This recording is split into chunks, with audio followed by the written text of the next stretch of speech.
ਸ਼ੇਰੇ Punjab 600 AM ਤੇ ਨਿੱਘਾ ਹਾਰਦਿਕ ਸਵਾਗਤ ਹੈ। ਮੈਂ ਤੁਹਾਡਾ ਮੇਜ਼ਬਾਨ ਹਰਜੀਤ ਸਿੰਘ ਗਿੱਲ। ਹਰਜੀਤ ਸਿੰਘ ਗਿੱਲ ਸ਼ੋਅ ਲੈ ਕੇ ਤੁਹਾਡੀ ਸੇਵਾ ਦੇ ਵਿੱਚ ਹਾਜ਼ਰ ਹਾਂ। 10:15 ਹੋਏ ਨੇ। 24 ਅਗਸਤ ਦਾ ਦਿਨ ਹੈ, ਵਰ੍ਹਾ 2022 ਦਾ ਬੁੱਧਵਾਰ ਹੈ ਤੇ 8 ਹੋ ਗਈ ਭਾਦੋਂ, ਨਾਨਕ ਸ਼ੇ ਸੰਮਤ 554। ਨਿੱਘਾ ਹਾਰਦਿਕ ਸਵਾਗਤ ਹੈ ਜੀ। ਲਾਂਗੇ ਪੰਜਾਬ ਨੂੰ, ਦੇਸ਼ ਪੰਜਾਬ ਦੇ ਝਰੋਖੇ 'ਚੋਂ ਸਰਦਾਰ ਨਮਕੀਨ ਸਿੰਘ ਪੱਤੀ ਜੀ ਗੱਲਬਾਤ ਕਰਨਗੇ। ਉਸ ਤੋਂ ਬਾਅਦ ਕੁਝ ਖਬਰਾਂ ਸੁਣਾ ਦੇਵਾਂਗੇ। ਖਬਰਾਂ ਤੋਂ ਬਾਅਦ ਫਿਰ ਅਗਲੇ ਘੰਟੇ 'ਚ ਡਾਕਟਰਾਂ ਦੀ ਜਿਹੜੀ ਘਾਟ ਹੈ ਉਹਦੇ 'ਤੇ ਰੋਜ਼ਮੈਰੀ ਫੋਲਿਕ ਅੱਜ ਫਿਰ ਗੱਲਬਾਤ ਕਰਨਗੇ ਕਿ ਇਹ ਘਾਟ ਕਿਵੇਂ ਪੂਰੀ ਹੋ ਸਕਦੀ ਹੈ। ਨਰਸਸ ਦੀ ਬੱਸ ਹੋ ਗਈ, ਐਮਰਜੈਂਸੀ ਰੂਮਸ ਜਿਹੜੇ ਨੇ ਬੰਦ ਹੋ ਰਹੇ ਨੇ ਕੋਸਟ ਟੂ ਕੋਸਟ, ਅਤੇ ਸਾਡਾ ਜਿਹੜਾ ਇਹ ਸਿਸਟਮ ਹੈ ਇਹ ਕੰਬ ਰਿਹਾ, ਡਿੱਗ ਸਕਦਾ। ਡਾਕਟਰਾਂ ਬਿਨਾਂ ਬਜ਼ੁਰਗ ਔਖੇ ਨੇ। ਪਿਛਲੇ ਦਿਨੀਂ ਧਾਰੀਵਾਲ ਪਰਿਵਾਰ ਦੀ ਤੁਸੀਂ ਗੱਲ ਸੁਣੀ ਸੀ ਸੋਮਵਾਰ ਨੂੰ, ਕਿਵੇਂ ਨਮਦੇ ਕਸਕੇ ਬਜ਼ੁਰਗ ਬੰਨ੍ਹ ਤੇ ਮੰਜੇ ਦੇ ਨਾਲ, ਤੇ ਹੱਥ ਪੈਰ ਜਿਹੜੇ ਹੱਥ ਸੁੱਜ ਗਏ, ਡਾਈਪਰ ਕੋਈ ਸਾਫ਼ ਨਹੀਂ ਕਰ ਰਿਹਾ। ਸੋ ਇਹ ਜਿਹੜੀਆਂ ਗੱਲਾਂ ਹੈ ਇਹ ਕਿੱਧਰ ਨੂੰ ਚੱਲੀਆਂ? ਇਹਦੇ 'ਤੇ ਹੁਣ ਰੌਲਾ ਪਾਉਣ ਦਾ ਸਮਾਂ। ਸਾਰੇ ਰਲ ਕੇ ਆਪਾਂ ਰੌਲਾ ਪਾਈਏ। ਨਾਲੇ ਜਵਾਕ ਜੱਲਾ ਜਿਹੜਾ ਬਾਹਰੋਂ ਡਾਕਟਰੀ ਕਰਕੇ ਆਉਂਦੇ ਛੁੱਤ ਆਉਣ ਅਤੇ ਡਾਕਟਰ ਬਣਨ, ਜਦ ਪੜ੍ਹ ਕੇ ਆ ਗਏ ਉੱਥੋਂ। ਇਸ 'ਤੇ ਗੱਲਬਾਤ ਹੋਏਗੀ। ਕਹਾਣੀ ਬਾਈ ਜੱਗੀ ਕੁੱਸੇ ਦੀ, ਜਿਵੇਂ ਮੈਂ ਪਹਿਲਾਂ ਕਿਹਾ ਸੀ ਤੁਹਾਨੂੰ ਕਿ 1947 ਦੀ ਵੰਡ ਜਿਹੜੀ ਹੋਈ ਹੈ ਪੰਜਾਬ ਦੀ, ਉਹਦੇ ਆਧਾਰਿਤ ਅੱਜ ਦੂਜੀ ਕਹਾਣੀ ਹੋਏਗੀ। ਬਾਈ ਦੇ ਨਾਵਲ ਬਾਹਰੀ ਕੋਈ ਵਲਦਾ ਦੀਵਾ। 604-204-0600 ਔਨ ਏਅਰ ਨੰਬਰ ਹੈ। 6042040600 ਅਤੇ 604-729-1224 6047291224 ਇਹ ਵਟਸਐਪ 'ਤੇ ਟੈਕਸਟ ਲਈ ਨੰਬਰ ਹੈ। ਮੇਰਾ ਨੰਬਰ ਹੈ। ਆ ਗੱਲ ਥੋੜ੍ਹਾ ਜਿਹਾ ਰੇਮ ਸੀ ਨਾ 2 ਦਿਨ, 2 ਚੀਜ਼ਾਂ ਨੇ ਸੂਤ ਕਰਤਾ, ਮਲੱਠੀ ਅਤੇ ਮਖਿਆਲ ਨੇ। ਸ਼ਹਿਦ, ਕਈ ਤੱਤੇ ਨਾਲ ਸ਼ਹਿਦ ਕਹਿੰਦੇ ਨੇ, ਕਈ ਸ਼ਹਿਦ ਕਹਿੰਦੇ ਨੇ, ਕਈ ਹਨੀ ਕਹਿੰਦੇ ਨੇ। ਹਨੀ ਤੇਰੀ ਕੀ ਲੱਗਦੀ, ਨੱਕ 'ਚ ਬੋਲਦੇ ਨੇ। ਜਿਹੜਾ ਘਰ ਵਾਲੀ ਕਹਿੰਦਾ ਉਹਨੂੰ ਤਾਂ ਦੇਸੀ ਕਹਿੰਦੇ ਨੇ, ਹਨੀ ਕਹਿੰਦੇ ਨੇ। ਲੱਗ ਰਹੇ ਕੱਚੀਏ ਲਾਲ ਕਰੂੰਬਲੇ ਗੰਦਲੇ ਸੌਂਫ ਦੀਏ, ਤੇਰਾ ਸੋਹਜ ਕਰੇਂਦਾ ਖਲਕਤ ਤੇ ਸਰਦਾਰੀ। ਤੇਰੀ ਚੁੰਨੀ ਤੇ ਉਹ ਲਾਲ ਲਕੀਰਾਂ ਵੱਜੀਆਂ ਨੇ ਵੀ ਜੀਕਣ ਮੂੰਗਫਲੀ ਦੇ ਫੁੱਲਾਂ ਉੱਤੇ ਧਾਰੀ। ਤੇਰੀ ਸੇਲੀ ਤਾਂ ਜੋ ਡਾਰ ਹੋਵੇ ਕੋਈ ਚਿੜੀਆਂ ਦੀ, ਜਿਹੜੀ ਪੱਛੋਂ ਦੇ ਬਲ ਉੱਡ ਜਾਏ ਮਾਰ ਉਡਾਰੀ। ਤੈਨੂੰ ਹਵਾ ਦੇ ਬੁੱਲੇ ਨਾਗ ਵਲੇਵਾਂ ਪਾ ਲੈਂਦੇ, ਚੰਨ ਦਾ ਕੱਕਾ ਚਾਨਣ ਹਿੱਕ ਤੇ ਕਰੇ ਸਵਾਰੀ। ਤੋਪੇ ਧਾਗੇ ਫੁੱਲ ਸਰਾਣੇ ਚੁੱਲ੍ਹੇ ਚਰਖਿਆਂ ਤੇ ਤੇਰੇ ਹੰਸਣੀਆਂ ਜੇ ਹੱਥਾਂ ਦੀ ਮੁਖਤਿਆਰੀ। ਤੇਰੇ ਸਾਹਾਂ ਦੇ ਵਿੱਚ ਰੋਹੀ ਗਿੱਧਾ ਪਾਉਂਦੀ ਐ, ਨਹੀਂ ਕੋਈ ਨਾਗ ਲਾ ਗਿਆ ਅੜੀਏ ਕੁੰਜ ਕੁਆਰੀ। ਤੇਰੀ ਧੂਣੀ ਜੇੜ ਫਕੀਰੀ ਮੌਤੋਂ ਪਿਆਰੀ, ਨਹੀਂ ਪਾ ਕੇ ਦਰਸ਼ਨ ਹੋ ਗਈ ਧੁੱਪ ਵੀ ਤੜਕਦੀ ਤੜਕਦੀ ਤੜਕਣ ਹਾਰੀ। ਧਣੀਆਂ ਸੁੰਡ ਰਲਾ ਕੇ ਰੁੱਤਾਂ ਖਾਣ ਪੰਜੀਰੀਆਂ, ਮੌਸਮ ਕੰਨ ਪੜਵਾਉਣ ਦੀ ਕਰਦੇ ਫਿਰਨ ਤਿਆਰੀ। ਰੇਤਾ ਟਿੱਬਿਆਂ ਦਾ ਤੂੰ ਮਰੂਏ ਦੇ ਵਿੱਚ, ਮਰੂਆ ਉਹ ਹੈ ਜਿਹੜਾ ਖੀਸੇ 'ਚ ਪਾਉਂਦੇ ਸੀ, ਵਾਸ਼ਨਾ ਛੱਡਦਾ ਸੀ, ਉਹ ਟਿੱਬਿਆਂ 'ਚ ਹੁੰਦਾ ਸੀ। ਰੇਤਾ ਟਿੱਬਿਆਂ ਦਾ ਤੂੰ ਮਰੂਏ ਦੇ ਵਿੱਚ ਗੁੰਨਦੀ ਐ, ਜਦ ਵੀ ਜੰਗਲੇ ਓਲੇ ਬੈਠੇ ਕੱਲੀ ਕਾਰੀ। ਜਿਹਦੀ ਯਾਦ ਦਾ ਪਾਣੀ ਬੰਨ ਤੋੜ ਕੇ ਚੜ੍ਹ ਗਿਆ ਨਹੀਂ, ਮੁੰਡਾ ਕੱਚਿਆਂ ਸੇਬਾਂ ਵਰਗਾ ਸ਼ੈਲ ਖਿਡਾਰੀ। ਪਹਿਲਾਂ ਪੱਤਣਾ ਉੱਤੇ ਸ਼ਮਕਾਂ ਦੇ ਨਾਲ ਕੁੱਟਿਆ ਤੂੰ, ਮਗਰੋਂ ਸਾਧ ਬਣੇ ਨੂੰ ਡਾਉਂਦੀ ਪਲੰਗ ਨਵਾਰੀ। ਕੱਚ ਦੀਆਂ ਵੰਗਾਂ ਲਾ ਕੇ ਅੜੀਏ ਨਰਮ ਕਲਾਈਆਂ 'ਚੋਂ, ਨੀ ਤੂੰ ਚੁੱਕ ਲੈਂਦੀ ਐ ਕੀਕਣ ਕੁੜੇ ਕਟਾਰੀ। ਨੀ ਤੂੰ ਚੁੱਕ ਲੈਂਦੀ ਐ ਕੀਕਣ ਕੁੜੇ ਕੰਡਾਰੀ। ਲਗਰੇ ਕੱਚੀਏ ਲਾਰ ਕਰੂੰਬਲ ਗੰਦਲੇ ਸੌਂਫ ਦੀਏ, ਤੇਰਾ ਸੋਹਜ ਕਰੇਂਦਾ ਖਲਕਤ ਕੁਜਰਤ ਤੇ ਸਰਦਾਰੀ। ਹਰਮਨਜੀਤ ਲਿਖਦਾ ਖਿਆਲੇ 'ਚ। ਚੱਲੀਏ ਪੰਜਾਬ ਨੂੰ ਫਿਰ ਨਮਕੀਨ ਸਿੰਘ ਪੱਤੀ ਦੇ ਨਾਲ ਕਰਦੇ ਹਾਂ ਗੱਲਬਾਤ। ਪੱਤੀ ਸਾਹਿਬ ਸਵਾਗਤ ਹੈ ਜੀ, ਸਤਿ ਸ਼੍ਰੀ ਅਕਾਲ। ਸ਼ੁਕਰੀਆ ਜੀ ਗਿੱਲ ਸਾਹਿਬ।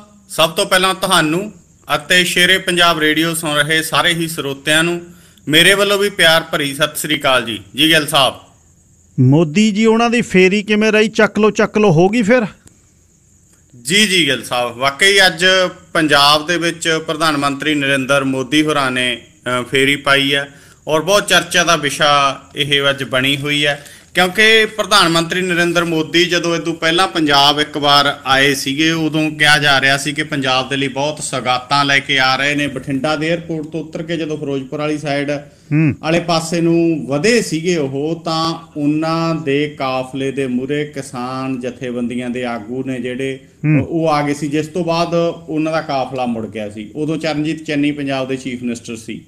ਹੁਣ ਜਦੋਂ ਪ੍ਰਧਾਨ ਮੰਤਰੀ ਨਰਿੰਦਰ ਮੋਦੀ ਆਏ ਨੇ ਤਾਂ ਇੱਕ ਕੈਂਸਰ ਹਸਪਤਾਲ ਗਿੱਲ ਸਾਹਿਬ ਉਹਦਾ ਉਦਘਾਟਨ ਕਰਨ ਦੇ ਲਈ ਅੱਜ ਨਿਊ ਚੰਡੀਗੜ੍ਹ ਮੁੱਲਾਂਪੁਰ ਦੇ ਵਿੱਚ ਪਹੁੰਚੇ ਔਰ ਆਮ ਆਦਮੀ ਪਾਰਟੀ ਵਾਲਿਆਂ ਨੇ ਬੜਾ ਸਵਾਗਤ ਕੀਤਾ ਜੀ। ਭਗਵੰਤ ਮਾਨ, ਅਨਮੋਲ ਗਗਨ ਮਾਨ, ਮੈਂ ਕਿਹਾ ਜੀ ਸਾਰੇ ਇਹਨਾਂ ਦੇ ਮੰਤਰੀ MLA ਬੜੀ ਮਤਲਬ ਕਤਾਰ ਲਾਈ ਖੜੇ ਸੀ। ਔਰ ਸਟੇਜ ਤੋਂ ਵੀ ਭਗਵੰਤ ਮਾਨ ਹੋਰਾਂ ਨੇ ਬੜੇ ਮਤਲਬ ਸੋਹਲੇ ਨੇ ਜਿਹੜੇ ਉਹ ਪ੍ਰਧਾਨ ਮੰਤਰੀ ਹੋਰਾਂ ਦੇ ਗਾਏ, ਔਰ ਉਹ ਜ਼ਿਕਰ ਕੀਤਾ ਚੰਨੀ ਹੋਰਾਂ ਦਾ ਵਿੰਗੇ ਟੇਢੇ ਢੰਗ ਨਾਲ ਵੀ ਉਦੋਂ ਕੀ ਸੀ ਤੇ ਹੁਣ ਅਸੀਂ ਸਥਿਤੀ ਕੰਟਰੋਲ ਕਰ ਲਈ। ਦੇਖੋ ਇਹ ਸਵਾਗਤ ਕਰ ਰਹੇ ਹਾਂ। ਗਿੱਲ ਸਾਹਿਬ ਕੁਰਸੀਆਂ ਦੇ ਉੱਤੇ ਬੈਠੇ ਸੀਗੇ, ਮਤਲਬ ਭਾਰਤੀ ਜਨਤਾ ਪਾਰਟੀ ਦੇ ਲੀਡਰ ਵੀ, ਆਮ ਆਦਮੀ ਪਾਰਟੀ ਦੇ ਵੀ ਇਕੱਠੇ, ਇੱਕ ਕੁਰਸੀ ਤੇ BJP ਦਾ, ਇੱਕ ਤੇ ਆਮ ਆਦਮੀ ਪਾਰਟੀ ਦਾ, ਮਤਲਬ ਏਦਾਂ ਬੈਠੇ ਸੀ। ਔਰ ਇਸ ਹਸਪਤਾਲ ਨੂੰ ਲੈ ਕੇ ਦੇਖੋ ਕ੍ਰੈਡਿਟ ਵਾਰ ਆ ਜਿਹੜੀ ਉਹ ਸ਼ੁਰੂ ਹੋ ਗਈ ਹੈ। 600 ਕਰੋੜ ਤੋਂ ਵੱਧ ਇਹਦੇ ਤੇ ਲੱਗਿਆ ਗਿੱਲ ਸਾਹਿਬ। ਹੁਣ BJP ਵਾਲੇ ਤਾਂ ਕਹਿ ਰਹੇ ਨੇ ਕਿ ਪ੍ਰਧਾਨ ਮੰਤਰੀ ਨੇ ਪੰਜਾਬ ਨੂੰ ਸੌਗਾਤ ਦਿੱਤੀ ਹੈ ਔਰ ਇਹ ਹਸਪਤਾਲ ਕੈਂਸਰ ਦਾ ਪੰਜਾਬ ਦੇ ਲਈ ਇੱਕ ਵਰਦਾਨ ਸਾਬਤ ਹੋਊ, ਕਿਉਂਕਿ ਪੰਜਾਬ ਤੋਂ ਇੱਕ ਕੈਂਸਰ ਟ੍ਰੇਨ ਜਾਂਦੀ ਸੀ ਰਾਜਸਥਾਨ ਵਾਲੇ ਪਾਸੇ ਨੂੰ। ਰਾਜਸਥਾਨ ਦੇ ਲੋਕ ਕਹਿੰਦੇ ਹੁੰਦੇ ਸੀ ਕਿ ਪੰਜਾਬ 'ਚ ਤੁਹਾਡੇ ਤੋਂ ਹਸਪਤਾਲ ਨਹੀਂ ਖੁੱਲਦਾ, ਤਾਂ ਉਹ ਕਹਿੰਦੇ ਨੇ ਕਿ ਪੰਜਾਬ ਦੇ ਲਈ ਵਧੀਆ ਕੰਮ ਪ੍ਰਧਾਨ ਮੰਤਰੀ ਨਰਿੰਦਰ ਮੋਦੀ ਹੋਰਾਂ ਨੇ ਕੀਤਾ। BJP ਦਾ ਕਹਿਣਾ ਹੈ। ਆਮ ਆਦਮੀ ਪਾਰਟੀ ਵਾਲੇ ਕਹਿ ਰਹੇ ਨੇ ਕਿ ਦੇਖੋ ਸਾਡੇ ਰਾਜ ਦੇ ਵਿੱਚ ਹੋਇਆ, ਅਸੀਂ ਪ੍ਰਧਾਨ ਮੰਤਰੀ ਦਾ ਸਵਾਗਤ ਕੀਤਾ ਗਾ ਔਰ ਇਹਦਾ ਕ੍ਰੈਡਿਟ ਆਮ ਆਦਮੀ ਪਾਰਟੀ ਨੂੰ ਜਾਣਾ ਚਾਹੀਦਾ। ਪਰ ਦੂਜੇ ਪਾਸੇ ਗਿੱਲ ਸਾਹਿਬ ਅਕਾਲੀ ਦਲ ਵਾਲੇ ਕਹਿੰਦੇ ਨੇ ਕ੍ਰੈਡਿਟ ਤਾਂ ਸਾਡਾ ਹੈ। ਕਹਿੰਦੇ ਦਾ ਨੀਂਹ ਪੱਥਰ ਤਾਂ 2013 ਚ ਰੱਖਿਆ ਸੀ, ਉਦੋਂ ਪੰਜਾਬ 'ਚ ਸਾਡੀ ਸਰਕਾਰ ਸੀ, ਅਸੀਂ ਮਨਮੋਹਨ ਸਿੰਘ ਨੂੰ ਸੱਦਿਆ ਸੀ ਜੀ ਔਰ ਡਾਕਟਰ ਮਨਮੋਹਨ ਸਿੰਘ ਨੀਂਹ ਪੱਥਰ ਰੱਖ ਕੇ ਗਏ ਸੀ। ਹਰਸਿਮਰਤ ਕੌਰ ਬਾਦਲ ਨੇ ਬਕਾਇਦਾ ਟਵੀਟ ਕੀਤੇ ਨੇ। ਅਕਾਲੀ ਦਲ ਵਾਲੇ ਕਹਿੰਦੇ ਨੇ ਕਿ ਸਾਨੂੰ ਇਹਦਾ ਕ੍ਰੈਡਿਟ ਮਿਲਣਾ ਚਾਹੀਦਾ। ਕਾਂਗਰਸ ਕਹਿ ਰਹੀ ਹੈ ਕਿ ਅੱਜ ਸਾਨੂੰ ਬੁਲਾਇਆ ਨਹੀਂ, ਇੱਥੇ ਬੁਲਾਉਣਾ ਬਣਦਾ ਸੀ। ਪ੍ਰਤਾਪ ਸਿੰਘ ਬਾਜਵਾ ਬਹੁਤ ਔਖਾ, ਕਹਿੰਦਾ ਵਿਰੋਧੀ ਧਿਰ ਦਾ ਮੈਂ ਲੀਡਰ, ਕੈਬਨਿਟ ਮੰਤਰੀ ਦਾ ਮੇਰਾ ਰੈਂਕ, ਮੈਨੂੰ ਸੱਦਿਆ ਨਹੀਂ। ਔਰ ਸੁਨੀਲ ਜਾਖੜ ਵਰਗੇ ਹਾਰੇ ਵੇ ਬੰਦੇ ਉੱਥੇ ਬੁਲਾ ਲਏ। ਮਨ 'ਚ ਰੰਜ ਤਾਂ ਉਹਦੇ ਹੈਗਾ, ਪਰ ਨਾਲ ਦੀ ਨਾਲ ਕਾਂਗਰਸੀ ਕਹਿ ਰਹੇ ਨੇ ਕਿ ਤਾਂ 13 'ਚ ਮਨਮੋਹਨ ਸਿੰਘ ਨੀਂਹ ਪੱਥਰ ਰੱਖ ਕੇ ਗਿਆ ਸੀਗਾ ਔਰ ਉਦੋਂ ਬਣਨਾ ਸ਼ੁਰੂ ਹੋ ਗਿਆ ਸੀਗਾ। ਇਹਦੇ 'ਚ BJP ਦਾ ਕੋਈ ਲਾਗਾ ਦੇਗਾ ਨਹੀਂ ਹੈ, ਤਾਂ ਅਸੀਂ ਬਣਾਇਆ। ਸੋ ਕ੍ਰੈਡਿਟ ਵਾਰ ਆ ਜਿਹੜੀ ਗਿੱਲ ਸਾਹਿਬ ਉਹ ਇਸ ਹਸਪਤਾਲ ਨੂੰ ਲੈ ਕੇ ਚੱਲ ਰਹੀ ਆ। ਪਰ ਕੈਂਸਰ ਦੀ ਬਿਮਾਰੀ ਪੰਜਾਬ 'ਚ ਫੈਲ ਇੰਨੀ ਕਿਉਂ ਰਹੀ ਹੈ, ਭਾਰਤ ਦੇ ਵਿੱਚ ਕੈਂਸਰ ਦੇ ਮਰੀਜ਼ ਇੰਨੇ ਆ ਕਿਉਂ ਰਹੇ ਆ, ਇਹਦੇ ਤੇ ਸਾਰੀਆਂ ਤਰ੍ਹਾਂ ਚੁੱਪ ਨੇ। ਕਿਵੇਂ ਇਹ ਚੀਜ਼ ਨੂੰ ਕੰਟਰੋਲ ਕੀਤਾ ਜਾਵੇ ਇਹਦੇ ਤੇ ਚੁੱਪ ਨੇ। ਬਸ ਸਿਰਫ ਤੇ ਸਿਰਫ ਕ੍ਰੈਡਿਟ ਲੈਣ ਦੀ ਹੋੜ ਹੈ, ਕਿਉਂਕਿ ਅੰਕੜੇ ਬੜੇ ਦਿਲ ਹਿਲਾਉਣ ਵਾਲੇ ਨੇ। ਪਿਛਲੇ ਦਿਨਾਂ ਦੇ ਵਿੱਚ ਗਿੱਲ ਸਾਹਿਬ ਕੇਂਦਰੀ ਸਿਹਤ ਮੰਤਰੀ ਨੇ ਲੋਕ ਸਭਾ 'ਚ ਕਿਹਾ ਸੀ ਕਿ 18 ਤੋਂ 20 ਦੇ ਦਰਮਿਆਨ 2018 ਤੋਂ 2020 ਦੇ ਦਰਮਿਆਨ ਭਾਰਤ 'ਚ ਕੈਂਸਰ ਦੇ 40 ਲੱਖ ਮਾਮਲੇ ਸਾਹਮਣੇ ਆਏ ਸੀ ਔਰ ਇਹਦੇ 'ਚੋਂ 22,54,000 ਲੋਕਾਂ ਦੀ ਮੌਤ ਹੋਈ ਸੀ। ਜੇ ਗਿੱਲ ਸਾਹਿਬ 2018 'ਚ ਗੱਲ ਕਰਨੀ ਹੋਵੇ ਤਾਂ ਕੈਂਸਰ ਦੇ 13,25,232 ਮਾਮਲੇ ਸਾਹਮਣੇ ਆਏ ਸੀ ਔਰ ਇਹ 'ਚੋਂ 7,33,139 ਮੌਤਾਂ ਹੋਈਆਂ ਸੀ। 2020 'ਚ ਆ ਕੇ ਇਹ ਅੰਕੜਾ ਵੱਧ ਗਿਆ, 13,92,179 ਮਾਮਲੇ ਕੈਂਸਰ ਦੇ ਭਾਰਤ 'ਚ ਸਾਹਮਣੇ ਆਏ, ਜਿਹਦੇ 'ਚੋਂ 7,70,230 ਲੋਕਾਂ ਦੀ ਮੌਤ ਹੋਈ। ਇਹ ਤਾਂ ਉਹ ਅੰਕੜੇ ਨੇ ਜਿਹੜੇ ਸਾਹਮਣੇ ਆਏ ਨੇ। ਬਹੁਤ ਸਾਰੇ ਗਰੀਬ ਲੋਕ ਪਿੰਡਾਂ ਦੇ ਉਹ ਨੇ ਜਿਹੜਾ ਗਿੱਲ ਸਾਹਿਬ ਕੈਂਸਰ ਦਾ ਉਹਨਾਂ ਨੂੰ ਪਤਾ ਹੀ ਨਹੀਂ ਲੱਗਦਾ ਔਰ ਸਰੀਰ ਅੰਦਰੇ ਅੰਦਰ ਖਤਮ ਹੁੰਦਾ ਜਾਂਦਾ, ਉਹਦੀ ਮੌਤ ਹੋ ਜਾਂਦੀ ਹੈ। ਪਰਿਵਾਰ ਬਸ ਭਾਣਾ ਮੰਨ ਕੇ ਜਿਹੜਾ ਉਹਦਾ ਸੰਸਕਾਰ ਕਰ ਦਿੰਦਾ ਔਰ ਉਹ ਕਿਸੇ ਕਾਊਂਟ 'ਚ ਹੀ ਨਹੀਂ ਆਉਂਦੇ। ਸੋ ਇੰਨੀ ਵੱਡੀ ਤਾਦਾਦ ਦੇ ਵਿੱਚ ਕੈਂਸਰ ਦੇ ਮਰੀਜ਼, ਖਾਸ ਕਰਕੇ ਆ ਜਿਹੜੀ ਨਰਮਾ ਬੈਲਟ ਹੈ ਗਿੱਲ ਸਾਹਿਬ, ਮਾਨਸਾ, ਬਠਿੰਡਾ, ਮੁਕਤਸਰ, ਬੋਰ ਦਾ ਇਲਾਕਾ ਗਾ, ਇੱਥੇ ਤਾਂ ਜਦੋਂ BT ਕਾਟਨ ਆਇਆ ਉਸ ਤੋਂ ਬਾਅਦ ਮਤਲਬ ਧਰਤੀ ਹੇਠਲਾ ਪਾਣੀ ਜ਼ਹਿਰਾਂ ਬਣ ਗਿਆ ਔਰ ਇਨਵਾਇਰਮੈਂਟ ਹੈਗਾ ਜਿਹੜਾ ਉਹ ਪਲੀਤ ਹੋਇਆ ਪਿਆ, ਜਿਹਦੇ ਕਰਕੇ ਕੈਂਸਰ, ਕਾਲਾ ਪੀਲੀਆ ਤੇ ਹੋਰ ਬਹੁਤ ਸਾਰੀਆਂ ਬਿਮਾਰੀਆਂ ਧੜਾ ਧੜ ਫੈਲ ਰਹੀਆਂ ਨੇ। ਸੋ ਉਸ ਪਾਸੇ ਨੂੰ ਧਿਆਨ ਦੇਣ ਦੀ ਬਜਾਏ ਸਿਰਫ ਇੱਕ ਬਿਲਡਿੰਗ ਖੜੀ ਕਰਕੇ ਉਸ ਪਾਸੇ ਨੂੰ ਧਿਆਨ ਦਿੱਤਾ ਜਾ ਰਿਹਾ ਹੈ। ਈਵਨ ਇੱਕ ਦੂਜੇ ਤੇ ਕਟਾਕਸ਼ ਵੀ ਹੋ ਰਹੇ ਸੀ। ਸੁਨੀਲ ਜਾਖੜ ਤਾਂ ਕਹਿ ਰਿਹਾ ਸੀ, ਕਹਿੰਦਾ ਭਗਵੰਤ ਮਾਨ ਹੋਰਾਂ ਨੂੰ ਅਪੀਲ ਹੈ ਨਵਾਂ ਸਿਹਤ ਮੰਤਰੀ ਨਾ ਕਿਤੇ ਭੇਜ ਦਿਓ ਇੱਥੇ। ਸੋ ਇਹ ਚੀਜ਼ਾਂ ਵੀ ਜਿਹੜੀਆਂ ਚੱਲਦੀਆਂ ਨਜ਼ਰ ਆਈਆਂ। ਖੈਰ ਗਿੱਲ ਸਾਹਿਬ ਪ੍ਰਧਾਨ ਮੰਤਰੀ ਜੀ ਆਏ ਪੰਜਾਬ, ਚੰਗੀ ਗੱਲ ਹੈ, ਪਰ ਜਿਵੇਂ ਲੱਗਦਾ ਸੀ ਕਿ ਕੋਈ ਵੱਡੇ ਐਲਾਨ ਹੋਰ ਵੀ ਹੋ ਸਕਦੇ ਨੇ, ਉਹ ਉਸ ਪਾਸੇ ਨੂੰ ਗੱਲ ਤੁਰੀ ਨਹੀਂ ਜੀ। ਕਰਨਗੇ ਹਲੇ ਮਾੜਾ ਜਿਹਾ ਛਾਣਾ ਲਾਇਆ ਹੋਇਆ, 2-4 ਜਿਹੜੇ ਵੱਧ ਬੋਲਣ ਵਾਲੇ ਇਹਨਾਂ ਨੂੰ ਲੈ ਜਾਣ, 24 ਨੇੜੇ ਆ ਜਾਵੇ, 23 'ਚ ਕਰਨਗੇ ਕਹਿੰਦੇ ਸ਼ੁਰੂ। ਅੰਦਰਲੀ ਖਬਰ। ਅੱਛਾ, ਟਿਕਟੋਕ ਸਟਾਰ ਬੀਜੇਪੀ ਵਾਲੀ ਬੀਬੀ ਫੋਗਾਟ ਦਾ ਕੀ ਹੋਇਆ? ਉਹਦੀ ਮੌਤ ਕਿਵੇਂ ਹੋਈ? ਰੌਲਾ ਕੀ ਪੈ ਰਿਹਾ? ਗਿੱਲ ਸਾਹਿਬ, ਇਹ ਜਿਹੜੀ ਟਿਕਟੋਕ ਵਾਲੀ ਬੀਬੀ ਸੋਨਾਲੀ ਫੋਗਾਟ, ਇਹ ਬੜੀ ਚਰਚਾ 'ਚ ਰਹੀ ਆ। ਇਹ ਗਿੱਲ ਸਾਹਿਬ ਸ਼ੁਰੂ ਤੋਂ ਮਤਲਬ ਚਰਚਾ 'ਚ ਰਹੀ ਆ। ਪਹਿਲਾਂ ਇਹ ਟਿਕਟੋਕ ਸਟਾਰ ਬਣੀ, ਸੋਸ਼ਲ ਮੀਡੀਆ 'ਤੇ ਇਹਦੇ ਲੱਖਾਂ ਫੋਲੋਅਰ ਬਣੇ। ਉਸ ਤੋਂ ਬਾਅਦ ਗਿੱਲ ਸਾਹਿਬ ਇਹ ਬਿਗ ਬੌਸ ਵਾਲਾ ਉਹ ਜਿਹੜਾ ਇੱਕ ਸ਼ੋਅ ਜਿਹਾ ਗਾ, ਉਹਦੇ 'ਚ ਜਿਹੜੇ ਜਾਂਦੇ ਨੇ ਬੜੀ ਚਰਚਾ ਉਹਨਾਂ ਦੀ ਹੁੰਦੀ ਆ, ਉਹ ਬਿਗ ਬੌਸ ਵਾਲੇ ਸ਼ੋਅ ਦੀ। ਔਰ ਉਦੋਂ ਇਹ ਉਹਦੇ 'ਚ ਗਈ, ਉਦੋਂ ਬਹੁਤ ਚਰਚਾ 'ਚ ਆਈ। ਉਸ ਤੋਂ ਬਾਅਦ ਇਹਦਾ ਵਿਆਹ ਗਾ ਜਿਹੜਾ ਇੱਕ ਸਿਆਸਤਦਾਨ ਦੇ ਨਾਲ ਹੋਇਆ, ਉਦੋਂ ਬੜੀ ਚਰਚਾ ਹੋਈ। ਉਸ ਤੋਂ ਬਾਅਦ ਗਿੱਲ ਸਾਹਿਬ ਕੁਝ ਸਾਲ ਪਹਿਲਾਂ ਇਹਦਾ ਪਤੀ ਫਾਰਮ ਹਾਊਸ ਦੇ ਵਿੱਚ ਮੌਤ ਹੋ ਗਈ, ਉੱਥੇ ਉਹਦੀ ਡੈੱਡ ਬੋਡੀ ਮਿਲੀ ਸੀ, ਉਦੋਂ ਬਹੁਤ ਚਰਚਾ ਹੋਈ। ਹੁਣ ਗੋਆ ਦੇ ਵਿੱਚ ਗਈ ਹੋਈ ਸੀ, ਪਿਛਲੇ ਸਮੇਂ ਕਿਸਾਨ ਅੰਦੋਲਨ ਦੇ ਮਸਲੇ 'ਚ ਵੀ ਇਹ ਚਰਚਾ 'ਚ ਰਹੀ। ਬੀਜੇਪੀ ਦੀ ਉਦੋਂ ਲੀਡਰ ਸੀ, ਭਾਰਤੀ ਜਨਤਾ ਪਾਰਟੀ ਨੇ ਇਹਨੂੰ MLA ਦੀ ਚੋਣ ਲੜਾਈ ਸੀ ਕੁਲਦੀਪ ਬਿਸ਼ਨੋਈ ਦੇ ਖਿਲਾਫ। ਕੁਲਦੀਪ ਬਿਸ਼ਨੋਈ ਜਿੱਤ ਗਿਆ ਸੀ, ਇਹ ਸੋਨਾਲੀ ਫੋਗਾਟ ਹਾਰ ਗਈ ਸੀ। ਪਿਛਲੇ ਦਿਨਾਂ 'ਚ ਕੁਲਦੀਪ ਬਿਸ਼ਨੋਈ ਵੀ ਬੀਜੇਪੀ 'ਚ ਸ਼ਾਮਲ ਹੋ ਗਿਆ। ਹੁਣ ਗਿੱਲ ਸਾਹਿਬ ਇਹ ਫਿਰ ਚਰਚਾ ਦਾ ਵਿਸ਼ਾ ਬਣੀ ਹੋਈ ਸੀ। ਇਹਨੇ ਪਿਛਲੇ ਦਿਨਾਂ ਦੇ ਵਿੱਚ ਵੀ ਕੋਈ ਸੋਸ਼ਲ ਮੀਡੀਆ ਦੇ ਉੱਤੇ ਪੋਸਟਾਂ ਪਾਈਆਂ, ਇੱਕ ਪਗੜੀ ਦੇ ਨਾਲ ਆਪਦੀ ਤਸਵੀਰ ਵੀ ਹੈ ਜਿਹੜੀ ਉਹ ਸਾਂਝੀ ਕੀਤੀ ਸੀ। ਇਹ ਗੋਆ ਦੇ ਵਿੱਚ ਸੀਗੀ ਦਰਅਸਲ 2 ਦਿਨ ਪਹਿਲਾਂ। ਗੋਆ ਦੇ ਵਿੱਚ ਆਪਦੇ ਜਿਹੜਾ ਨਾ PA ਆ, ਇਹਦੀ ਟੀਮ ਆ, ਸੈਕਟਰੀ ਆ, ਉਹਨਾਂ ਨਾਲ ਉੱਥੇ ਸੀਗੀ। ਉੱਥੋਂ ਗਿੱਲ ਸਾਹਿਬ ਇਹਦੀ ਸਿਹਤ ਵਿਗੜੀ, ਹਸਪੀਟਲ ਲਿਜਾਇਆ ਗਿਆ। ਹੁਣ ਇਹਦੀ ਟੀਮ ਵਾਲਿਆਂ ਦਾ ਕਹਿਣਾ ਤਾਂ ਇਹ ਹੈਗਾ ਕਿ ਇਹਦੀ ਮੌਤ ਆ ਜਿਹੜੀ ਉਹ ਹਾਰਟ ਅਟੈਕ ਨਾਲ ਹੋਈ ਹੈ। ਪੁਲਿਸ ਨੇ ਗੈਰ ਕੁਦਰਤੀ ਮੌਤ ਦਾ ਕੇਸ ਦਰਜ ਕੀਤਾ, ਪੋਸਟਮਾਰਟਮ ਕੀਤਾ। ਪੋਸਟਮਾਰਟਮ ਤੋਂ ਬਾਅਦ ਵੀ ਮਤਲਬ ਜਿਹੜੀ ਹੁਣ ਸਥਿਤੀ ਬਣੀ ਹੋਈ ਹੈ, ਇਹਦਾ ਜਿਹੜਾ ਭਰਾ ਗਾ ਔਰ ਪਰਿਵਾਰ ਆ, ਉਹ ਕਹਿੰਦੇ ਨੇ ਕਿ ਇਹਦਾ ਕਤਲ ਹੋਇਆ ਹੋਟਲ ਦੇ ਵਿੱਚ। ਉਹ ਕਹਿੰਦੇ ਨੇ ਕਿ ਜਿਹੜਾ ਇਹਦਾ ਸੈਕਟਰੀ ਆ ਜਾਂ PA ਆ, ਪਰਸਨਲ ਅਸਿਸਟੈਂਟ, ਉਹ ਤੋਂ ਜਾਂਚ ਹੋਣੀ ਚਾਹੀਦੀ ਆ। ਪੁਲਿਸ ਹੁਣ ਜਾਂਚ ਵੀ ਕਰ ਰਹੀ ਆ ਹਰ ਪਹਿਲੂ ਦੇ ਉੱਤੇ। ਗੋਆ ਦੇ ਚੀਫ ਮਿਨਿਸਟਰ ਦਾ ਵੀ ਇੱਥੇ ਬਿਆਨ ਆਇਆ। ਔਰ ਗਿੱਲ ਸਾਹਿਬ ਭਾਰਤੀ ਜਨਤਾ ਪਾਰਟੀ ਦੇ ਵੱਡੇ ਵੱਡੇ ਲੀਡਰ ਬੋਲ ਰਹੇ ਨੇ।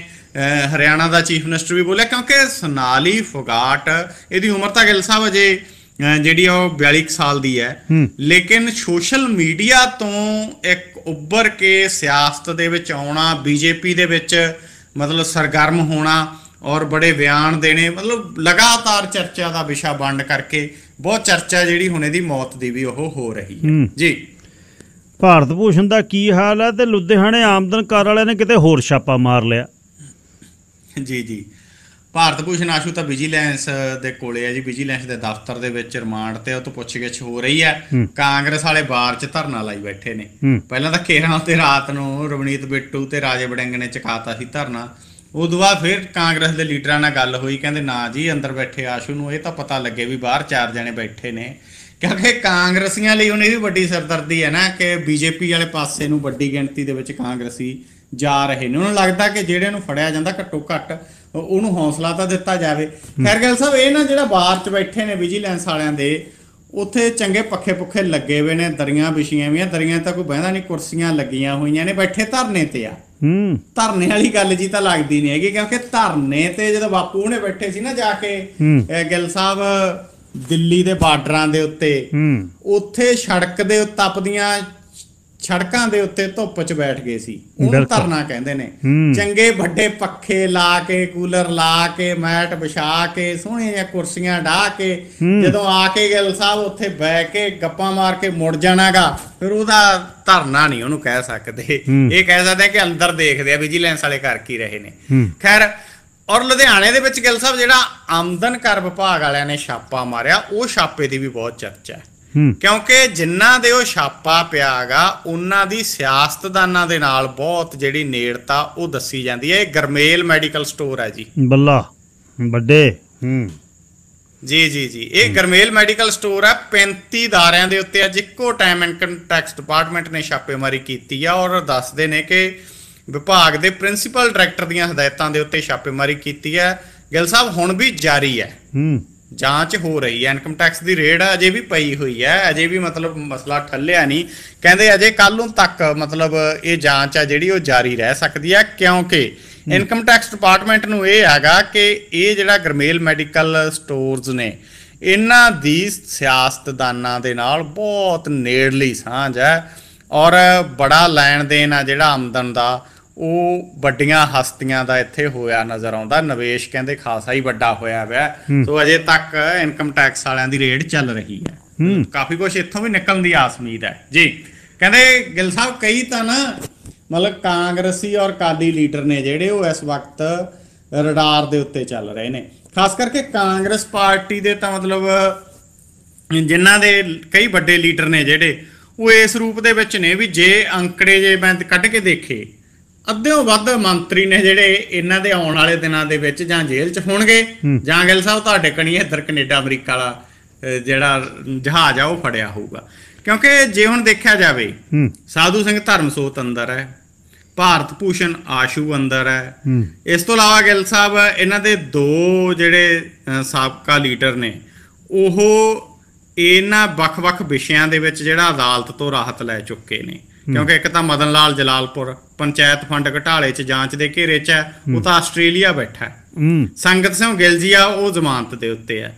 ਇੱਕ ਇਹਨਾਂ ਦਾ ਸਾਬਕਾ MLA ਜੋਗਿੰਦਰਪਾਲ ਭੂਆ ਨਜਾਇਜ਼ ਮਾਈਨਿੰਗ ਦੇ ਮਸਲੇ 'ਚ ਗ੍ਰਿਫਤਾਰ ਕੀਤਾ ਸੀ, ਉਹ ਬਾਹਰ ਆ ਗਿਆ।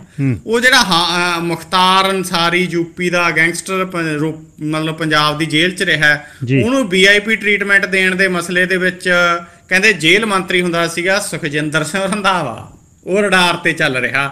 ਉਹ ਮਸਲੇ ਦੀ ਜਾਂਚ ਚੱਲ ਰਹੀ ਆ। ਜਿਹੜਾ ਅੰਮ੍ਰਿਤਸਰ ਸਾਹਿਬ ਵਾਲੇ ਪਾਸੇ ਗਿੱਲ ਸਾਹਿਬ ਇੱਕ ਜ਼ਮੀਨ ਘੁਟਾਲਾ ਹੋਇਆ ਸੀ, ਉਦੋਂ ਪੰਚਾਇਤ ਮੰਤਰੀ ਹੁੰਦਾ ਸੀ ਤ੍ਰਿਪਤ ਰਜਿੰਦਰ ਸਿੰਘ ਬਾਜਵਾ, ਉਧਰ ਨੂੰ ਵੀ ਗੱਲ ਚੱਲ ਰਹੀ ਆ। OP ਸੋਨੀ ਸਿਹਤ ਮਹਿਕਮਾ ਹੁੰਦਾ ਸੀ, ਉਪ ਮੁੱਖ ਮੰਤਰੀ ਵੀ ਹੁੰਦਾ ਸੀ। ਇੱਕ ਸਰਕਟ ਹਾਊਸ ਦੀ ਜ਼ਮੀਨ ਸਸਤੇ ਭਾਅ ਤੇ ਰਿਸ਼ਤੇਦਾਰ ਨੂੰ ਦੇਣ ਦੀ ਚਰਚਾ ਜਿਹੜੀ ਉਹ ਚੱਲਦੀ ਹੈ, ਔਰ ਸੈਨੀਟਾਈਜ਼ਰ ਮਹਿੰਗੇ ਭਾਅ ਤੇ ਖਰੀਦਣ ਦੀ ਚਰਚਾ ਵੀ ਚੱਲਦੀ ਆ, ਉਹ ਵੀ ਰਡਾਰ ਤੇ ਹੈ। ਚੰਨੀ ਹੁਰੀ ਵੀ ਰਡਾਰ ਤੇ ਚੱਲ ਰਹੇ ਨੇ। ਸੋ ਇੱਧਰ ਨੂੰ ਵੀ ਗੱਲ ਚੱਲ ਸਕਦੀ ਆ। ਤੇ ਜਿਹੜਾ ਆਹ ਇਨਕਮ ਟੈਕਸ ਡਿਪਾਰਟਮੈਂਟ ਨੇ ਗਰਮੇਲ ਮੈਡੀਕਲ ਸਟੋਰ ਤੇ ਛਾਪੇ ਮਾਰੇ ਨੇ, ਇਹਨਾਂ ਦੀ ਲਿਹਾਜ਼ ਦੂਜੀ ਪਾਰਟੀ ਨਾਲ ਦੱਸਦੇ ਨੇ ਜੀ। ਅੱਛਾ, ਸਿੱਧੂ ਦੇ ਮਾਪਿਆਂ ਨੇ ਮੋਮਬੱਤੀ ਮਾਰਚ ਕਰਨਾ ਫਿਰ? ਜੀ ਗਿੱਲ ਸਾਹਿਬ ਇੱਕ ਵੱਡਾ ਮੂਵਮੈਂਟ ਆ ਜਿਹੜੀ ਉਹ ਖੜੀ ਹੁੰਦੀ ਨਜ਼ਰ ਆ ਰਹੀ ਹੈ। ਸਿੱਧੂ ਮੂਸੇਵਾਲਾ ਦੇ ਪਰਿਵਾਰ ਨੂੰ ਪਹਿਲਾਂ ਵੀ ਬਹੁਤ ਸਾਰੇ ਲੋਕਾਂ ਨੇ ਕਿਹਾ ਸੀ ਕਿ ਸਿੱਧੂ ਮੂਸੇਵਾਲੇ ਦਾ ਉਦੋਂ ਤੱਕ ਅੰਤਮ ਸੰਸਕਾਰ ਨਾ ਕੀਤਾ ਜਾਵੇ ਜਦੋਂ ਤੱਕ ਸਾਰੇ ਦੋਸ਼ੀ ਫੜੇ ਨਹੀਂ ਜਾਂਦੇ। ਉਦੋਂ ਗਿੱਲ ਸਾਹਿਬ ਭਗਵੰਤ ਮਾਨ ਹੋਰਾਂ ਦੀ ਸਰਕਾਰ ਨੇ ਸਮਾਂ ਮੰਗਿਆ ਸੀ। ਸਿੱਧੂ ਮੂਸੇਵਾਲਾ ਦੇ ਪਿਤਾ ਨੇ ਕਿਹਾ ਸੀ ਕਿ ਸਾਨੂੰ ਸਮਾਂ ਦੇਣਾ ਚਾਹੀਦਾ ਗਾ, ਔਰ ਉਹਨਾਂ ਨੇ ਸਮਾਂ ਦਿੱਤਾ। ਗਿੱਲ ਸਾਹਿਬ ਉਹਦੇ ਚੋਂ ਇੱਕ ਤਾਂ ਜਿਹੜਾ ਮੇਨ ਸ਼ੂਟਰਾਂ ਦੇ ਵਿੱਚੋਂ ਇੱਕ ਹੈਗਾ 6 ਚੋਂ ਦੀਪਕ ਮੁੰਡੀ, ਅਜੇ ਤੱਕ ਉਹ ਨਹੀਂ ਫੜਿਆ। ਦੂਸਰਾ ਇਹ ਕਿ ਸਿੱਧੂ ਮੂਸੇਵਾਲਾ ਦੇ ਮਾਪਿਆਂ ਦਾ ਕਹਿਣਾ ਇਹ ਹੈ ਕਿ ਤੁਸੀਂ ਪਹਾੜੇ ਦੇ ਕਰਿੰਦੇ ਤਾਂ ਫੜ ਲਏ, ਜਿਨ੍ਹਾਂ ਨੇ ਸ਼ੂਟਰ ਬਣੇ ਉਹ ਤਾਂ ਤੁਸੀਂ ਫੜ ਲਏ, ਪਰ ਉਹਨਾਂ ਦੇ ਜਿਹੜੇ ਪਿੱਛੇ ਨੇ ਸਾਜ਼ਿਸ਼ ਘਾੜੇ ਜਿਨ੍ਹਾਂ ਨੇ ਸਿੱਧੂ ਮੂਸੇਵਾਲਾ ਦੇ ਕਤਲ ਦੇ ਲਈ ਇਹ ਬੰਦੇ ਤਿਆਰ ਕੀਤੇ, ਉਹ ਤੁਸੀਂ ਅਜੇ ਤੱਕ ਫੜੇ ਨਹੀਂ। ਔਰ ਇਸ ਵਿਸ਼ੇ ਨੂੰ ਲੈ ਕੇ ਮੂਸੇਵਾਲਾ ਦੇ ਮਦਰ ਤੇ ਫਾਦਰ ਦੇ ਵੱਲੋਂ ਗਿੱਲ ਸਾਹਿਬ ਕੈਂਡਲ ਮਾਰਚ ਦਾ ਸੱਦਾ ਦਿੱਤਾ ਗਿਆ ਸੀ। ਹੁਣ ਕੱਲ ਨੂੰ 25 ਅਗਸਤ ਨੂੰ ਸ਼ਾਮ ਨੂੰ 4:30 ਪੌਣੇ 5 ਵਜੇ ਮਾਨਸਾ ਤੋਂ ਲੈ ਕੇ ਬੁਰਜ ਜਵਾਹਰ ਸਿੰਘ ਵਾਲਾ ਤੱਕ, ਜਿੱਥੇ ਸਿੱਧੂ ਮੂਸੇਵਾਲਾ ਦਾ ਕਤਲ ਹੋਇਆ ਸੀ, ਕੈਂਡਲ ਮਾਰਚ ਕੀਤਾ ਜਾ ਰਿਹਾ। ਵੱਧ ਤੋਂ ਵੱਧ ਲੋਕ ਨੂੰ ਪੁੱਜਣ ਦਾ ਸੱਦਾ ਦਿੱਤਾ ਗਿਆ। ਗਿੱਲ ਸਾਹਿਬ ਉੱਥੇ ਵੱਡਾ ਇਕੱਠ ਨਜ਼ਰ ਆਊਗਾ, ਇੱਕ ਗੱਲ। ਦੂਸਰੀ ਇਹ ਕਿ ਉੱਥੇ ਪੰਜਾਬ ਦੇ ਕਈ ਪੰਜਾਬੀ ਗਾਇਕ ਨੇ ਜਿਹੜੇ ਉਹ ਵੀ ਗਿੱਲ ਸਾਹਿਬ ਪਹੁੰਚਣ ਦੀ ਉਮੀਦ ਆ, ਕਿਉਂਕਿ ਉਹਨਾਂ ਨੂੰ ਵੀ ਬਹੁਤ ਸਾਰੇ ਸੋਸ਼ਲ ਮੀਡੀਆ ਤੇ ਨਹੋਰੇ ਵੱਜ ਰਹੇ ਨੇ ਕਿ ਤੁਸੀਂ ਕਿੱਥੇ ਹੋ, ਤੁਸੀਂ ਕਿਉਂ ਨਹੀਂ ਬੋਲਦੇ। ਇੱਕ ਦੂਸਰਾ ਇਹ ਕਿ ਬਹੁਤ ਸਾਰੇ ਗਾਇਕਾਂ ਦੇ ਬਾਰੇ 'ਚ ਇਹ ਚਰਚਾ ਚੱਲਦੀ ਆ ਵੀ ਜਿਹੜਾ ਗਾ ਇਹ ਸਿੱਧੂ ਮੂਸੇਵਾਲਾ ਦੇ ਕਤਲ ਤੋਂ ਬਾਅਦ ਕੁਸਕੇ ਨਹੀਂ, ਸੋ ਉਹਦੇ 'ਚੋਂ ਵੀ ਕਈ ਪਹੁੰਚ ਸਕਦੇ ਆ।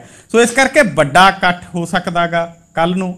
ਦੂਸਰਾ ਕਿ ਇੱਕ ਵੱਡੀ ਮੂਵਮੈਂਟ ਆ ਜਿਹੜੀ ਇਸ ਵਿਸ਼ੇ ਦੇ ਉੱਤੇ ਉਹ ਬਣਦੀ ਨਜ਼ਰ ਆ ਰਹੀ ਹੈ। ਔਰ ਸਰਕਾਰ ਦਾ ਫੇਲੀਅਰ ਤਾਂ ਇਹ ਸੀਗਾ ਹੀ ਸੀਗਾ, ਜਿਹੜਾ ਅਦਾਲਤ ਦੇ ਵਿੱਚ ਵੀ ਜ਼ਾਹਰ ਹੋਇਆਗਾ ਕਿ ਉਹਨਾਂ ਨੇ ਜਿਹੜੀ ਸਿਕਿਉਰਿਟੀ ਘਟਾਈ ਜਾਂ ਵਾਪਸ ਲਈ VIP ਤੋਂ, ਜਿਨ੍ਹਾਂ 'ਚ ਸਿੱਧੂ ਮੂਸੇਵਾਲਾ ਵੀ ਸ਼ਾਮਲ ਸੀ, ਉਹ ਲੀਕ ਹੋਈ ਜਾਣ ਇਨਫੋਰਮੇਸ਼ਨ। ਉਹਦੇ ਨਾਲ ਜਿਹੜੇ ਸ਼ੂਟਰ ਸੀਗੇ ਉਹਨਾਂ ਨੂੰ ਗਿੱਲ ਸਾਹਿਬ ਇਨਫੋਰਮੇਸ਼ਨ ਮਿਲੀ, ਉਹਨਾਂ ਦਾ ਹੌਸਲਾ ਵਧਿਆ। ਅਗਲੀ ਗੱਲ ਇਹ ਕਿ ਸਰਕਾਰ ਅਜੇ ਤੱਕ ਇਸ ਵਿਸ਼ੇ ਦੇ ਵਿੱਚ ਜਿਹੜੇ ਸਾਰੇ ਸ਼ੂਟਰਾਂ ਨੂੰ ਵੀ ਨਹੀਂ ਫੜ ਸਕੀ, ਔਰ ਇਹਦੇ ਬੈਕ ਦੇ ਉੱਤੇ ਜਿਹੜੇ ਲੋਕ ਨੇ ਉਹਨਾਂ ਨੂੰ ਵੀ ਨਹੀਂ ਸਾਹਮਣੇ ਲਿਆ ਸਕੀ ਜੀ। ਸਾਡੇ ਨਾਲ 5 ਕਿਲੋਮੀਟਰ ਸਿਹੋੜਾ ਪਿੰਡ ਹੈ, ਗਿੱਲਾਂ ਦੇ 20 ਪਿੰਡ ਨੇ ਇਲਾਕੇ 'ਚ, ਧਮੋਟ, ਮਦਨੀਪੁਰ, ਜੰਡਿਆਲੀ, ਤੇ ਉੱਥੇ ਦੇ ਆ ਬਜ਼ੁਰਗ ਨੇ ਜਖਣਾ ਭੱਟ ਦੀ ਆਪਣੀ ਨਾਲ ਬੈਠੇ 80 ਸਾਲ ਦੇ ਬਜ਼ੁਰਗ ਦੀ ਪੱਗ ਲਾਤੀ ਤੇ ਥੱਪੜ ਲੱਗ ਗਿਆ ਮਾਰਨ। ਐਡੀ ਅੱਗ ਤੇ ਆਪਣੀ ਵੀ ਚਿੱਟੀ ਦਾੜੀ ਹੈ। ਚੌਰੇ ਦੇ ਬਾਰੇ ਇਹਦੇ ਬਾਰੇ ਕੁਛ ਪਤਾ ਲੱਗਿਆ? ਹੋਰ ਕੌਣ ਹੈ ਤੇ ਕੀ ਕਹਾਣੀ ਹੋਈ ਹੈ ਇਹ?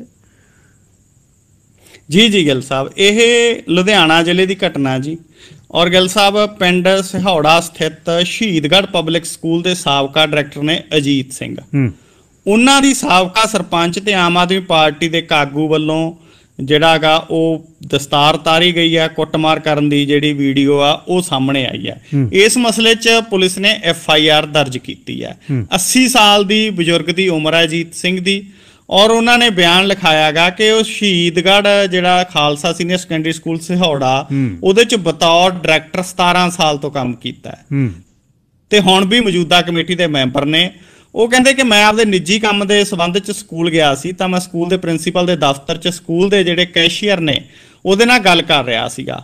ਔਰ ਉੱਥੇ ਉਹ ਕਹਿੰਦੇ ਕੁਛ ਬੰਦੇ ਆਉਂਦੇ ਨੇ, ਇੱਕ ਤਾਂ ਅਮਰਜੀਤ ਸਿੰਘ, ਨਗਿੰਦਰ ਸਿੰਘ, ਜਤਿੰਦਰ ਸਿੰਘ। ਔਰ ਗਿੱਲ ਸਾਹਿਬ ਉਹ ਦਫ਼ਤਰ 'ਚ ਆਏ ਔਰ ਉਹ ਕਹਿੰਦੇ ਮੇਰੇ ਨਾਲ ਸੋਫੇ ਤੇ ਬੈਠ ਗਏ ਔਰ ਮੈਨੂੰ ਕਹਿਣ ਲੱਗਾ ਕਿ ਤੂੰ ਇੱਥੇ ਕਰਨਾ ਆ। ਉਹ ਕਹਿੰਦੇ ਮੈਂ ਕਿਹਾ ਕਿ ਮੈਂ ਆਪਦੇ ਨਿੱਜੀ ਕੰਮ ਲਈ ਇੱਥੇ ਆਇਆ ਤਾਂ ਤੁਹਾਨੂੰ ਇਹਦੇ 'ਚ ਕੀ ਇਤਰਾਜ਼ ਹੈ। ਇੰਨੀ ਗੱਲ ਸੁਣ ਕੇ ਉਹ ਕਹਿੰਦੇ ਤੈਸ਼ 'ਚ ਆ ਗਏ ਤੇ ਮੇਰੇ ਥੱਪੜ ਮਾਰ ਕੇ ਮੇਰੀ ਪੱਗ ਲਾ ਦਿੱਤੀ ਤੇ ਮੈਨੂੰ ਕੇਸਾਂ ਤੋਂ ਫੜ ਕੇ ਸੋਫੇ ਤੋਂ ਹੇਠਾਂ ਸੁੱਟ ਲਿਆ। ਔਰ ਉਹ ਕਹਿੰਦੇ ਮੇਰੇ ਗਿੱਲ ਸਾਹਿਬ ਮੁੱਕੇ ਮਾਰੇ ਔਰ ਇਸ ਤਰੀਕੇ ਦੇ ਨਾਲ ਉਹਨਾਂ ਦੇ ਨਾਲ ਜਿਹੜੀ ਬਦਤਮੀਜ਼ੀ ਆ ਉਹ ਕੀਤੀ ਗਈ। ਹੁਣ ਗਿੱਲ ਸਾਹਿਬ ਇਸ ਵਿਸ਼ੇ ਦੇ ਉੱਤੇ ਪੁਲਿਸ ਦੇ ਵੱਲੋਂ ਕੇਸ ਹੈਗਾ ਜਿਹੜਾ ਉਹ ਦਰਜ ਕਰ ਲਿਆ। ਸੋ ਬੜੀ ਮੰਦਭਾਗੀ ਘਟਨਾ ਜੀ। 80 ਸਾਲ ਦੇ ਬਜ਼ੁਰਗ ਦਾ ਸਨਮਾਨ ਕਰਨਾ ਬਣਦਾ। ਜੇ ਕੋਈ ਗੱਲ ਸੀਗੀ ਵੀ ਬਹਿ ਕੇ ਨਿਬੇੜੀ ਜਾ ਸਕਦੀ ਹੈ, 4 ਬੰਦੇ ਵਿੱਚ ਪਾਏ ਜਾ ਸਕਦੇ ਨੇ। ਇਸ ਤਰੀਕੇ ਦੇ ਨਾਲ ਜਿਹੜੀ ਬਦਤਮੀਜ਼ੀ ਕਰਨੀ ਇਹਨੂੰ ਕਿਸੇ ਵੀ ਢੰਗ ਦੇ ਨਾਲ ਗਿੱਲ ਸਾਹਿਬ ਜਿਹੜਾ ਉਹ ਮਾਫ ਨਹੀਂ ਕੀਤਾ ਜਾਣਾ ਚਾਹੀਦਾ ਜੀ। MLA ਬਾਰੇ ਵੀ ਖਬਰਾਂ ਆਉਂਦੀਆਂ, ਗਿਆਸਪੁਰੇ ਬਾਰੇ। ਸਾਊਲ ਲੱਗਦਾ ਸੀ ਸ਼ਹੀਦਾਂ ਦੀ ਗੱਲ ਕਰਨ ਵਾਲਾ, ਕਹਿੰਦੇ ਬੈੜਾ ਬੋਲਦਾ ਬਹੁਤ, ਸਾਰਿਆਂ ਨੂੰ ਚੱਕਮਾ ਹੋਇਆ ਬਹੁਤ। ਉਹਨੂੰ ਪਤਾ ਵੀ ਪਹਿਲੇ ਵਾਲਾ ਵੀ ਇਉਂ ਹੀ ਚੱਕਮਾ ਹੋਇਆ ਸੀ, ਅਗਲੇ ਨੇ ਭੁੰਜੇ ਲਾ ਲਿਆ ਤੇ ਸਾਲ 4 ਰਹਿ ਗਏ, 4.5 ਇੱਥੇ ਘੁੰਮ ਜਾਂਦੀ ਹੈ ਸੂਈ। ਇਹ ਸੋਚਣਾ ਚਾਹੀਦਾ, ਸਿਆਣਪਣਾ ਰਹਿਣਾ ਚਾਹੀਦਾ। ਇਹ ਸਰਦਾਰੀਆਂ ਗੁਰੂ ਦੀਆਂ ਦਿੱਤੀਆਂ ਹੁੰਦੀਆਂ ਨੇ। ਅੱਛਾ ਜੀ, ਇੱਕ ਦੱਸਿਓ, ਓਲੰਪਿਕ ਦੇ ਵਿੱਚ ਤਮਗਾ ਜਿੱਤਣ ਵਾਲਾ ਜਿਹੜੇ ਖਿਡਾਰੀ, ਪੰਜਾਬ ਦੇ ਹਾਕੀ ਖਿਡਾਰੀ, ਨੌਕਰੀਆਂ ਕਿਹਨੇ ਦਿੱਤੀਆਂ ਤੇ ਹਾਲੇ ਤੱਕ ਕਿਉਂ ਨਾ ਮਿਲੀਆਂ? ਗਿੱਲ ਸਾਹਿਬ, ਜਦੋਂ ਪੰਜਾਬ ਦੀ ਹਾਕੀ ਟੀਮ ਤੇ ਬਾਕੀ ਖਿਡਾਰੀ ਵੀ ਓਲੰਪਿਕ ਖੇਡਾਂ ਦੇ ਵਿੱਚ ਤਗਮੇ ਜਿੱਤ ਕੇ ਆਏ ਸੀ, ਆਪਣੇ ਸਾਰਿਆਂ ਦੇ ਯਾਦ ਆ ਕੈਪਟਨ ਅਮਰਿੰਦਰ ਸਿੰਘ ਨੇ ਸੱਦਿਆ ਸੀ। ਉਹਦੀਆਂ ਤਸਵੀਰਾਂ ਵਾਇਰਲ ਹੋਈਆਂ ਸੀ। ਕਹਿੰਦਾ ਮੈਂ ਖੁਦ ਹੱਥ ਨਾਲ ਬਣਾ ਕੇ ਖਾਣਾ ਖਵਾਊਂ ਇਹਨਾਂ ਨੂੰ। ਤੜਕੇ ਤੁੜਕੇ ਚੰਗੇ ਲਾਏ ਸੀ ਕੈਪਟਨ ਅਮਰਿੰਦਰ ਸਿੰਘ ਨੇ। ਉਦੋਂ ਬਾਅਦ ਕੈਪਟਨ ਅਮਰਿੰਦਰ ਸਿੰਘ ਤਾਂ ਮੁੱਖ ਮੰਤਰੀ ਰਿਹਾ ਨਾ, ਥੋੜੇ ਦਿਨਾਂ ਬਾਅਦ ਹੀ ਚਰਨਜੀਤ ਚੰਨੀ ਚੀਫ ਮਿਨਿਸਟਰ ਬਣ ਗਿਆ। ਤਾਂ ਕਾਂਗਰਸ ਦੀ ਸਰਕਾਰ ਨੇ ਗਿੱਲ ਸਾਹਿਬ ਉਦੋਂ ਇਹਨਾਂ ਨੂੰ ਕਿਹਾ ਸੀਗਾ ਕਿ ਅਸੀਂ ਤੁਹਾਨੂੰ ਜਿਹੜਾ ਗਾ ਉਹ ਨੌਕਰੀਆਂ ਦੇਵਾਂਗੇ। ਦੇਣੀ ਵੀ ਬਣਦੀ ਆ, ਕਿਉਂਕਿ ਹਾਕੀ ਟੀਮ ਨੇ ਗਿੱਲ ਸਾਹਿਬ ਕਈ ਦਹਾਕਿਆਂ ਬਾਅਦ ਜਿਹੜਾ ਓਲੰਪਿਕ ਦੇ ਵਿੱਚ ਤਗਮਾ ਜਿੱਤਿਆ ਸੀਗਾ। ਔਰ ਹਾਕੀ ਦੇ ਖਿਡਾਰੀਆਂ ਨੂੰ ਜਿਹੜਾ ਇਹ ਵਿਸ਼ਵਾਸ ਦਿਵਾਇਆ ਸੀਗਾ ਕਿ ਤੁਹਾਨੂੰ ਨੌਕਰੀ ਦੇਵਾਂਗੇ। 41 ਸਾਲ ਬਾਅਦ ਓਲੰਪਿਕ 'ਚ ਤਗਮਾ ਜਿੱਤ ਕੇ ਆਏ ਸੀਗੇ ਔਰ ਉਹ ਗਿੱਲ ਸਾਹਿਬ ਖਿਡਾਰੀਆਂ ਨੂੰ ਅਜੇ ਤੱਕ ਨੌਕਰੀ ਨਹੀਂ ਮਿਲੀ। ਦੇਖੋ, ਚਰਨਜੀਤ ਚੰਨੀ ਵੀ ਚੀਫ ਮਿਨਿਸਟਰ ਰਹਿ ਗਿਆ, ਕਿੰਨੇ ਬੋਰਡ ਲਾਏ, ਕਿੰਨੀਆਂ ਵੱਡੀਆਂ ਗੱਲਾਂ ਕੀਤੀਆਂ। ਆ ਹੁਣ ਭਗਵੰਤ ਮਾਨ ਨੂੰ ਵੀ 5 ਮਹੀਨੇ ਹੋ ਗਏ ਔਰ ਭਗਵੰਤ ਮਾਨ ਹੋਰੀ ਵੀ ਨਵੀਆਂ ਖੇਡਾਂ ਕਰਾਉਣ ਜਾ ਰਹੇ ਨੇ। ਵੱਡੀਆਂ ਗੱਲਾਂ ਇਹਨਾਂ ਨੇ ਵੀ ਕੀਤੀਆਂ। ਲੇਕਿਨ ਓਲੰਪਿਕ ਦੇ ਵਿੱਚ ਤਗਮਾ ਜਿੱਤਣ ਵਾਲੇ ਜਿਹੜੇ ਖਿਡਾਰੀ ਨੇ, ਜਿਨ੍ਹਾਂ 'ਚ ਵਰੁਣ ਕੁਮਾਰ, ਹਾਰਦਿਕ ਸਿੰਘ ਰਾਏ, ਸ਼ਮਸ਼ੇਰ ਸਿੰਘ, ਦਿਲਪ੍ਰੀਤ ਸਿੰਘ, ਹਰਮਨਪ੍ਰੀਤ ਸਿੰਘ ਤੇ ਸਿਮਰਨਜੀਤ ਸਿੰਘ ਨੇ, ਉਹਨਾਂ ਨੇ ਕਿਹਾ ਵੀ ਸਾਨੂੰ ਇਹਨਾਂ ਨੇ ਨੌਕਰੀਆਂ ਨਹੀਂ ਦਿੱਤੀਆਂ। ਵਰੁਣ ਕੁਮਾਰ ਨੇ ਗਿੱਲ ਸਾਹਿਬ ਦੱਸਿਆ, ਉਹ ਕਹਿੰਦਾ ਟੋਕੀਆ 'ਚ ਜਿੱਤ ਪ੍ਰਾਪਤ ਕਰਨ ਤੋਂ ਬਾਅਦ ਪੰਜਾਬ ਸਰਕਾਰ ਨੇ ਸਾਨੂੰ PCS ਤੇ ਪੰਜਾਬ ਪੁਲਿਸ 'ਚ ਨੌਕਰੀਆਂ ਦੇਣ ਦੇ ਆਫਰ ਲੈਟਰ ਵੀ ਦਿੱਤੇ ਸੀ। ਔਰ ਉਹ ਕਹਿੰਦਾ ਸਾਲ ਹੋ ਗਿਆ, ਅਜੇ ਤੱਕ ਸਰਕਾਰ ਨੇ ਪੰਜਾਬ ਦੇ ਕਿਸੇ ਖਿਡਾਰੀ ਨੂੰ ਨੌਕਰੀ ਨਹੀਂ ਦਿੱਤੀ। ਜਦ ਕਿ ਜਿਹੜੇ ਦੂਜੇ ਖਿਡਾਰੀ ਸੀ, ਉਹ ਕਹਿੰਦਾ ਸਾਡੀ ਟੀਮ 'ਚ ਉੜੀਸਾ ਦੇ, ਮਣੀਪੁਰ ਦੇ, ਮੱਧ ਪ੍ਰਦੇਸ਼ ਦੇ, ਉਹਨਾਂ ਦੀਆਂ ਸਰਕਾਰਾਂ ਨੇ ਕਹਿੰਦਾ 2 ਮਹੀਨੇ ਬਾਅਦ ਹੀ ਓਲੰਪਿਕ ਖੇਡਣ ਵਾਲੇ ਸਾਰੇ ਖਿਡਾਰੀਆਂ ਨੂੰ ਨੌਕਰੀਆਂ ਦਿੱਤੀਆਂ ਸੀ। ਉਹ ਕਹਿੰਦਾ ਹਿਮਾਚਲ ਪ੍ਰਦੇਸ਼ ਦੀ ਸਰਕਾਰ ਆਫਰ ਕਰ ਰਹੀ ਆ ਵੀ ਆ ਜਾ DSP ਰੱਖ ਲੈਨੇ ਆ, ਨਗਦ ਨਾਮ ਵੀ ਦੇ ਦਿੰਦੇ ਆ। ਪਰ ਉਹ ਕਹਿੰਦਾ ਸਾਡੀ ਇੱਛਾ ਇਹ ਆ ਵੀ ਅਸੀਂ ਪੰਜਾਬ 'ਚ ਨੌਕਰੀ ਕਰੀਏ, ਪੰਜਾਬ ਦੇ ਪੁੱਤਾਂ। ਆਫਰ ਲੈਟਰ ਸਾਨੂੰ ਦਿੱਤੇ ਹੋਏ ਨੇ ਔਰ ਸਾਲ ਹੋ ਗਿਆ ਸਾਨੂੰ ਨੌਕਰੀਆਂ ਨਹੀਂ ਦੇ ਰਹੇ। ਹਾਕੀ ਟੀਮ ਦਾ ਜਿਹੜਾ ਕਪਤਾਨ ਹੈ, ਉਹਨੂੰ ਪਹਿਲਾਂ ਨੌਕਰੀ ਮਿਲੀ ਹੋਈ ਸੀ ਓਲੰਪਿਕ ਖੇਡਣ ਤੋਂ। ਉਹਨੂੰ ਕਹੇ ਤੈਨੂੰ ਪ੍ਰਮੋਸ਼ਨ ਦੇਵਾਂਗੇ, ਉਹਨੂੰ ਪ੍ਰਮੋਸ਼ਨ ਨਹੀਂ ਅਜੇ ਤੱਕ ਮਿਲੀ। ਸੋ ਇਹ ਸਰਕਾਰ ਦਾ ਹੁਣ ਭਗਵੰਤ ਮਾਨ ਹੋਰਾਂ ਦੀ ਸਰਕਾਰ ਕਹਿ ਸਕਦੇ ਵੀ ਤਾਂ ਜੀ ਪਿਛਲੀ ਸਰਕਾਰ ਨੇ ਕੀਤਾ ਸੀ ਵਾਅਦਾ, ਲੇਕਿਨ ਗਿੱਲ ਸਾਹਿਬ ਗੱਲ ਤਾਂ ਇਹ ਹੈਗੀ ਕਿ ਜਦੋਂ ਬਾਕੀ ਚੀਜ਼ਾਂ ਤੁਸੀਂ ਪਿਛਲੀਆਂ ਸਰਕਾਰਾਂ ਦੇ ਨੀਂਹ ਪੱਥਰ ਰੱਖਿਆ ਉਹਦੇ ਕ੍ਰੈਡਿਟ ਲੈ ਲੈਂਦੇ ਹੋ, ਤਾਂ ਜੇ ਉਹਨਾਂ ਦੇ ਆਫਰ ਲੈਟਰ ਦਿੱਤੇ ਹੋਏ ਨੇ ਉਹਨਾਂ ਨੇ ਨਹੀਂ ਨੌਕਰੀ ਦਿੱਤੀ ਤਾਂ ਇਹ ਲੋਕਾਂ ਨੇ ਪਾਸੇ ਕੀਤੇ ਨਾ, ਤਾਂ ਅੱਜ ਦੇ ਸਮੇਂ ਦੇ ਵਿੱਚ ਤੁਹਾਡੀ ਜ਼ਿੰਮੇਵਾਰੀ ਬਣਦੀ ਹੈ ਕਿ ਤੁਸੀਂ ਨੌਕਰੀਆਂ ਦਿਓ। ਸੋ ਇਹ ਸਾਰੇ ਖਿਡਾਰੀਆਂ ਨੂੰ ਨੌਕਰੀ ਮਿਲਣੀ ਚਾਹੀਦੀ ਹੈ ਜੀ। ਜੀ ਗਿੱਲ ਸਾਹਿਬ। ਅੱਛਾ ਇਹ ਦੱਸਿਓ, ਇਹ ਅਡਾਨੀਆਂ ਦਾ ਬੜਾ ਰੌਲਾ ਪਿਆ ਇੱਥੇ ਵੀ, ਹੁਣ ਗੱਲ ਚੱਲਣ ਲੱਗ ਗਈ, ਇਕੱਲੇ ਇਕੱਲੇ ਸ਼ਹਿਰ ਦੇ ਅਡਾਨੀਆਂ ਦਾ ਨਾਂ ਚੱਲਣ ਲੱਗ ਗਿਆ, ਲੱਭਣ ਲੱਗੇ ਹੋਏ ਹਾਂ ਅਸੀਂ ਕਿਹੜੇ ਕਿਹੜੇ ਨੇ। ਗੌਤਮ ਅਡਾਨੀ ਨੇ ਕਿਹੜੇ ਟੈਲੀਵਿਜ਼ਨ ਦੀ ਮਾਲਕੀ ਖਰੀਦ ਲਈ?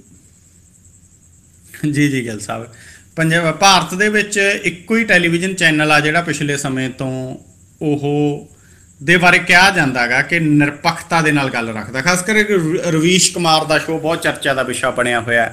ਜਦੋਂ ਕਿਸਾਨ ਅੰਦੋਲਨ ਚੱਲਿਆ ਉਸ ਤੋਂ ਪਹਿਲਾਂ ਵੀ ਗੋਦੀ ਮੀਡੀਆ ਦੀ ਚਰਚਾ ਚੱਲਦੀ ਸੀ, ਤਾਂ ਉਦੋਂ NDTV ਦੇ ਬਾਰੇ ਦੇ ਵਿੱਚ ਕਿਹਾ ਜਾਂਦਾ ਸੀ ਕਿ NDTV ਜਿਹੜਾ ਗਾ ਉਹ ਲੋਕਾਂ ਦੀ ਗੱਲ ਕਰਦਾ। ਰਵੀਸ਼ ਕੁਮਾਰ ਦਾ ਸ਼ੋਅ ਬਹੁਤ ਲੋਕ ਪਸੰਦ ਕਰਦੇ ਨੇ, ਔਰ ਰਵੀਸ਼ ਕੁਮਾਰ ਆਪਦੇ ਸ਼ੋਅ ਦੇ ਵਿੱਚ ਵਾਕਈ ਗੋਦੀ ਮੀਡੀਆ ਦੀ ਬਾਰ-ਬਾਰ ਚਰਚਾ ਵੀ ਕਰਦਾ ਹੁੰਦਾ ਗਾ। ਤਾਂ ਹੁਣ ਪਤਾ ਲੱਗਿਆ ਕਿ ਏਸ਼ੀਆ ਦੇ ਸਭ ਤੋਂ ਅਮੀਰ ਵਿਅਕਤੀ ਗੌਤਮ ਅਡਾਨੀ ਨੇ, ਗਿੱਲ ਸਾਹਿਬ ਜਿਹੜੀ ਉਹਨਾਂ ਦੀ ਕੰਪਨੀ ਹੈ, ਇਹ ਉਹਨਾਂ ਨੇ NDTV ਜਿਹੜਾ ਨਿਊ ਦਿੱਲੀ ਟੈਲੀਵਿਜ਼ਨ ਕੰਪਨੀ ਹੈ ਉਹਦੇ 'ਚ ਅਸਿੱਧੇ ਤੌਰ ਦੇ ਉੱਤੇ 29.18% ਦੀ ਹਿੱਸੇਦਾਰੀ ਖਰੀਦ ਲਈ। ਔਰ ਗਿੱਲ ਸਾਹਿਬ ਇਹ ਵੱਡੀ ਗੱਲ ਹੈਗੀ, ਕਿਉਂਕਿ ਜਦੋਂ ਵੱਡੇ ਕਾਰਪੋਰੇਟ ਘਰਾਣੇ ਨੇ ਜਿਹੜੇ ਜਾਂ ਵੱਡੇ ਸਰਮਾਏਦਾਰ ਬੰਦੇ ਉਹ ਮੀਡੀਆ ਦੇ ਉੱਤੇ ਹੀ ਕੰਟਰੋਲ ਕਰ ਲੈਣ, ਮੀਡੀਆ ਦੇ ਅਦਾਰੇ ਹੀ ਖਰੀਦਣ ਲੱਗ ਜਾਣ, ਤਾਂ ਉਦੋਂ ਫਿਰ ਲੋਕਾਂ ਕੋਲੇ ਸੱਚ ਕਿਵੇਂ ਪਹੁੰਚੇਗਾ? ਬਹੁਤ ਸਾਰੇ ਮੀਡੀਆ ਅਦਾਰੇ ਤਾਂ ਪਹਿਲਾਂ ਹੀ ਕਬਜ਼ਾ ਹੋ ਚੁੱਕਿਆ ਗਾ ਵੱਡੇ ਵੱਡੇ ਕਾਰਪੋਰੇਟ ਘਰਾਣਿਆਂ ਦਾ, ਵੱਡੇ ਵੱਡੇ ਅਮੀਰ ਲੋਕਾਂ ਦਾ, ਤੇ ਉਹ ਉਹਨਾਂ ਦੀ ਬੋਲੀ ਬੋਲਦੇ ਨੇ। ਪਰ ਜਿਹੜੇ ਕੁਝ ਨਿਰਪੱਖ ਰਹਿ ਗਏ ਸੀ, ਜਿਹੜੇ ਕੁਝ ਲੋਕਾਂ ਦੀ ਗੱਲ ਕਰ ਰਹੇ ਸੀ ਅੱਜ ਦੇ ਸਮੇਂ ਦੇ ਵਿੱਚ ਮੇਨ ਸਟ੍ਰੀਮ ਦੇ ਵਿੱਚੋਂ, ਜੇ ਉਹਨਾਂ ਦੇ ਉੱਤੇ ਇਸ ਤਰੀਕੇ ਦੇ ਨਾਲ ਉਹਨਾਂ ਦੇ ਸ਼ੇਅਰ ਖਰੀਦ ਕੇ ਤਕੜੇ ਬੰਦੇ ਕਬਜ਼ਾ ਕਰ ਲੈਣਗੇ, ਫਿਰ ਲੋਕਾਂ ਦੀ ਗੱਲ ਕਿਵੇਂ ਆਵੇਗੀ? ਹਾਲਾਂਕਿ ਲੋਕਾਂ ਕੋਲੇ ਚਲੋ ਹੁਣ ਇੱਕ ਹਥਿਆਰ ਹੈਗਾ ਗਾ ਦੀ ਗੱਲ ਰੱਖਣ ਦਾ, ਸੋਸ਼ਲ ਮੀਡੀਆ, ਲੇਕਿਨ ਮੇਨ ਸਟ੍ਰੀਮ ਮੀਡੀਆ ਦੇ ਵਿੱਚੋਂ ਤਾਂ ਮਤਲਬ ਲੋਕਾਂ ਦੀ ਗੱਲ ਆ ਜਿਹੜੀ ਕਿਤੇ ਨਾ ਕਿਤੇ ਗਾਇਬ ਹੁੰਦੀ ਜਾਊਗੀ। ਔਰ ਪਤਾ ਇਹ ਲੱਗਿਆ ਗਿੱਲ ਸਾਹਿਬ ਕਿ ਜਿਹੜਾ NDTV ਆ ਉਹਦਾ ਇੱਕ ਕੰਪਨੀ ਹੈ BCPL, ਔਰ BCPL ਦੀ ਜਿਹੜੀ ਸ਼ੇਅਰ ਨੇ ਉਹ 100% ਨੇ ਜਿਹੜੇ ਅਡਾਨੀ ਦੀ ਕੰਪਨੀ ਨੇ ਖਰੀਦੇ, ਔਰ BCPL ਨੇ ਜਾ ਕੇ ਜਿਹੜਾ ਮਤਲਬ NDTV ਆ ਉਹਦੀ 29.18% ਜਿਹੜੀ ਸ਼ੇਅਰਾਂ ਦੀ ਮਾਲਕੀ ਆ ਉਹ ਖਰੀਦੀ। ਸੋ ਹੁਣ ਗਿੱਲ ਸਾਹਿਬ ਜਿਹਦੇ ਕੋਲ 25% ਤੋਂ ਵੱਧ ਸ਼ੇਅਰ ਆ ਜਾਣ ਉਹ ਬੋਰਡ ਦੇ ਵਿੱਚ ਵੀ ਆ ਜਾਂਦਾ, ਉਹ ਕਿਸੇ ਫੈਸਲੇ ਨੂੰ ਪ੍ਰਭਾਵਿਤ ਕਰਨ ਦੀ ਯੋਗਤਾ ਰੱਖਦਾ, ਤਾਂ ਇਸ ਹਾਲਤ ਦੇ ਵਿੱਚ ਪਹੁੰਚ ਚੁੱਕੇ ਨੇ ਜੀ ਇਹ। ਜੀ ਇੰਦਰਜੀਤ, ਨਿੱਕੂ ਦੀ ਵੀਡੀਓ ਵੇਖ ਕੇ ਦੇਖੋ, ਇੱਕ ਤਾਂ ਉਹਦੇ 'ਤੇ ਤਰਕ ਵੀ ਨੇ ਲੋਕਾਂ ਦੇ, ਗੁੱਸਾ ਵੀ ਹੈ ਬਈ ਟੋਪੀ ਲਈ ਬੈਠਾ ਤਾਂਤਰਿਕ ਦੇ ਮੂਹਰੇ। ਟੋਪੀਆਂ ਬਹੁਤ ਸਰਦਾਰ ਲਈ ਫਿਰਦੇ ਨੇ ਇੱਥੇ। YMCA ਮੈਂ ਸਵੇਰੇ ਜਾਂਦਾ 10 ਦੇ ਕਰੀਬ ਹੁੰਦੇ, ਨਵੀਂ ਨਸਲ ਜਿਹੜੀ ਆ ਰਹੀ ਹੈ ਨਾ ਸਰੀ 'ਚ, ਪਟਕੀਆਂ ਜਿਹਾ ਬੰਨ੍ਹ ਕੇ ਪੌਣ ਜੇ ਸਿਰ 'ਤੇ ਉੱਪਰ ਟੋਪੀਆਂ ਲੈ ਕੇ ਫਿਰਦੇ ਨੇ, ਪਤਾ ਨਹੀਂ ਇਹ ਕਿਹੜਾ ਸਟਾਈਲ ਹੈ। ਇੱਥੇ ਵੀ ਬਹੁਤ ਜਿਹੜੇ VIP ਕਲਚਰ ਹੈ ਪੰਜਾਬ 'ਚ ਵੀ, ਉਹ ਵੀ ਥੱਲੇ ਪਟਕੀ ਬੰਨ੍ਹ ਕੇ ਜੂੜਾ ਗੱਭੇ 'ਤੇ ਟੋਪੀ ਲੈਂਦੇ, ਟੋਪੀ ਲੈ ਕੇ ਉਹ ਬੈਠਾ। ਬਹੁਤ ਨੇੜਿਓਂ ਮੈਂ ਵੇਖਿਆ ਇਹਨੂੰ ਰਾਈਜ਼ ਕਰਦੇ। ਇਹਦੇ ਨਾਨਕੇ ਨੇ ਮੇਰੇ ਪਿੰਡ, 5-4 ਸਾਲ ਮੇਰੇ ਤੋਂ ਛੋਟਾ, ਅਤੇ ਇਹਦੇ ਨਾਨਕੇ ਪਰਿਵਾਰ ਸਾਡੇ ਪਿੰਡ ਵਾਲਾ ਸੰਤਰਾੜੇ ਵਾਲਿਆਂ ਨੂੰ ਮੰਨਦਾ, ਇਹਦੇ ਮਾਤਾ ਜੀ ਬਹੁਤ ਮੰਨਦੇ ਆ, ਅਤੇ ਹੌਲੀ ਹੌਲੀ ਚੜ੍ਹਦੀ ਚੜ੍ਹਾਈ ਵੀ ਇਹਦੀ ਵੇਖੀ। ਪਰ ਹੁਣ ਪੂਰ ਦੂਜਾ ਆ ਗਿਆ, ਵਿੰਗੀਆਂ ਟੇਢੀਆਂ ਪੈਂਟਾਂ ਪਾਉਣ ਵਾਲੇ, ਅਤੇ ਹੱਥ ਜਿਹਾ ਜਿਵੇਂ 2 ਮਿਰਚਾਂ ਲੱਗੀਆਂ ਹੁੰਦੀਆਂ ਨੇ ਉਹ ਮੂੰਹ ਨੂੰ ਕਰਕੇ ਉਂਗਲਾਂ ਜੀਆਂ ਗਾਉਣ ਵਾਲੇ। ਅਤੇ ਨਿੱਕੂ ਹੋਣੀ ਪਿੱਛੇ ਰਹਿ ਕੇ, ਪੈਸਾ ਸਾਂਭਿਆ ਨਾ, ਸਫਾਰੀਆਂ ਲੈ ਲਈਆਂ, ਜੇ ਲੈ ਲਿਆ ਵੋ ਹੋ ਲੈ ਲਿਆ, ਚੱਕਵੇਂ ਹੋ ਗਏ। ਅਤੇ ਹੁਣ ਮੰਦਹਾਲੀ ਭਟਕਦੀ ਹੈ, ਦਿਖਦੀ ਹੈ, ਪੈਰੀਂ ਹੱਥ ਲਾਉਂਦਾ, ਗਾਉਣ ਲੱਗਿਆ ਹੋਇਆ। ਇਹ ਗਿਆ ਕਿੱਥੇ ਆ? ਜਿਹੜਾ ਮੂਹਰੇ ਬੈਠਾ ਹੈ ਉਹ ਵੀ ਸਿਰੇ ਦਾ ਹੀ ਲੱਗਦਾ। ਠੀਕ ਹੈ ਸਾਹਿਬ, ਇਹ ਉੱਤਰਾਖੰਡ ਗਿਆ ਜੀ, ਉੱਥੇ ਬਗੇਸ਼ਵਰ ਧਾਮ ਹੈਗਾ, ਬਗੇਸ਼ਵਰ ਧਾਮ ਦੇ ਉੱਤੇ ਉੱਤਰਾਖੰਡ ਪਹੁੰਚਿਆ ਹੋਇਆ ਜੀ ਇੰਦਰਜੀਤ ਨਿੱਕੂ। ਔਰ ਵਾਕਈ ਜੀ ਗਿੱਲ ਸਾਹਿਬ ਇਹ ਦੋਨੇ ਤਿੰਨੇ ਪਹਿਲੂ ਨੇ ਇਹਦੇ। ਦੇਖੋ, ਇੱਕ ਪਹਿਲੂ ਤਾਂ ਇਹ ਆ ਕਿ ਅੱਜ ਕੱਲ੍ਹ ਆਹ ਮਤਲਬ ਜਿਹੜੇ ਬਾਬੇ ਨੇ ਇਹਨਾਂ ਦੀ ਬੜੀ ਚੜ੍ਹਾਈ ਹੈ, ਇਹ ਵੀ ਇੱਕ ਬਾਬਿਆਂ ਦੀ ਵੀ ਨਵੀਂ ਨਸਲ ਆ ਗਈ। ਆਪਣੇ ਇੱਧਰ ਬਾਰਡਰ ਏਰੀਏ ਦੇ ਵਿੱਚ ਵੀ ਗਿੱਲ ਸਾਹਿਬ ਜਿਹੜਾ ਨਵਾਂ ਧਰਮ ਗ੍ਰਹਿਣ ਕਰ ਰਹੇ ਨੇ, ਉਹਨਾਂ ਦੀਆਂ ਵੀ ਕਈ ਵੀਡੀਓ ਨੇ ਉੱਥੇ, ਮਤਲਬ ਇਹ ਵੀ ਬੜਾ ਮਤਲਬ ਕੱਢਣ ਲੱਗੇ ਹੋਏ ਨੇ ਵੀ ਅਸੀਂ ਭੂਤ ਕੱਢਦੇ ਆ ਤਾਂ ਇਹ ਇਸ ਪਾਸੇ ਨੂੰ ਵੇਖੋ। ਪਹਿਲਾਂ ਬਾਬਾ ਸੀਗਾ ਵੀ ਸਮੋਸਾ ਖਾਧਾ ਨਹੀਂ ਖਾਧਾ, ਬਸ ਕਿਰਪਾ ਹੀ ਇੱਥੇ ਰੁਕੀ ਹੋਈ ਹੈ। ਸੋ ਇਹ ਇੱਕ ਪਹਿਲੂ ਤਾਂ ਇਸ ਵਿਸ਼ੇ ਦਾ ਇਹ ਹੈਗਾ ਕਿ ਇਹਨਾਂ ਵਾਲੇ ਪਾਸੇ ਨੂੰ ਲੋਕ ਨੇ ਜਿਹੜੇ ਉਹ ਵੱਧ ਜਾ ਰਹੇ ਨੇ। ਦੂਸਰਾ ਪਹਿਲੂ ਇਹ ਹੈਗਾ ਕਿ ਵਾਕਈ ਜਿਹੜੇ ਪੰਜਾਬੀ ਗਾਇਕੀ ਦਾ ਇੱਕ ਪੂਰ ਆਇਆ ਗਿੱਲ ਸਾਹਿਬ ਪਿਛਲੇ ਸਮੇਂ ਦੇ ਵਿੱਚ, ਜਿਹੜੇ ਰਿਆਜ਼ ਕਰਕੇ ਗਾਉਂਦੇ ਸੀ, ਅੱਜ ਮਤਲਬ ਉਹਨਾਂ ਦੀ ਚੜ੍ਹਤ ਉਸ ਰੂਪ ਦੇ ਵਿੱਚ ਨਹੀਂ ਹੈ। ਸੋ ਇੰਦਰਜੀਤ ਨਿੱਕੂ ਦੀ ਇਹ ਜਿਹੜੀ ਭਾਵੁਕਤਾ ਗਈ, ਜਿਹੜਾ ਉਹ ਬੈਠਾ ਹੈਗਾ ਜਿਸ ਤਰੀਕੇ ਦੇ ਮਤਲਬ ਉਹ 3 ਸਮੱਸਿਆਵਾਂ ਦੇ ਵਿੱਚ ਹੈ, ਉਹਦੇ 'ਚ ਗਿੱਲ ਸਾਹਿਬ ਲੱਗ ਰਿਹਾ ਹੈਗਾ ਕਿ ਆਰਥਿਕ ਤੌਰ ਦੇ ਉੱਤੇ ਸੰਕਟ ਹੈ, ਪੈਸਿਆਂ ਦੀ ਤੰਗੀ ਹੈ, ਔਰ ਪ੍ਰੋਗਰਾਮ ਨਾ ਲੱਗਣ ਦੇ ਕਰਕੇ ਜਿਹੜਾ ਗਿੱਲ ਸਾਹਿਬ ਉਹ ਸਟਰੈਸ ਵੀ ਆ ਕਿਤੇ ਨਾ ਕਿਤੇ। ਕਿਉਂਕਿ ਜਦੋਂ ਚੜ੍ਹਤ ਹੁੰਦੀ ਹੈ ਨਾ, ਆਹ ਜਿਹੜੇ ਹੁਣ ਆਮ ਆਦਮੀ ਪਾਰਟੀ ਦੇ ਵੱਡੇ ਵੱਡੇ ਲੀਡਰ ਨੇ ਜਾਂ ਕਾਂਗਰਸ ਦੇ ਨੇ, ਜਿੰਨਾ ਚਿਰ ਚੜ੍ਹਤ ਹੁੰਦੀ ਹੈ ਪੈਰੀਂ ਹੱਥ ਵੀ ਲੱਗਦੇ ਨੇ, ਸਲੂਟ ਵੀ ਵੱਜਦੇ ਨੇ, ਸਲਾਮਾਂ ਵੀ ਹੁੰਦੀਆਂ। ਜੋ ਚੜ੍ਹਤ ਨਹੀਂ ਹੁੰਦੀ ਉਦੋਂ ਗਿੱਲ ਸਾਹਿਬ ਬੜੇ ਔਖੇ ਹੁੰਦੇ ਨੇ ਫਿਰ। ਸੋ ਇਹ ਗੱਲ ਵੀ ਹੁੰਦੀ ਹੈ। ਸੋ ਅੱਜ ਦੇ ਸਮੇਂ ਦੇ ਵਿੱਚ ਪੰਜਾਬੀ ਇੰਡਸਟਰੀ ਦੇ ਜਿਹੜੇ ਜਿਨ੍ਹਾਂ ਦਾ ਸਿੱਕਾ ਚੱਲਿਆ ਹੋਇਆ, ਇਹਨਾਂ ਨੂੰ ਬਾਂਹ ਫੜਨੀ ਚਾਹੀਦੀ ਹੈ ਜੀ ਇਹਦੀ, ਔਰ ਸਹਿਯੋਗ ਕਰਨਾ ਹੀ ਚਾਹੀਦਾ ਜੇ ਕਿਸੇ ਤੇ ਆਰਥਿਕ ਸੰਕਟ ਆਇਆ ਹੈਗਾ ਜੀ। ਲਓ ਜੀ, ਕੱਲ੍ਹ ਸਵੇਰੇ ਫੇਰ ਸਾਂਝ ਪਵੇਗੀ ਤੁਹਾਡੇ ਨਾਲ, ਤੇ ਖਿਆਲ ਰੱਖਿਓ ਆਪਣਾ। ਚੜ੍ਹਦੀ ਕਲਾ। ਧੰਨਵਾਦ। ਸ਼ੁਕਰੀਆ ਜੀ ਗਿੱਲ ਸਾਹਿਬ, ਤੁਹਾਡਾ ਤੇ ਸਾਰੇ ਸਰੋਤਿਆਂ ਦਾ ਵੀ ਬਹੁਤ ਬਹੁਤ ਧੰਨਵਾਦ ਜੀ। ਸਰ ਨਵਕਿੰਦਰ ਸਿੰਘ ਪੱਤੀ ਸੇਖਵਾਂ ਬਰਨਾਲਾ, ਬਿਲਕੁਲ ਬਰਨਾਲੇ ਦੇ ਨਾਲ 1.5 ਕਿਲੋਮੀਟਰ ਪਿੰਡ ਹੈ ਨਵਕਿੰਦਰ ਦਾ। ਉੱਥੋਂ ਗੱਲਬਾਤ ਕਰ। ਸੋਸ਼ਲ ਮੀਡੀਆ 'ਤੇ ਲਾਈਵ ਹੋਣ ਦੇ ਭੁੱਸ ਨੇ ਇੱਕ ਜਾਨ ਲੈ ਲਈ। ਕੀਨੀਆ ਤੋਂ ਆਈ ਹੋਈ ਇੱਕ ਪਰਸਨਲ ਸਪੋਰਟ ਵਰਕਰ 24 ਵਰ੍ਹਿਆਂ ਦੀ ਮੋਟਲ ਦੇ ਵਿੱਚ ਰਹਿੰਦੀ ਸੀ, ਔਨ ਸਾਊਂਡ ਅੰਟੈਰੀਓ ਦੇ ਵਿੱਚ।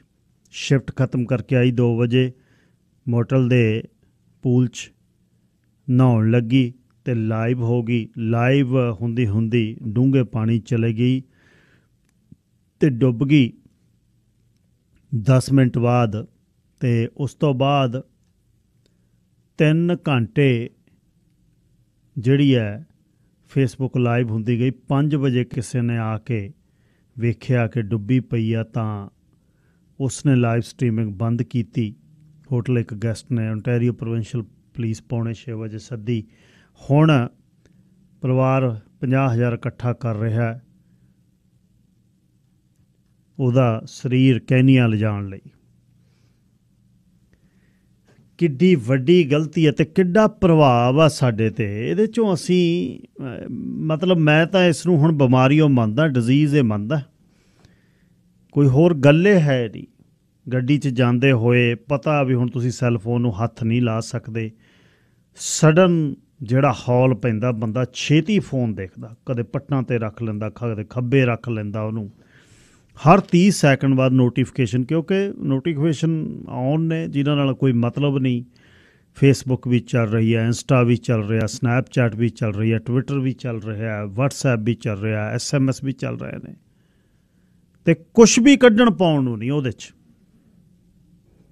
ਆਪਣੇ ਕੰਮ ਨਾਲ ਸੰਬੰਧ ਉਹਦੇ 'ਚੋਂ 5% ਮਸਾਂ ਕੋਈ ਕੰਮ ਦਾ ਤੁਹਾਡੇ ਲਈ ਜਿਹੜਾ ਉਹ ਸੁਨੇਹਾ ਹੋਏਗਾ। ਬਸ ਇੱਕ ਦੂਜੇ ਨੂੰ ਵੇਖਣਾ, ਇੱਕ ਦੂਜੇ ਨੂੰ ਦਿਖਾਉਣਾ, ਮੈਂ ਉੱਥੇ, ਮੈਂ ਇੱਥੇ, ਔਨ ਦਾ ਵੇ ਟੂ ਇੱਥੇ, ਔਨ ਦਾ ਵੇ ਟੂ ਇੱਥੇ, ਫੀਲਿੰਗ ਹੈਪੀ। ਪਤਾ ਨਹੀਂ ਕੀ ਅਸੀਂ ਕਿੱਧਰ ਨੂੰ ਤੁਰਿਆ ਅਤੇ ਸਾਡੀ ਜ਼ਿੰਦਗੀ ਖਤਮ। ਆਥਣੇ ਤੁਸੀਂ ਫੈਮਿਲੀ ਰੂਮ 'ਚ ਘਰ ਦੇ 5 ਜੀ ਬੈਠੇ ਹੋ, 5 ਆਪਣੇ ਆਪਣੇ ਫ਼ੋਨ ਨੂੰ ਲੱਗੇ ਨੇ। ਚਲੋ ਜਵਾਕ 20-25 ਸਾਲ ਦੇ ਲੱਗ ਜਾਣ, 50-50 ਵਰ੍ਹਿਆਂ ਦੇ ਮਾਪਿਆਂ ਨੂੰ ਬਿਮਾਰੀ ਪਈ ਹੋਈ ਹੈ। ਰਾਤ ਨੂੰ 1-1, 12-12 ਵਜੇ ਤੱਕ ਫੇਸਬੁੱਕ ਚੱਲ ਰਹੀ ਹੈ, YouTube ਚੱਲ ਰਹੀ ਹੈ। ਕੀ ਕੱਢਣਾ ਪਾਉਣਾ ਇਹਦੇ 'ਚੋਂ? ਅਤੇ ਬਹਾਨਾ ਵਿਹਲੇ ਆ ਜੇ ਇੰਨਾ ਵਿਹਲ ਆ ਫਿਰ ਕੰਮ ਕਰਨ ਲੱਗੋ, ਨਾਲੇ ਘਰ 'ਚ 4 ਪੈਸੇ ਹੋਣ। ਜੇ 12-1 ਵਜੇ ਤੱਕ ਇਹਨੂੰ ਚਿੰਬੜਨਾ, ਤੁਸੀਂ ਬਿਮਾਰੀ ਲਾਉਣੀ ਆ ਅੱਖਾਂ ਨੂੰ, ਸਰੀਰ ਨੂੰ, ਕਿਉਂਕਿ ਕਿਸੇ ਦਾ ਵਜ਼ਨ ਤੁਸੀਂ ਲੈ ਰਹੇ ਹੋ। ਨਾ ਕੋਈ ਗੱਲ, ਨਾ ਕੋਈ ਬਾਤ। ਆ ਕੁੜੀ ਡੁੱਬ ਗਈ, ਗਰੀਬ ਪਰਿਵਾਰ ਦੀ, ਕੀਨੀਆ ਦੀ ਆਈ, ਜ਼ਿੰਦਗੀ ਬਣ ਜਾਣੀ ਸੀ।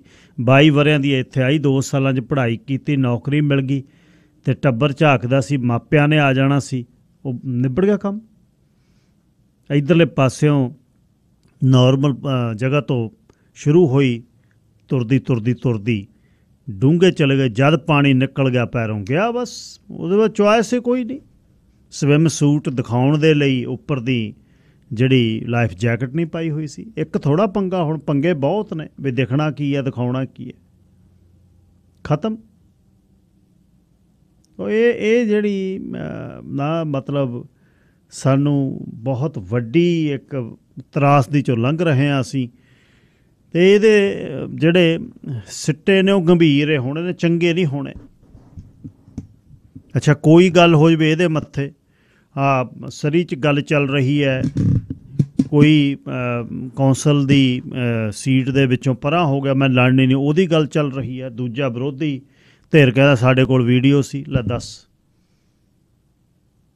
ਜੇ ਅੱਗੇ ਕੋਈ ਕਹਿੰਦਾ ਵੋਟਾਂ ਦੇ ਮੇਰੇ ਕੋਲ 10-20 ਬੰਦੇ ਨੇ, ਹੁਣ ਆਹ ਦਬਸ਼ਾ ਵੀ ਸਾਡੇ ਕੋਲ 20 ਬੰਦੇ ਸੋਸ਼ਲ ਮੀਡੀਆ 'ਤੇ ਬਿਠਾਏ ਹੋਏ ਨੇ, ਕੀ ਕਰਨ, ਕੀ ਲੱਗੇ ਹੋਏ ਆ? ਕਿਸੇ ਨੂੰ ਯਾਦ ਆ ਵੀ ਕੱਫਣ ਪੈਣਾ ਉੱਪਰ, ਕਿਸੇ ਨੂੰ ਯਾਦ ਆ ਬਾਕਸ 'ਚ ਬੰਦ ਹੋਣਾ। 200 ਮਿਲੀਅਨ, 400 ਮਿਲੀਅਨ, 500 ਮਿਲੀਅਨ, ਇੱਥੋਂ ਲੈ ਲਾ, ਆਹ ਲੈ ਲਾ, 300 ਦੀ ਲੈ ਲਾ ਪਲੈਨਿੰਗ, ਹੁਣ 300 ਦੀ, ਹੁਣ 400 ਦੀ ਲੈ ਲਾ, 100 ਉੱਪਰਲੇ ਹੋਰ ਬਣਾ ਲੈ, ਇਹਨੂੰ 5 ਲੱਖ ਨਾਲ ਗੁਣਾ ਕਰ ਲਾ, 50 ਮਿਲੀਅਨ ਬਣ ਗਿਆ। ਇੱਥੇ 500 ਕਿੱਲਾ, ਉੱਥੇ 700 ਕਿੱਲਾ, ਜਾਣਾ ਕਿੱਥੇ ਨੂੰ ਹੈ?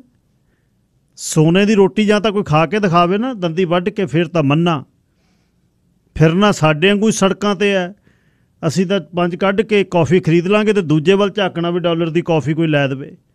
ਕੀ ਜ਼ਿੰਦਗੀ ਆ, ਕਿੱਧਰ ਨੂੰ ਚੱਲੇ ਹਾਂ ਅਸੀਂ? ਥੋੜ੍ਹਾ ਜਿਹਾ ਬੰਦੇ ਨੂੰ ਆਪਣੇ ਗੁਲਾਮੇ ਦੇ ਵਿੱਚ ਝਾਕਣਾ ਚਾਹੀਦਾ ਵੀ ਸ਼ੁਰੂ ਕਿੱਥੋਂ ਹੋਇਆ, ਕਿੱਥੋਂ ਤੁਰੇ, ਅਤੇ ਮਤਲਬ ਠੀਹੇ 'ਤੇ ਰਹਿ ਕੇ ਹੀ ਠੀਕ ਗੱਲ ਸਹੀ ਰਹਿੰਦੀ ਹੈ। ਇਹਨੂੰ ਥੋੜ੍ਹਾ ਜਿਹਾ ਕੱਟ ਕਰਨ ਲੱਗੋ, ਆਪਣੀ ਜ਼ਿੰਦਗੀ 'ਚ ਲਿਖੋ। ਇਹ ਲਾਈਵ ਵਾਲਾ ਅਤੇ ਭੁੱਸ ਜਿਹੜਾ ਹਰ ਜਗ੍ਹਾ ਦੱਸਣਾ, ਇੱਥੇ ਖਾਂਦੇ ਹਾਂ, ਇੱਥੇ ਪੀਂਦੇ ਹਾਂ, ਆਹ ਤਿਆਰੀ ਕੀਤੀ, ਆਹ ਗਹਿਣੇ ਪਾਏ, ਆਹ ਕੱਪੜੇ ਪਾਏ, ਬਸ ਜਿਹੜੇ ਬੈਡਰੂਮ 'ਚ TV ਲਾਏ ਹੋਏ ਨੇ ਉਹ ਤੁਹਾਡੀਆਂ ਫੋਟੋਆਂ ਅੱਡ ਲੈਂਦੇ ਹੋਣਗੇ, ਜਿੱਦਣ ਛਪੀਆਂ ਉਦੋਂ ਪਤਾ ਲੱਗੂ। ਰੋਜ਼ਮਰੀ ਪੌਲਕ ਸਕੈਜ਼ਗਮਾ ਤੋਂ society of Canadian studying medical abroad ਮੇਰੇ ਨਾਲ ਨੇ। ਗੱਲਬਾਤ ਚੱਲ ਰਹੀ ਹੈ ਸਾਡੀ ਡਾਕਟਰਸ ਦੇ ਬਾਰੇ, ਡਾਕਟਰ ਦੀ ਸ਼ਾਰਟੇਜ ਬਾਰੇ। ਪਿਛਲੇ 3 ਦੇ ਕਰੀਬ ਅਸੀਂ ਸੈਗਮੈਂਟਸ ਕਰ ਚੁੱਕੇ ਹਾਂ। ਇਹ ਸਾਰਾ ਅਵੇਅਰਨੈਸ ਦੀ ਗੱਲ ਹੈ, ਸੁਨੇਹਾ ਜਿਹੜਾ ਤੁਹਾਡੇ ਤੱਕ ਪਹੁੰਚਦਾ ਹੋ ਜਾਵੇ, ਤੁਹਾਡੀ ਅਵੇਅਰਨੈਸ ਹੋਵੇ, ਤੁਸੀਂ ਪ੍ਰੈਸ਼ਰ ਗਰੁੱਪ ਕ੍ਰੀਏਟ ਕਰੋ, ਪੋਲੀਟੀਸ਼ੀਅਨ ਨੂੰ ਮਿਲੋ, ਤਾਂ ਇਹਦਾ ਸਲਿਊਸ਼ਨ ਹੈ। ਗੱਲਾਂ ਕਰਕੇ ਅਸੀਂ ਹਟ ਗਏ ਅਤੇ ਤੁਸੀਂ ਐਕਟ ਨਾ ਕੀਤਾ, ਇਹਦਾ ਕੋਈ ਫਾਇਦਾ ਨਹੀਂ। ਗੱਲਬਾਤ ਕਰਦੇ ਹਾਂ ਰੋਜ਼ਮੈਰੀ ਦੇ ਨਾਲ। Rosemary, good morning. Good morning, Harjit. How are you? Very good, very good. About yourself, how are you doing? Very well, thank you very much. You seems to be a little low today. Are you okay? Yes, I'm fine. Okay. All right. I was talking to my listeners the other day. There is a mayoral candidate in Surrey. His name is Mr. Kuldeep Singh Pelia, Professor Kuldeep Singh Pelia. He sent me some numbers last week. He worked out very well.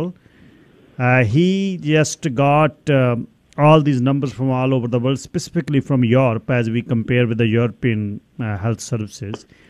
Healthcare cost per person per year in US dollars, number of doctors and beds as per hundreds of population. First country, UK, per cost per capita $4,315 as American dollars. Bed and doctors, 5.8. The beds are 2.5. Then France, $4,690 US dollar per capita, 6.5 doctors, 5.9 bed per 1,000.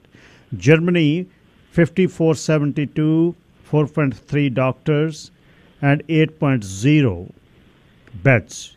Netherlands, 5306, 3.7 doctors, 3.2 beds per 1,000. Australia, 50-26, 5.2 doctors, 7.3 beds. Italy, 2989, 8 beds per 1,000, 3.1 doctors. So average is 4683, 4,683 per person per capita.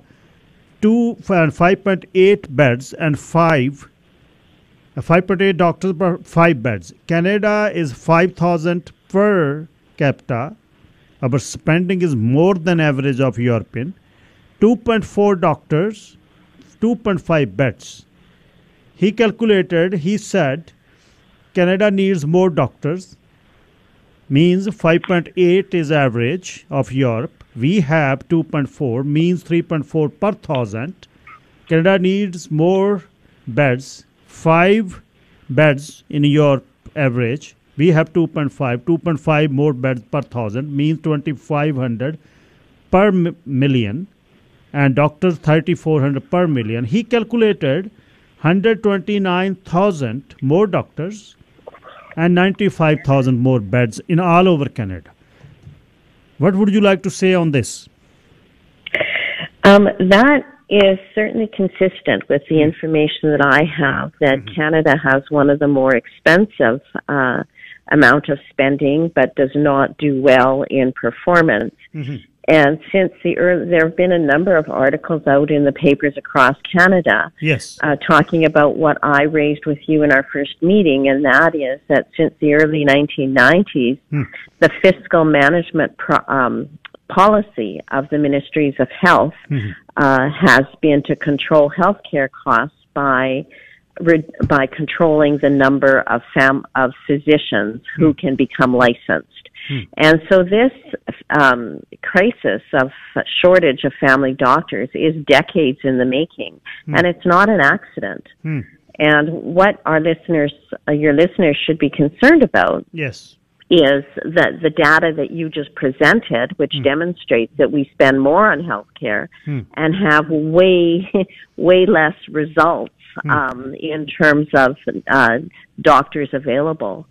And so the ministry, in trying to control healthcare costs, what they do is they address administrators. And so one of the things that your colleague, the professor, did not tell you is the administrative costs. And whereas, to give an example, Germany has we have 10 times the number of administrators compared to Germany. So what we do is we make doctors fill out a lot of paperwork. We control what they can do. We don't give them autonomy to use the skills and knowledge that they have learned. And it makes it more expensive, and the public gets less bang for the buck. The system needs an overhaul, and the fiscal management policy and controlling the number of doctors has to stop if we are to have any reasonable level of health care. We're paying the cost. Yes.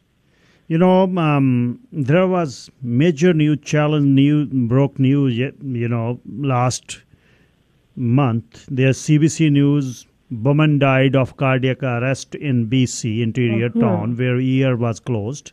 Ambulance was half an hour away. And the CTB said cause to ensure timely emergency response after another. Woman 91 dies on balcony after waiting 7 hours. Then there's Google reviews. On the Google for Surrey Memorial Hospital, someone was waiting 10 hours, someone was waiting 11 hours, someone was waiting 12 hours. This Kuldeep Singh Pelia wrote to Honorable Adrian Dix also about these crises. I can't understand. I asked you so many times. These politicians only win when public is happy on their services. But now, this is the time when they have to act on it. So, what do you think? Where the lapses in this? The bureaucracy is taken over. They don't care what the politicians are saying. You're absolutely right, Harjit, that the public has to act. And I can tell you from speaking to ministers in the government that until the last couple of years, the government has been successful in keeping the state of health access to health care off the ballot. But the time has come for people to to put health care on the ballot, because what is more important than your health? People, it's interesting when you were talking about the list of things that is happening. I have been watching the healthcare news for years now. And increasingly, several years ago, it was an abomination that somebody had died in the emergency waiting room in Manitoba. Now that happens across the country because of the time that people take to see a doctor, even in an emergency situation. So people, I would love to hear from your listeners as to what their thoughts are and their concerns and their questions, because from my perspective, it is absolutely vital that everybody, every Canadian citizen, permanent resident, contact their MLA and say, we need more doctors. And the only solution is to stop and remove the barriers for licensing for physicians who have graduated in schools outside of Canada and the U.S. There are lots of people who are qualified, who've got medical degrees, who've passed the Medical Council of Canada proving they meet the standard, and yet they are not allowed to practice medicine in Canada because the ministries of the Ministries of Health in Canada block their ability to get a license to practice. And the reason the ministries block that is because instead of looking at more creative ways, the way the rest of the world acts to make healthcare affordable, we're down this crazy path of controlling number of doctors and increasing administrative costs. It's insane. And the irony is that we have this incestuous situation where the Canadian system is only accepting people educated and trained in the Canadian system. So all this valuable information from people who graduated from international schools is being lost. And we continue to fall down this cascade where our healthcare system truly is one of the worst in the developed world and the most expensive. It seems to be very hypocritic when doctors from Saudi Arabia, they pay for the universities, they come here and grab those seats which our kids can have it and get their training in 2 years and went back to serve their countries. How they legit that? When you ask about this, what they are saying, what their replies are? Well, that's a really good question. The answer is that they're funded by the foreign governments. So the Saudi Arabians are funded by the foreign governments. And what happens is that the Ministry of Health is getting free health care from them. And so it's a nice, immediate help to keeping their costs down. But the result of it is that we are squandering valuable resources, and the public is paying because we're training their doctors when we don't have enough for us. And so it's really a matter, it all boils down to money. And I can tell you that SECASMA had brought an application a couple of years ago to enforce the Immigration Act. And what the Immigration Act says is that when it comes to jobs and training and education, Canadians should have first dibs. So whether you're a Canadian citizen or a Canadian permanent resident, if there are jobs or training positions, foreigners who don't have a right to live in Canada should only have access to these positions if there is no Canadian citizen, no Canadian permanent resident who can fill that bill. And that's just not happening. The Immigration Act is being ignored. And the reason it's being ignored is in part by the federal government is they're concerned about relations with Saudi Arabia. So again, the public has to pay the price through poor health care, unacceptable health care, because of political reasons and contrary to the law. And so they just ignored. When we made this application, they told us that COVID, we filed the application just before COVID saying that foreigners should not be allowed into the country so long as get visas to work as resident physicians, so long as there are Canadians who can fill these positions so that they will stay in Canada and work for Canadians. But they said they couldn't process it. They were too busy because of COVID. I personally think it's just an excuse. But it's all part of trying to control the number of physicians, to limit very strictly the number of physicians who can practice in Canada. So 2.5 doctors for 1,000 Canadians, 2.5 doctors. In average, to get them 5 doctors per 1,000, we need about 100,000.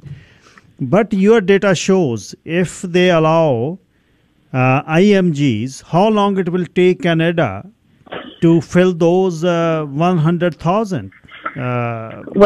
Year or two, or we can be happy. Win-win situation for both. Well, it would take quite a while to fill 100,000, but there currently are certainly probably more than 15,000 people doctors in Canada who are graduated from international medical schools and who have written the exams to meet the Canadian standard, but very little to nothing. Actually, I haven't seen any, other than talk, I haven't seen any steps taken to remove the barriers so that these physicians can start working as physicians. And it's really interesting, Harjit. I was looking at some data.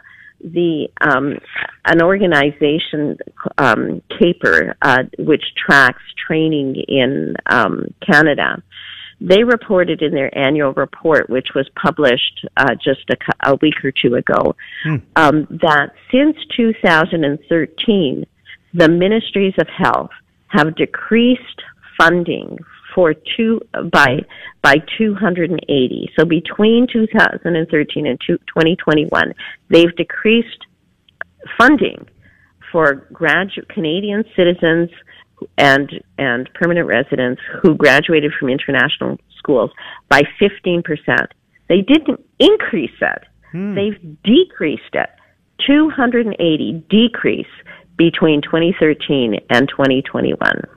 So you can see that the government is not exactly trying to meet the healthcare shortages, because I recall in 2012 there was talk about physician shortages, that we couldn't meet our needs, and yet the government is consistently not responding, particularly British Columbia. It may be premature at this time. I got chance to sit with both candidates. One, Mr. David Eby, who's running for BC NDP leadership and maybe next premier, and Mr. Pierre Poilievre from Conservative Party. He's running also in leadership race. Both are very concerned. Rather, Mr. Eby said, I have two tasks now, healthcare and affordable housing. That's what his main priority. And he achieved, and he has shown his remarkable leadership on money laundering and on ICBC files. And he seems to be very optimistic. And Mr. Poilievre was saying that to accept foreign credentials, which is our lifeline. That's what we were talking about. They were also IMGs. The doctors are coming. These both politicians, they are speaking very loud about these issues. Are you optimistic on this? I am not. Well, David Eby is part of the NDP government, which is in control right now. Yes. They are the party that have not increased residency training. I am very suspicious, to be quite honest with you, and I certainly have my antenna up when they say, oh, yeah, we're looking to address it, because currently, I haven't seen any real steps. So, for instance, their goal is retention. And so what they're doing, one thing that they announced is that they're going to pay people who are already finished their residency training more money to stay in British Columbia and family practice. They're going to increase the money, which is good, of course, because that will affect retention. However, they have promised, I haven't seen any promises whatsoever in British Columbia to increase the number of physicians who have access to licensing. I've seen none of that. As a matter of fact, what we saw is when they were, so I'm concerned, and I think the public should be very, very skeptical, because we're talking about rhetoric. So the government, the NDP government has said, we are looking to increase healthcare, access to healthcare. Have they increased the number of physicians? They have not. Okay. They've said, "Oh, we're gonna increase the number of medical school spots." Well, that's good. Don't get me wrong; that's not a bad thing. But medical school spots, that they made this announcement in 2020, they have not put a single penny in the budget to date for medical school spots. They've done nothing. So, in my opinion, from where I sit, looking at the evidence objectively, they talk the talk, but they do not walk the walk. There has not been any movement to increase the number of positions so that IMGs can be, so that, our kids who went overseas to study can become licensed to practice medicine where we need them desperately. Obviously. Instead, they're practicing in Australia, U.S., other places. And they will settle down there. By the time they get married there, they won't be coming back. That's what the most cases is for the Australia, for the America. And if we're talking about these politicians, how was it in BC liberal era, Gordon Campbell and for the Christy Clark, where you were involved you were talking about 2012. Yes. How was it on that time? They were following the same fiscal management policy of controlling of rationing. Exactly. Yes. Got it. And so there's been the fiscal management policy has not changed. It's been consistent through the Liberals and the NDP governments. And so now we did our best for the awareness, and we will do, obviously, we will continue it. How should, if someone is concerned and someone is victim of this collapsing healthcare system in Canada, what he or she or they should do as it today? Where they can get to you, or where they can get to their, so obviously MP or MLA, they know. How should they start so that then we can make a wave of that? The politicians have to act on it. Where should we start now? Well, it's absolutely, to start, what you need to do is go phone or write to, but it's often better just to phone and complain to your MLA and say, look, something has to be done in respect to access to healthcare, and that something has to be licensing of international medical graduates, licensing of Canadians who went overseas to get their medical degree because they were needed, and then told that they can't come back home because we're on a healthcare ration system. Yes. So they need to go to their MLAs. They need to phone and say, I'm voting on this issue. I am voting for the party that's going to license, not make promises about medical school students that will come on board 15 years from now. Yes. Not make promises about giving more money. Don't get me wrong. Family physicians are underpaid, and there are problems with that at this stage. Yes. But I'm going to be voting for the politician who says that they will increase the number of residency training positions for graduates of international medical schools, who will bring down the barriers so international medical graduates can be licensed to work for the Canadian public. It's that simple. And you know something, Harjit, I've been told by ministers that every phone call that is made to an MLA counts.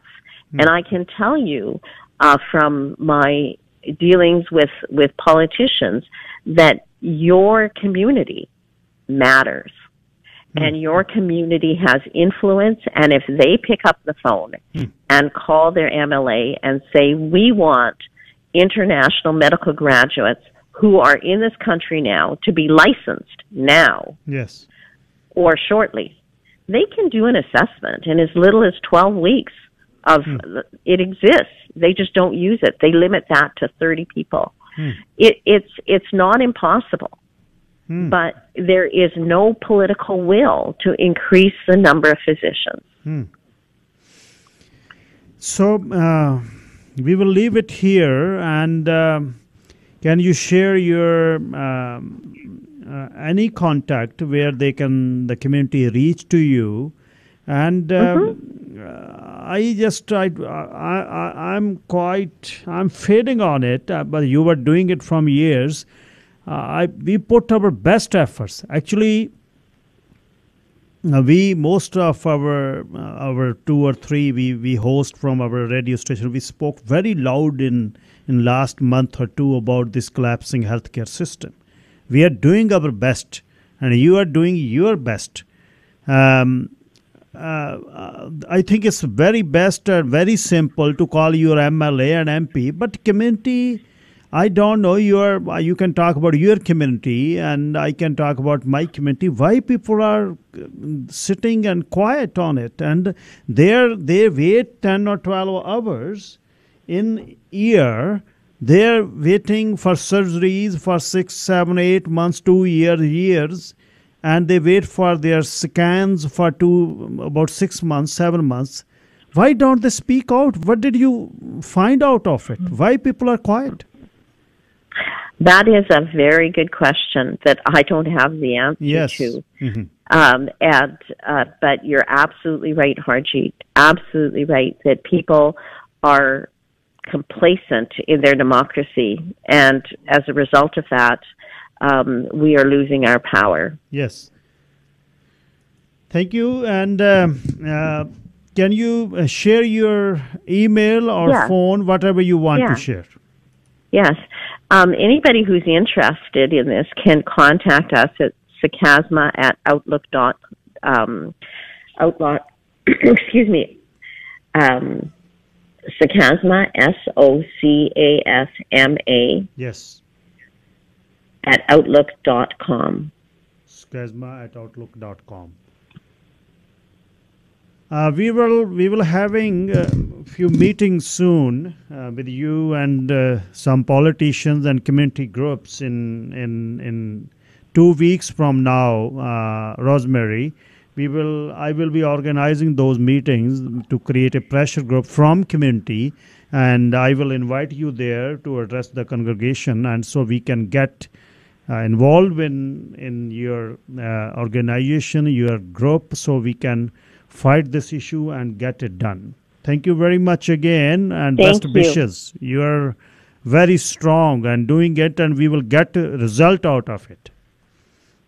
Thank you very much for pressing this issue, Harjit. Thank you. Best wishes. Bye-bye. Bye. Retire ਹੋ ਕੇ ਆਪਣੇ career ਦੇ ਵਿੱਚੋਂ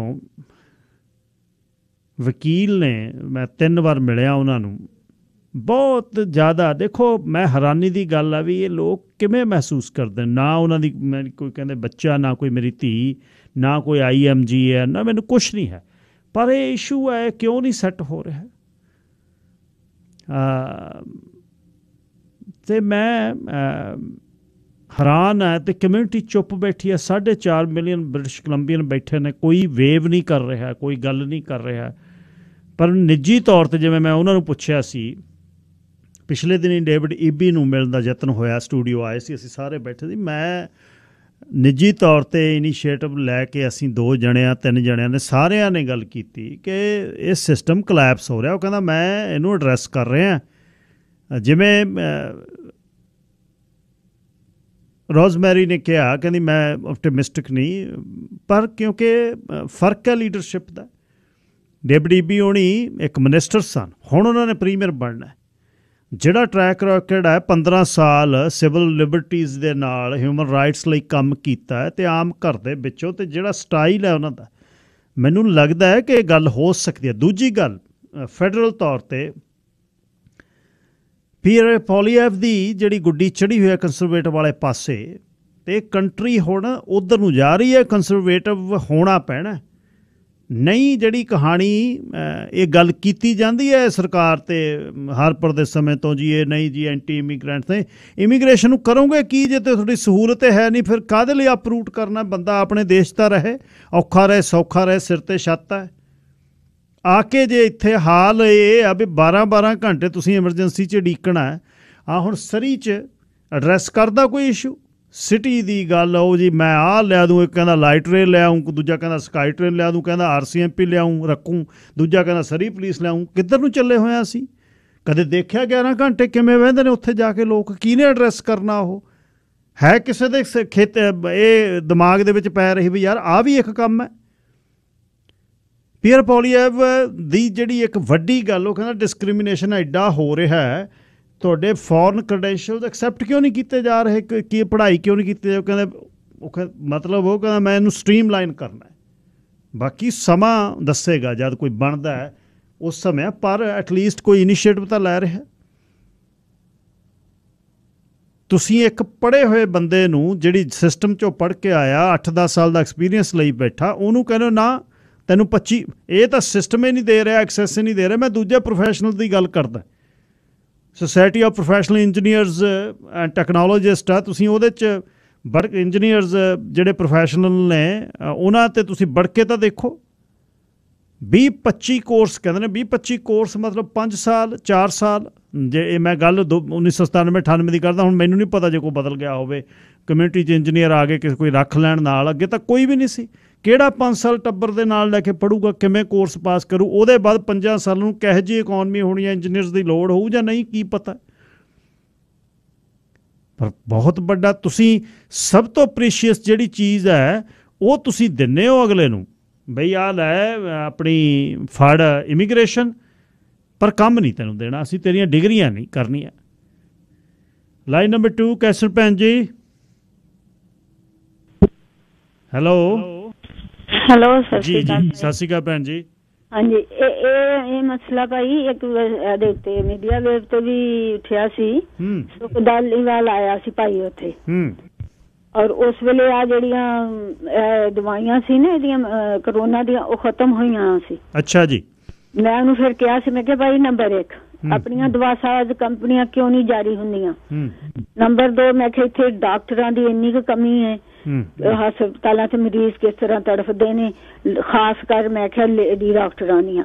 ਮੈਂ ਕਿਹਾ ਇਹਨਾਂ ਨੂੰ ਚਾਹੀਦਾ ਵੇ ਕਿ ਨੰਬਰ 1 ਜਦੋਂ ਮੈਡੀਕਲ 'ਚ ਸਟੂਡੈਂਟ ਨੂੰ ਭਰਤੀ ਕਰਦੇ ਨੇ ਉਹਨਾਂ ਨੂੰ ਦੱਸਣਾ ਪਏਗਾ ਕਿ ਤੁਸੀਂ ਇੱਥੋਂ ਫਾਰਗ ਹੋ ਕੇ ਹੋਰ ਨਹੀਂ ਕਿਤੇ ਜਾਣਾ, 2 ਸਾਲ ਇਸ ਮੁਲਕ ਦੀ ਖਿਦਮਤ ਕਰਨੀ ਹੈ, 2 ਸਾਲ ਇੱਥੇ ਖਿਦਮਤ ਦਿਓ, ਫਿਰ ਚਲੇ ਜਾਓ ਅਮਰੀਕਾ। ਸਾਰੇ ਉੱਥੇ ਜਿਹੜਾ ਬਣਦਾ ਡਾਕਟਰ ਅਮਰੀਕਾ, ਜਿਹੜਾ ਬੱਚਾ ਉਹ ਜਾਂ ਤੁਸੀਂ ਅਮਰੀਕਾ ਦੇ ਮੁਕਾਬਲੇ 'ਚ ਉਨੀ ਉਹਨਾਂ ਨੂੰ ਪੇ ਦੇਵੋ ਤਾਂ ਕਿ ਉਹ ਆਪਣਾ ਮੁਲਕ ਹੀ ਨਾ ਛੱਡਣ, ਆਪਣੇ ਘਰ ਰਹਿਣ, ਆਪਣੇ ਮੁਲਕ ਦੀ ਖਿਦਮਤ ਕਰਨ।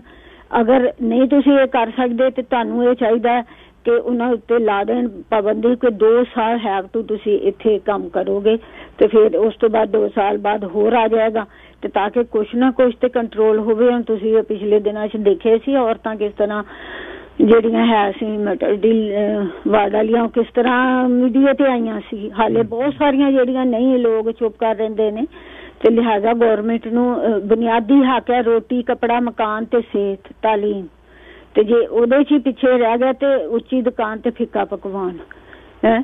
ਬਾਕੀ ਤੇ ਬਹੁਤ ਕਰਨੇ ਅਸੀਂ ਤੇ, ਲੇਕਿਨ ਇਹ ਵੇ ਕਿ ਇਸ ਸ਼ੋਬੇ ਵਾਸਤੇ ਵੀ ਹੁਣ ਇਹਨਾਂ ਨੂੰ ਇੱਥੇ ਮਤਲਬ ਕਿ ਸਬਾਈ ਤੌਰ ਤੇ ਵੀ ਹੋਣਾ ਚਾਹੀਦਾ, ਸਿੱਟੀ ਤੌਰ ਤੇ ਵੀ ਹੋਣਾ ਚਾਹੀਦਾ। ਉਹ ਗੋਲਡਨ ਕੈਂਪਲ ਤੇ ਅੱਜ ਤੋਂ 20 ਸਾਲ ਪਹਿਲੇ ਬਣਾਉਂਦਾ ਸੀ 12 ਚ ਇੱਕ ਹੋਰ ਹਸਪਤਾਲ ਬਣੇਗਾ, ਅੱਜ ਤੱਕ ਨਹੀਂ ਬਣਿਆ। ਲਿਹਾਜ਼ਾ ਗੌਰਮੈਂਟ ਥੋੜੀ ਜਿਹੀ ਪਾਲਿਸੀ ਚੇਂਜ ਕਰਨੀ ਪੈਗੀ ਤਾਂ ਕਿ ਮੈਡੀਕਲ ਦੇ ਸ਼ੋਬੇ ਸਾਲ ਤੇ ਲੋਕ ਆਪਰੇਸ਼ਨ ਨੂੰ ਇੰਤਜ਼ਾਰ ਕਰਦੇ ਨੇ ਤੇ ਲਿਹਾਜ਼ਾ ਇਹਦੇ ਵੱਲ ਪਹਿਲ ਦੀ ਬੁਨਿਆਦ ਤੇ ਇਹਨਾਂ ਨੂੰ ਤਵੱਜੋ ਦੇਣੀ ਚਾਹੀਦੀ। ਸ਼ੁਕਰੀਆ ਭਾਈ ਟਾਈਮ ਦੇਣ ਦਾ। ਧੰਨਵਾਦ ਤੁਹਾਡੀਆਂ ਕਾਲ ਜੀ। ਸਰਾ ਅਮਰਿੰਦਰ ਸਿੰਘ ਤੁਸੀਂ ਏਅਰ ਤੇ ਹੋ, ਲਾਈਨ ਨੰਬਰ 1 ਜੀ। ਜੀ ਸਤਿ ਸ਼੍ਰੀ ਅਕਾਲ ਸਰ। ਜੀ ਸਤਿ ਸ਼੍ਰੀ ਅਕਾਲ ਸਰ। ਤੁਸੀਂ ਤਾਂ ਟਾਈਮ ਤੇ ਹੋਕਾ ਦਿੰਦੇ ਰਹਿੰਦੇ ਆ, ਸਹੀ ਮੁੱਦੇ ਲਈ ਆਵਾਜ਼ ਚੱਕਦੇ ਵੀ ਆ। ਤੁਹਾਡੇ ਕੋਲ ਵੀ ਫੈਮਿਲੀ ਡਾਕਟਰ ਹੈਗਾ, ਮੇਰੇ ਕੋਲ ਵੀ ਹੈਗਾ ਆ, ਪਰ ਜਿਹਨਾਂ ਕੋਲ ਹੈ ਨਹੀਂ ਉਹ ਗੂੰਗੇ ਨੇ। ਹਾਂ ਕੋਈ ਬੋਲਦਾ ਨਹੀਂ ਜੀ, ਬੋਲਦਾ ਨਹੀਂ। ਇਹੀ ਬਹੁਤ ਵੱਡੀ ਅਮਰਿੰਦਰ ਪ੍ਰੋਬਲਮ ਆ ਕਮਿਊਨਿਟੀ ਦੀ, ਬਹੁਤ ਵੱਡੀ ਪ੍ਰੋਬਲਮ। ਛੋਟੀ ਨਹੀਂ ਸਰ, 1 ਮਿਲੀਅਨ ਲੋਕ ਨਹੀਂ ਜੇ ਬੋਲਦੇ ਤਾਂ ਫਿਰ ਇਹ ਜੇ ਆਪਣਾ ਮੁੱਢਲਾ ਹੱਕ ਨਹੀਂ ਲੈ ਸਕਦੇ ਇੰਨੇ ਵੱਡੇ ਕੰਟਰੀ ਦੇ, ਡਿਵੈਲਪਡ ਕੰਟਰੀ ਦੇ ਵਿੱਚ, ਤਾਂ ਫਿਰ ਇਹਨਾਂ ਕੋਲ ਤਾਂ ਆਜ਼ਾਦੀ ਦੀ ਲੜਾਈ ਨਹੀਂ ਲੜੀ ਜਾਣੀ ਸੀ ਜਿੱਥੋਂ ਆਏ ਆ। ਮੈਨੂੰ ਤਾਂ ਲੱਗਦਾ ਨਾ ਕੋਈ ਫੜ ਸਕਦਾ, ਨਾ ਕੋਈ ਕੇਸ ਪਾ ਸਕਦਾ, ਨਾ MLA MP ਕੋਈ ਦਬਸ਼ ਮਾਰ ਸਕਦਾ, ਨਾ ਪੁਲਿਸ ਫੜ ਸਕਦੀ ਹੈ। ਇੱਥੇ ਵੀ ਨਹੀਂ ਬੋਲ ਸਕਦੇ। ਉਹੀ ਤਾਂ ਗੱਲ ਹੈ ਸਰ। ਦੇਖੋ ਜੇ MLA ਤੁਹਾਡੀ ਪਿਆਰ ਨਾਲ ਗੱਲ ਨਹੀਂ ਸੁਣਦੇ, ਉਹਨਾਂ ਨੂੰ ਲਾਹਨਤਾਂ ਪਾਓ, ਪ੍ਰੋਟੈਸਟ ਕਰੋ। ਫਰੀਡਮ ਕਾਨਵਾਏ ਦੇ ਨਾਂ ਤੇ ਆਟਵਾ ਜਾ ਹੋ ਗਿਆ ਸੀਗਾ, ਇੱਥੇ ਮੁੱਢ ਨਹੀਂ ਇਹਨਾਂ ਕੋਲ ਬੋਲ ਹੋ ਰਿਹਾ। ਤਖਤੀਆਂ ਫੜ ਲਓ, ਉਹਦੇ ਉੱਤੇ ਲਿਖੋ shameless health minister why ER is closed. ਆਪਾਂ ਆ ਜਾਂਦੇ ਆ, ਸਾਡੇ ਕੋਲ ਹੈਗੇ ਆ, ਸਾਡੇ ਕੋਲ ਫੈਮਿਲੀ ਡਾਕਟਰ ਹੁੰਦੇ ਹੋਏ ਵੀ ਅਸੀਂ ਨਾਲ ਚੱਲਣ ਨੂੰ ਤਿਆਰ ਆ। ਕੋਈ ਜਿਹੜਾ ਕੋਈ ਨਹੀਂ ਹੈਗਾ ਬੋਲਣ ਤਾਂ ਸਹੀ ਇੱਕ ਵਾਰੀ। ਬਿਲਕੁਲ, ਥੈਂਕ ਯੂ। ਪਰਮਵੀਰ ਗਰੇਵਾਲ ਜੀ, ਲਾਈਨ ਨੰਬਰ 3। ਹੈਲੋ ਬਾਈ, ਸਤਿ ਸ਼੍ਰੀ ਅਕਾਲ ਜੀ। ਸਤਿ ਸ਼੍ਰੀ ਅਕਾਲ ਪਰਮਵੀਰ। ਹਾਂਜੀ ਬਾਈ, ਹੁਣ ਮੈਂ ਇੰਡੀਆ ਇੰਜੀਨੀਅਰ ਰਿਹਾ, ਮੇਰੀ ਡਿਗਰੀ ਉਹ ਦੁਬਈ ਵੀ ਚੱਲੀ ਆ। ਬਿਲਕੁਲ ਰਾਈਟ। ਤੇ ਫਿਰ ਮੇਰੀ ਕੰਪਨੀ ਲੰਡਨ ਚ ਕੰਮ ਕਰਦੀ ਸੀ, ਉੱਥੇ ਵੀ ਚੱਲੀ। ਹੋਰ 2 ਕੰਟਰੀਆਂ ਚ ਕੰਮ ਕੀਤਾ, ਉੱਥੇ ਵੀ ਚੱਲੀ। ਇੱਥੇ ਜਦੋਂ ਆਇਆ, ਜਦੋਂ BCIT ਗਿਆ ਬਾਈ, ਮੈਨੂੰ 4 ਸਾਲ ਦੇ ਕੋਰਸ ਦੇ ਦਿੱਤੇ। ਬਸ ਇੰਨੇ ਹੀ ਦਿੰਦੇ ਆ ਹਲੇ ਵੀ। ਇਹਦਾ ਮਤਲਬ ਲੇਟਲੀ ਪਰਮਵੀਰ ਇਹੀ ਹਾਲ ਹੈ। ਮੈਂ ਤਾਂ 97 ਦੀ ਗੱਲ ਕਰਦਾ ਬਾਈ, ਇਹ 2015-16 ਦੀ ਗੱਲ ਆ। ਮੈਂ ਕਿਹਾ ਵੀ ਮੈਂ ਹੁਣ ਆਦੀ ਫੈਮਿਲੀ ਚਲਾਉਂਗਾ ਜਾਂ ਮੈਂ ਆ ਕੇ ਇੱਥੇ ਹੁਣ ਤੁਹਾਡੇ ਕੋਲ 4 ਸਾਲ ਪੜ੍ਹਾਂ, ਪਲੱਸ ਉਸ ਤੋਂ ਬਾਅਦ 2 ਸਾਲ ਬਾਈ ਜੀ ਕਿਸੇ ਐਸੋਸੀਏਸ਼ਨ ਦੇ ਮੈਂਬਰ ਬਣ ਕੇ ਰਹਿਣਾ ਪੈਣਾ। ਉਹਦਾ 10-12 ਹਜ਼ਾਰ ਸਾਲ ਦਾ ਖਰਚਾ ਵੱਖਰਾ। ਉਸ ਤੋਂ ਬਾਅਦ ਕਹਿੰਦੇ ਤੁਸੀਂ ਐਲੀਜੀਬਲ ਹੋਵੋਗੇ, ਤੁਸੀਂ ਕਰੋਗੇ। ਮੈਂ ਤੁਸੀਂ ਕੋਈ ਐਥਿਕਸ ਵਾਲੇ ਜਾਂ ਕੋਈ ਲੋਕਲ ਕੋਡ ਆ ਜਿਹੜੇ ਅੰਡਰਸਟੈਂਡ ਕਰਨ ਵਾਲੀਆਂ ਚੀਜ਼ਾਂ ਨੇ ਵੀ ਉਹ ਦੇ ਦਿਓ, ਬਾਕੀ ਬੇਸਿਕ ਤਾਂ ਸੇਮ ਹੀ ਆ ਇਲੈਕਟ੍ਰੀਕਲ ਦਾ। ਮੈਂ ਕਿਹਾ ਉਹ ਤਾਂ ਨਹੀਂ ਚੇਂਜ ਹੋ ਗਿਆ। ਪਰ ਨਾ ਬਾਈ ਜੀ, ਕੋਈ ਫਰਕ ਨਹੀਂ। ਉਸ ਤੋਂ ਬਾਅਦ ਇਹ ਹੋਇਆ ਮੁੜ ਕੇ ਵਾਈਫਾਈ, ਉਹ ਨਰਸਿੰਗ ਚ ਆ, ਉਹਦਾ ਜੱਖਣਾ ਵੱਡੀ ਪਈ ਹੈ ਇਹਨਾਂ ਨੇ ਜੀ। ਪਹਿਲਾਂ ਆਹ ਕਰ ਲਓ, ਫਿਰ ਉਹ ਕਰ ਲਓ, ਫਿਰ ਆਹ ਐਫੀਲੀਏਸ਼ਨ ਲੈ ਲਓ। 4 ਸਾਲ ਹੋ ਗਏ ਸੀ ਚੱਲਦਿਆਂ ਨੂੰ, ਮੁੜ ਕੇ ਕੋਵਿਡ ਆ ਗਿਆ, ਫਾਈਲ ਜਮਾ ਹੀ ਦੱਬਤੀਆਂ। 2 ਸਾਲ ਮਗਰੋਂ ਹੁਣ ਈਮੇਲ ਆਈ ਹੈ ਜੀ ਦੁਬਾਰੇ। ਹੁਣ ਕਹਿੰਦੀ ਜੀ ਤੁਹਾਡੀ ਪ੍ਰੈਕਟਿਸ ਐਕਸਪਾਇਰ ਹੋ ਗਈ। ਵੀ 6 ਸਾਲ ਦਾ ਤੁਸੀਂ ਇੱਥੇ ਖਰਾਬ ਕਰਤੇ, ਪ੍ਰੈਕਟਿਸ ਐਕਸਪਾਇਰ ਹੋਣੀ ਆ। ਹੁਣ ਪੇ ਕਰਕੇ ਜੀ ਪ੍ਰੈਕਟਿਸ ਕਰ ਰਹੇ ਆ ਵੀ ਉਹ ਜਿੰਨੀ ਉਹਦੀ ਰਿਕੁਆਇਰਮੈਂਟ ਘੰਟੇ ਆ। ਉਸ ਤੋਂ ਬਾਅਦ ਫੇਰ ਦੁਬਾਰੇ ਸਾਰਾ ਸਿਸਟਮ ਚੱਲਣਾ। ਵੀ ਉਹਨੂੰ ਕੋਈ ਫਾਸਟ ਟਰੈਕ ਕਰ ਲਓ, ਤੁਸੀਂ ਕਿਸੇ ਪਾਸੇ ਨੂੰ ਤਾਂ ਤੋਰੋ, ਉਹਨੂੰ ਰਿਜ਼ੋਲਵ ਕਰਨ ਨੂੰ ਤਾਂ ਕਰੋ। ਆਪਦੇ ਮੈਂ MLA MP ਨੂੰ ਈਮੇਲ ਕਰਦਾ, ਆਲਮੋਸਟ ਹਰ ਮਹੀਨੇ ਕਰਦਾ। ਇੱਕ ਈਮੇਲ ਲਿਖੀ ਹੋਈ ਹੈ, ਮੈਂ ਉਹ ਤੋਂ ਲਿਖ ਦਿੰਦਾ ਵੀ ਆ ਤੈਨੂੰ ਸੇਮ ਈਮੇਲ ਤੀਜੀ ਵਾਰੀ ਚੌਥੀ ਵਾਰੀ ਆ ਰਹੀ ਹੈ। ਰਾਈਟ। ਮਜ਼ਾਲ ਆ ਉਹਨਾਂ ਦੀ ਆਟੋਮੇਟਿਡ ਈਮੇਲ ਤੋਂ ਬਿਨਾਂ ਬਾਈ ਜੀ ਇੱਕ ਵੀ ਰਿਪਲਾਈ ਆਇਆ ਹੋਵੇ ਤਾਂ ਤੇ ਜੋ ਨਹੀਂ ਸਰ ਕਦੀ। ਮੈਂ ਹੁਣ ਏਰੀਆ ਦਾ ਤੇ MP ਦਾ ਨਾਂ ਨਹੀਂ ਲੈਂਦਾ ਹੈਗਾ। ਤੇ ਉਸ ਤੋਂ ਬਾਅਦ ਮੈਨੂੰ ਕਿਸੇ ਨੇ ਕਿਹਾ, ਕਹਿੰਦੇ ਯਾਰ ਤੂੰ ਫਲਾਨੇ ਸੱਜਣ ਕੋਲ ਚੱਲ ਜਾ, ਲਾਈਕ ਸਰੀ ਦੇ ਕਹਿੰਦਾ ਕਹਾਉਂਦਾ ਵੀ ਬੰਦਾ ਉਹ MP, ਉਹਦੇ ਕੋਲੇ ਗਿਆ। ਮੇਰਾ ਤਾਂ ਏਰੀਆ ਹੀ ਨਹੀਂ। ਮੈਂ ਕਿਹਾ ਏਰੀਆ ਨਾ ਵੀ ਹੋਵੇ ਤੂੰ ਘੱਟੋ ਘੱਟ ਕੰਮ ਤਾਂ ਕਰੋ। ਮੈਂ ਵੀ ਤੂੰ ਆਪਦੇ MP ਨੂੰ ਈਮੇਲ ਕਰ। ਮੈਂ ਕਿਹਾ ਰਾਈਟ ਵੀ that's a really bullshit. Right ਵੀ ਬੰਦਾ ਤੰਗ ਹੋ ਜਾਂਦਾ ਵੀ ਹਾਂ ਕਰੀਏ ਕੀ। ਹੁਣ ਜੋ ਮੈਂ ਤੁਹਾਡਾ ਸੁਣਦਾ ਸੀ ਉਹ ਲੇਡੀ ਦੀ, like I can feel that pain ਵੀ ਉਹ ਇੰਨੇ ਸਾਲਾਂ ਤੋਂ ਕਰ ਰਹੀ ਆ। 15 ਸਾਲ ਲੱਗੇ ਹੋ ਗਏ, ਹੁਣੀ ਲੱਗਿਆ 15 ਸਾਲ ਕੱਲੀ ਨੂੰ ਲੱਗੀ ਨੂੰ ਹੋ ਗਏ। ਦੇਖ ਲਓ ਵੀ ਲਾਈਕ ਇਹ ਹੁਣ ਜੇ ਕਹੀਏ ਪ੍ਰੋਬਲਮ ਉਹਦੀ ਬਿਲਕੁਲ ਸਹੀ ਹੈ ਵੀ ਇਹ ਅੱਜ ਨਹੀਂ ਖੜੀ ਹੋਈ, ਇਹ ਹੌਲੀ ਹੌਲੀ ਵੱਧਦੀ ਆਈ ਆ। ਵੀ ਜਿਹੜਾ ਬਜਟਿੰਗ ਦਾ ਇਸ਼ੂ ਆ ਰਾਈਟ, ਉਹ ਕਿਸੇ ਨੇ ਅਡਰੈਸ ਨਹੀਂ ਕਰਨਾ ਚਾਹਿਆ ਵੀ ਹਾਂ ਜੀ ਸਾਡੇ ਉੱਤੇ ਇੱਕ ਪੋਲੀਟੀਕਲ ਡਿਸੀਜ਼ਨ ਲੈਣਾ ਹੁੰਦਾ ਬੰਦੇ ਨੇ ਵੀ ਹਾਂ ਉਹ ਤੋਂ ਸਾਰੇ ਟਾਲਦੇ ਆ ਰਹੇ ਆ। ਹੁਣ ਜਿਹੜੀ ਗਵਰਨਮੈਂਟ ਅੱਜ ਆਈ ਆ, ਹੁਣ ਇਹਨਾਂ ਨੇ ਵੀ ਟਾਲ ਕੇ ਅਗਲੀ ਤੇ ਸੱਟ ਜਾਣੀ ਆ ਜੀ ਵੀ ਅਗਲੀ ਵਾਰੀ ਬਣ ਗਏ ਅਸੀਂ ਤਾਂ ਠੀਕ ਆ। ਦੂਜੀ ਆਊਗਾ, ਦੂਜੀ ਨੇ ਵੀ ਲਾਈਕ ਪੈਚ ਵਰਕ ਕਰੀ ਜਾਣਾ ਆਪਣੇ ਚੰਨੀ ਵਾਂਗੂ। ਕਿਸੇ ਨੇ ਐ ਨਹੀਂ ਵੀ ਹਟਾ ਕੇ ਸੜਕ ਨੂੰ ਦੁਆਰੇ ਬਣਾ ਲਈਏ ਵੀ ਚੌੜਾ ਕਰ ਲਈਏ ਹਾਈਵੇ, ਤੇ ਕੁਛ ਵੀ ਕਰ ਲਓ। ਇੱਥੇ ਲਾਈਕ ਹਰ ਥਾਂ ਦੇ ਉੱਤੇ ਲੋਕ ਆ ਕੇ ਖੜ ਜਾਂਦੇ, ਦਰਖਤ ਵੱਢ ਦੋ ਤਾਂ ਖੜ ਜਾਂਦੇ ਆ। ਹੁਣ ਉਹ ਵਿੰਡ ਟਰਬਾਈਨ ਵਾਲਾ ਮਸਲਾ, ਉਹਦੇ ਉੱਤੇ ਖੜ ਗਏ ਵੀ ਹਾਂ ਵੀ ਉਹ ਹੁਣ ਉਹ ਤਾਂ ਨਹੀਂ ਤੁਹਾਨੂੰ ਤੰਗ ਕਰਦੀ ਵੀ ਗੈਸ ਕੱਢਣੀ ਆ, ਕਰੈਕਿੰਗ ਹੋਣੀ ਹੈ, ਮੰਨਿਆ ਵੀ ਉਹਨੂੰ ਐਡਰੈਸ ਕੀਤਾ ਜਾ ਸਕਦਾ, ਕੋਈ ਉਹਦਾ ਸੋਲੂਸ਼ਨ ਲੱਭ ਲਓ। ਹੁਣ ਵਿੰਡ ਟਰਬਾਈਨ ਤੇ ਵੀ ਰੌਲਾ ਪਾਈ ਬੈਠੇ ਆ ਜੀ ਵੀ ਲਾਈਕ ਫਿਰ ਚੱਲਣਾ ਕਾਹਦੇ ਨਾਲ, ਵੀ ਕੈਨੇਡਾ ਚਲਾਉਣਾ ਕਾਹਦੇ ਨਾਲ, ਫਿਰ ਤਾਂ ਪਿੱਛੇ ਨੂੰ ਜਾ ਰਹੇ ਹਾਂ ਆਪਾਂ। Thank you Paramvir, stay tuned. Sukhdev Singh Virk, line number 4 ਬਾਈ ਜੀ। ਸਤਿ ਸ਼੍ਰੀ ਅਕਾਲ ਭਾਜੀ। ਜੀ ਸਤਿ ਸ਼੍ਰੀ ਅਕਾਲ ਵਿਰਕ ਸਾਹਿਬ। ਸਤਿ ਸ਼੍ਰੀ ਅਕਾਲ ਭਾਜੀ। ਜਿਵੇਂ ਸੋਚ ਕੇ ਆਏ ਸੀ ਨਾ, ਤੰਗ ਤੇ ਬਹੁਤ ਹੋਏ 2 ਸਾਲ, ਪਰ ਇਸ ਤਰ੍ਹਾਂ ਮੈਂ ਫਾਈਟ ਨਹੀਂ ਛੱਡੀ ਕਿਉਂਕਿ ਮੇਰਾ ਕੱਲਾ ਮੁੰਡਾ ਹੀ, ਮੇਰੇ ਨਾ ਇੱਥੇ ਮਿਲਦੀ ਮੈਂ ਤਾਂ ਵਾਪਸ ਚਲੇ ਜਾਣਾ। ਪੈਨਸ਼ਨ ਆਉਂਦੀ, ਇੰਜੀਨੀਅਰਿੰਗ ਕਾਲਜ 'ਚ ਲੱਗਾ ਸੀ ਮੈਂ। ਲੱਗੇ ਰਹੇ ਤੁਸੀਂ?